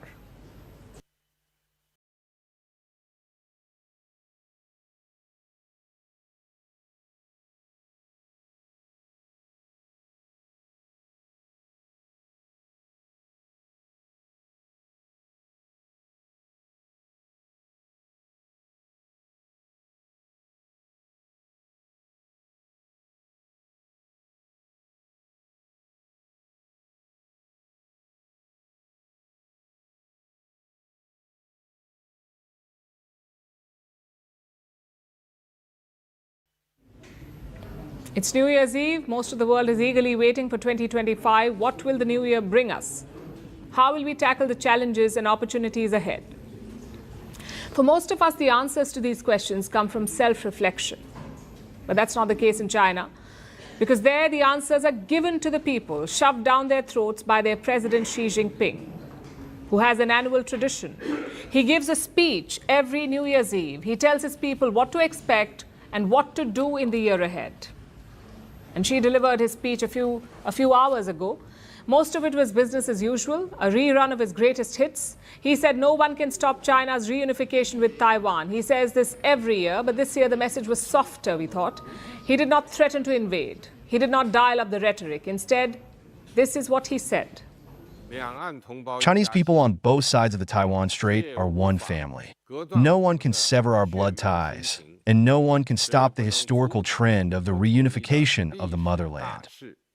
This is a far cry from last year's message. Back then, he was amping up tensions, threatening war because Taiwan was going to polls. Xi Jinping wanted to scare Taiwan, scare the people into voting out the incumbent government.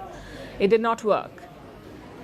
But Xi Jinping is not the type to change his ways. He did not threaten this year, not because he's had a change of heart. Most likely not. He just has bigger fish to fry at the moment. He needs to deal with his own economy first. Xi Jinping spent a good amount of time talking about China's economy. He insisted that it was on an upward trajectory.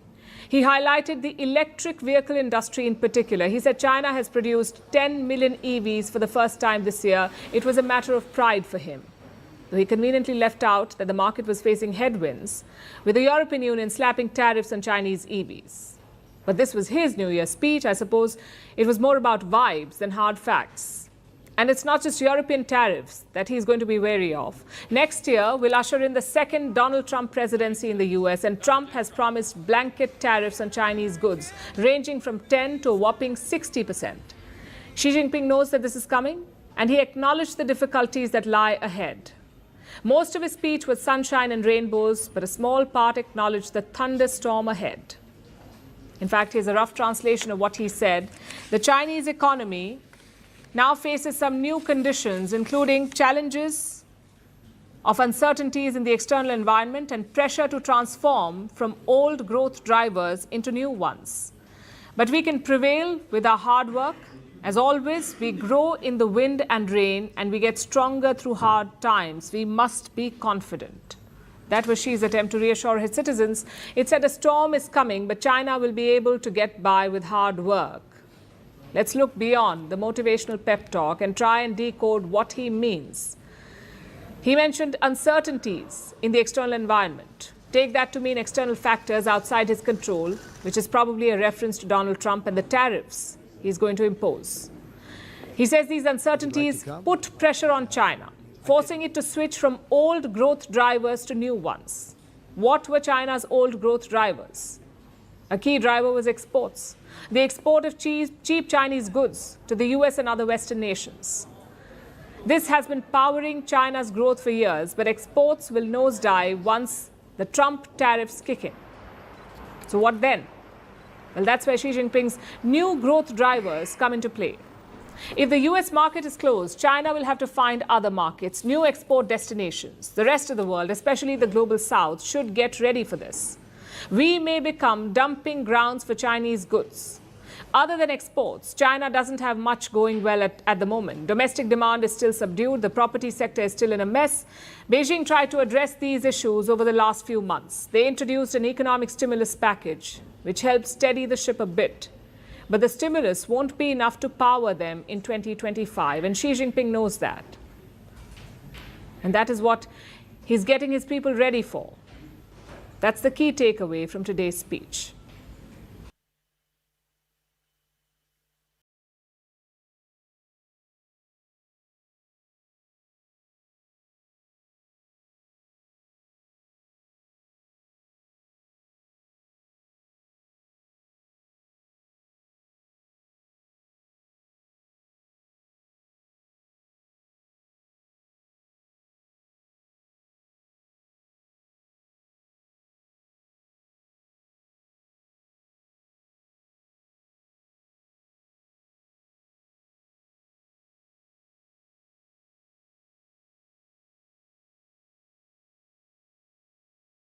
December 16, 1971, history was being made in Dhaka. Pakistani soldiers surrendered to India after 13 days of fighting, and the result was this picture.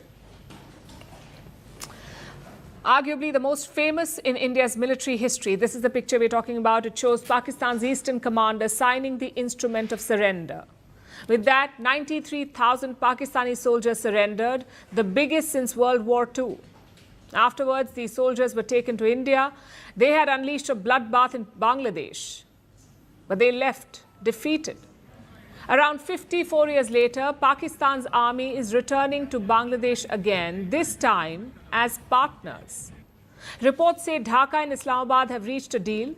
Senior Pakistani officers will visit Bangladesh in 2025. They will train soldiers in the Bangladesh army. Apparently, the program will start by February. And it's not an isolated move. A top Pakistani general is expected to visit Dhaka in the coming days. His name is Lieutenant General Sahir Shamshad Mirza. He is the chairman of Pakistan's Joint Chief of Staff Committee. Then in February, they have naval trust, but still significant. He met Pakistan's Prime Minister recently. He talked about moving on from 1971. I guess this is how you move on, by hosting the same army that massacred and raped your people. The same army that refuses to apologize for it. And it fits perfectly with Yunus's foreign policy. He wants to reset ties with Pakistan. The question is, should India be concerned? The short answer is yes.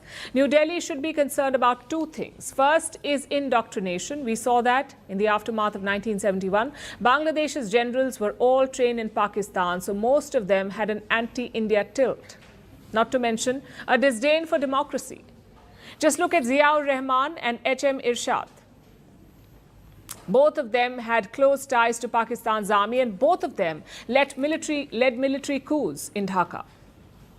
The second concern is the security fallout, especially for India's northeast. In the 1990s, Pakistan's military used Bangladesh to funnel weapons to the region. These weapons would eventually end up with Indian separatists. And this time, it could be easier because Yunus has set up a direct sea bridge to Pakistan, meaning Pakistani ships can sail straight to Dhaka, no stopovers, no third country pit stops. Pakistani cargo can sail directly to Bangladesh, which makes smuggling easier. These are the two main concerns for India, but equally worrying is the erasure of history. This attempt to create a new Bangladesh. Some student groups are leading this charge. They organized a march for unity today in Dhaka. It may sound pretty benign, but the initial plan was very different. The students wanted to declare the July protests a revolution. There was talk of demanding a new republic, to scrap Bangladesh's constitution and write a new one. Thankfully, none of that has happened. The student leaders opted for a march instead of proclaiming a revolution. It is a relief, but it's temporary. Yunus will face much bigger challenges in 2025. He made the mistake of obsessing over Bangladesh's past. He tried to rewrite his country's history. But now there are too many writers. The students want a revolutionary regime. The radicals want an Islamist regime. And the political parties want immediate elections. It promises to be a tumultuous year for Dhaka. Let's see how it unfolds. Will the war in Ukraine end in 2025? Donald Trump is confident it will. In fact, he's promised to end it in one day. It's one of his top priorities. He has vowed to broker a deal between Ukraine and Russia. We should be prepared to make a deal. That's all. Got to be a deal. No, got to be a deal. Too many people being killed. That is a war that's hard. Too many people. Got to make a deal. And Putin has to make a deal too. He has a point. Too many people are being killed. Putin and Zelensky have to make a deal. The only problem is Putin is not game. He doesn't like the deal that Trump is offering. Says who? Russia's Foreign Minister Sergei Lavrov. He has given an interview, and on Putin's behalf, he has rejected Trump's proposals. We are not happy. That's what Lavrov said. But not happy with what? As far as we know, there is no draft on the table. Donald Trump is yet to spell out his plan. He just keeps saying he will get the deal done. But what is that deal? A formal proposal is expected only after Trump takes office. As of now, there are just some ideas that Trump and his team have floated. And one of them is about Ukraine's NATO bid. Trump wants Zelensky to defer it by at least 20 years. Meaning, don't try to seek NATO membership for at least 2 decades. That's one idea. Another idea is deploying European troops in Ukraine. Trump has already discussed this with Macron and Zelensky. This happened last month in Paris when all the 3 leaders were there for the reopening of the Notre Dame Cathedral. So here's what we have. No NATO membership for Ukraine for another 20 years and European troops in Ukraine. That broadly is what's being seen as Trump's proposal. And that is what Russia has rejected. Then what does Putin want? What kind of deal would he like? The kind which keeps the West out of Ukraine. We need final legal agreements that will fix all the conditions for ensuring the security of the Russian Federation and, of course, the legitimate security interests of our neighbors, but in a context that will secure the impossibility of violating these agreements in an internationally legal manner. Vladimir Putin himself has talked about legal guarantees. He is ready to negotiate with Trump, but he has 2 conditions. The first one is about Ukraine's territory. Russian forces occupy 20% of Ukraine today. Putin does not want to give this up. That's his first condition. And second, Ukraine's NATO bid. Putin wants Kiev to completely abandon it. Not a 20-year postponement, but completely scrapping the idea of NATO membership. Putin does not want Ukraine being drawn into the Western sphere of influence at all, nor does he want Western troops on Russia's doorstep. These are his 2 conditions. If Trump accepts, then Vladimir Putin may come to the talking table. What about Zelensky? Well, he's in no position to dictate terms, but where does he stand on these issues? In recent weeks, Zelensky has made a shift. He has hinted that he is open to discussing a deal. At the same time, he's been trying to win over Trump to gain some leverage during negotiations. I think that President Trump is a strong man, and I want very much to have him on our side for me is very important. I want to discuss with him more details about this war. I think it's very important because he was not in this war, because he was not the president. It's understandable. And I want to share with him more details. The fact is, Ukraine is at the mercy of its Western backers. Without their weapons, it cannot fight Russia. So it will have to go with the deal that it's given. And that brings us to Donald Trump. How far is he prepared to go? Is he ready for Russia's counter demands? So far, Trump's aides have been focused only on Ukraine, on how to get Ukraine to negotiate. That's been their focus. They call it the carrot and stick approach. If Kiev agrees to talks, it gets more assistance from America. If it refuses, military aid could be cut off. That is the approach that Trump's team wants to take. But cutting military aid may not be enough because Putin wants more. He wants hard commitments. He wants long-term security guarantees from both the US and Europe. Now, Trump may be willing to give that, but can he push the Europeans to do the same? As of today, it looks tough. So Donald Trump's plan needs some work. To deliver peace, he will have to build consensus. He made it sound like a cakewalk. But it may turn out to be one of the toughest challenges of his presidency. We do hope he cracks it. The Indian Space Research Organization, or ISRO, is reaching for the stars. India has launched its first space docking mission. Docking is a process with two spacecraft. They are maneuvered into the same orbit, then brought closer together, and finally docked or joined together. Now, docking is crucial for space missions, but it's not easy. It requires joining two fast-moving heavy spacecraft in space. And ISRO plans to do just that. If successful, India will join a small elite group of nations. Which other countries are part of this club? And what would this mission mean for India's space ambitions? Here is a report. 3, 2, 1, 0. Plus 5 seconds. Lift off normal. This is the workhorse, the PSLV rocket. It has blasted off as the Indian Space Research Organization shoots for the moon. Prime Minister Narendra Modi had previously announced plans to send a person to the moon by 2040. Now, ISRO is taking another step to fulfill that ambition. The space agency is trying to achieve an advanced technological feat with the Space Docking Experiment, or SpadeX. It's India's first space docking mission. Before we tell you about the mission, let's answer this. What is docking? It is a process in which two spacecraft are maneuvered into the same orbit. After this, they are brought closer and finally docked, meaning joined to each other. Docking is essential for missions. It is crucial to bring spacecraft or satellites together to achieve space missions. It's used to achieve shared mission objectives, to have multiple rocket launches, and it is pivotal for future space endeavors.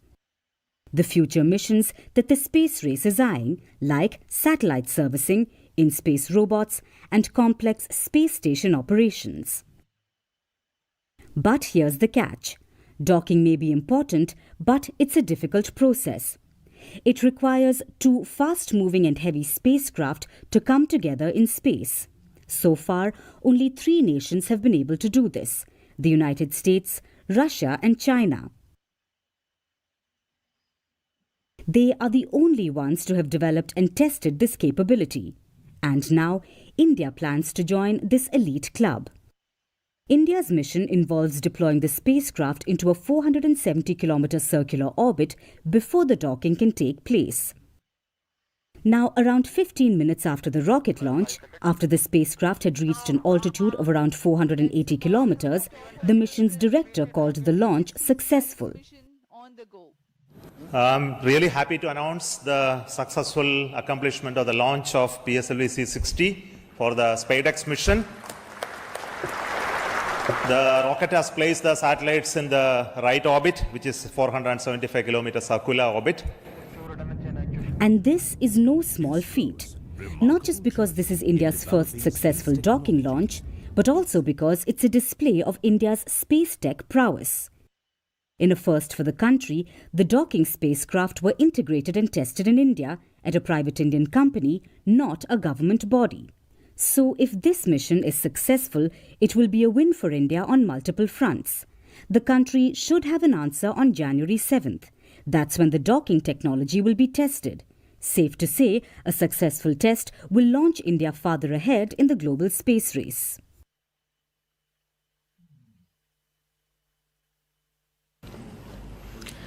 Did you have a rough 2024? If you're spending the last day moping about a bad year, spare a thought for Boeing. The US aviation giant, 2024 was perhaps their worst year on record, full of turbulence. In January, a Boeing plane had a gaping hole mid-air. The reason was missing bolts. In March, their CEO, Dave Calhoun, stepped down, leaving the company leaderless in a year full of challenges. In June, their space business suffered setbacks. Boeing Starliner capsule malfunctioned, leaving 2 astronauts stuck in space. They had gone up for 10 days. It's been nearly 8 months and they're still there. In July, the company pleaded guilty to fraud conspiracy. This was related to 2 plane crashes, the fatal 737 MAX crashes in 2018 and 2019. Then in September, Boeing workers went on strike. The company lost $5.5 billion. This strike continued for 7 weeks. And to end the year on a tragic note, on 29 December, a Jeju airplane crashed in South Korea. 179 people were killed. This too was a Boeing plane. Apparently, it faced some landing gear issues. The investigation is still underway. But the big picture looks quite bleak. 2024 was a nightmare for Boeing. And what lies ahead could be worse. Because it's not just plane crashes. Boeing is dealing with a collapse of trust. Back in the day, it was the gold standard for aviation. There was a saying, if it ain't Boeing, I ain't going. This is a company that changed the way we fly. Yet 3 deadly crashes, multiple accidents,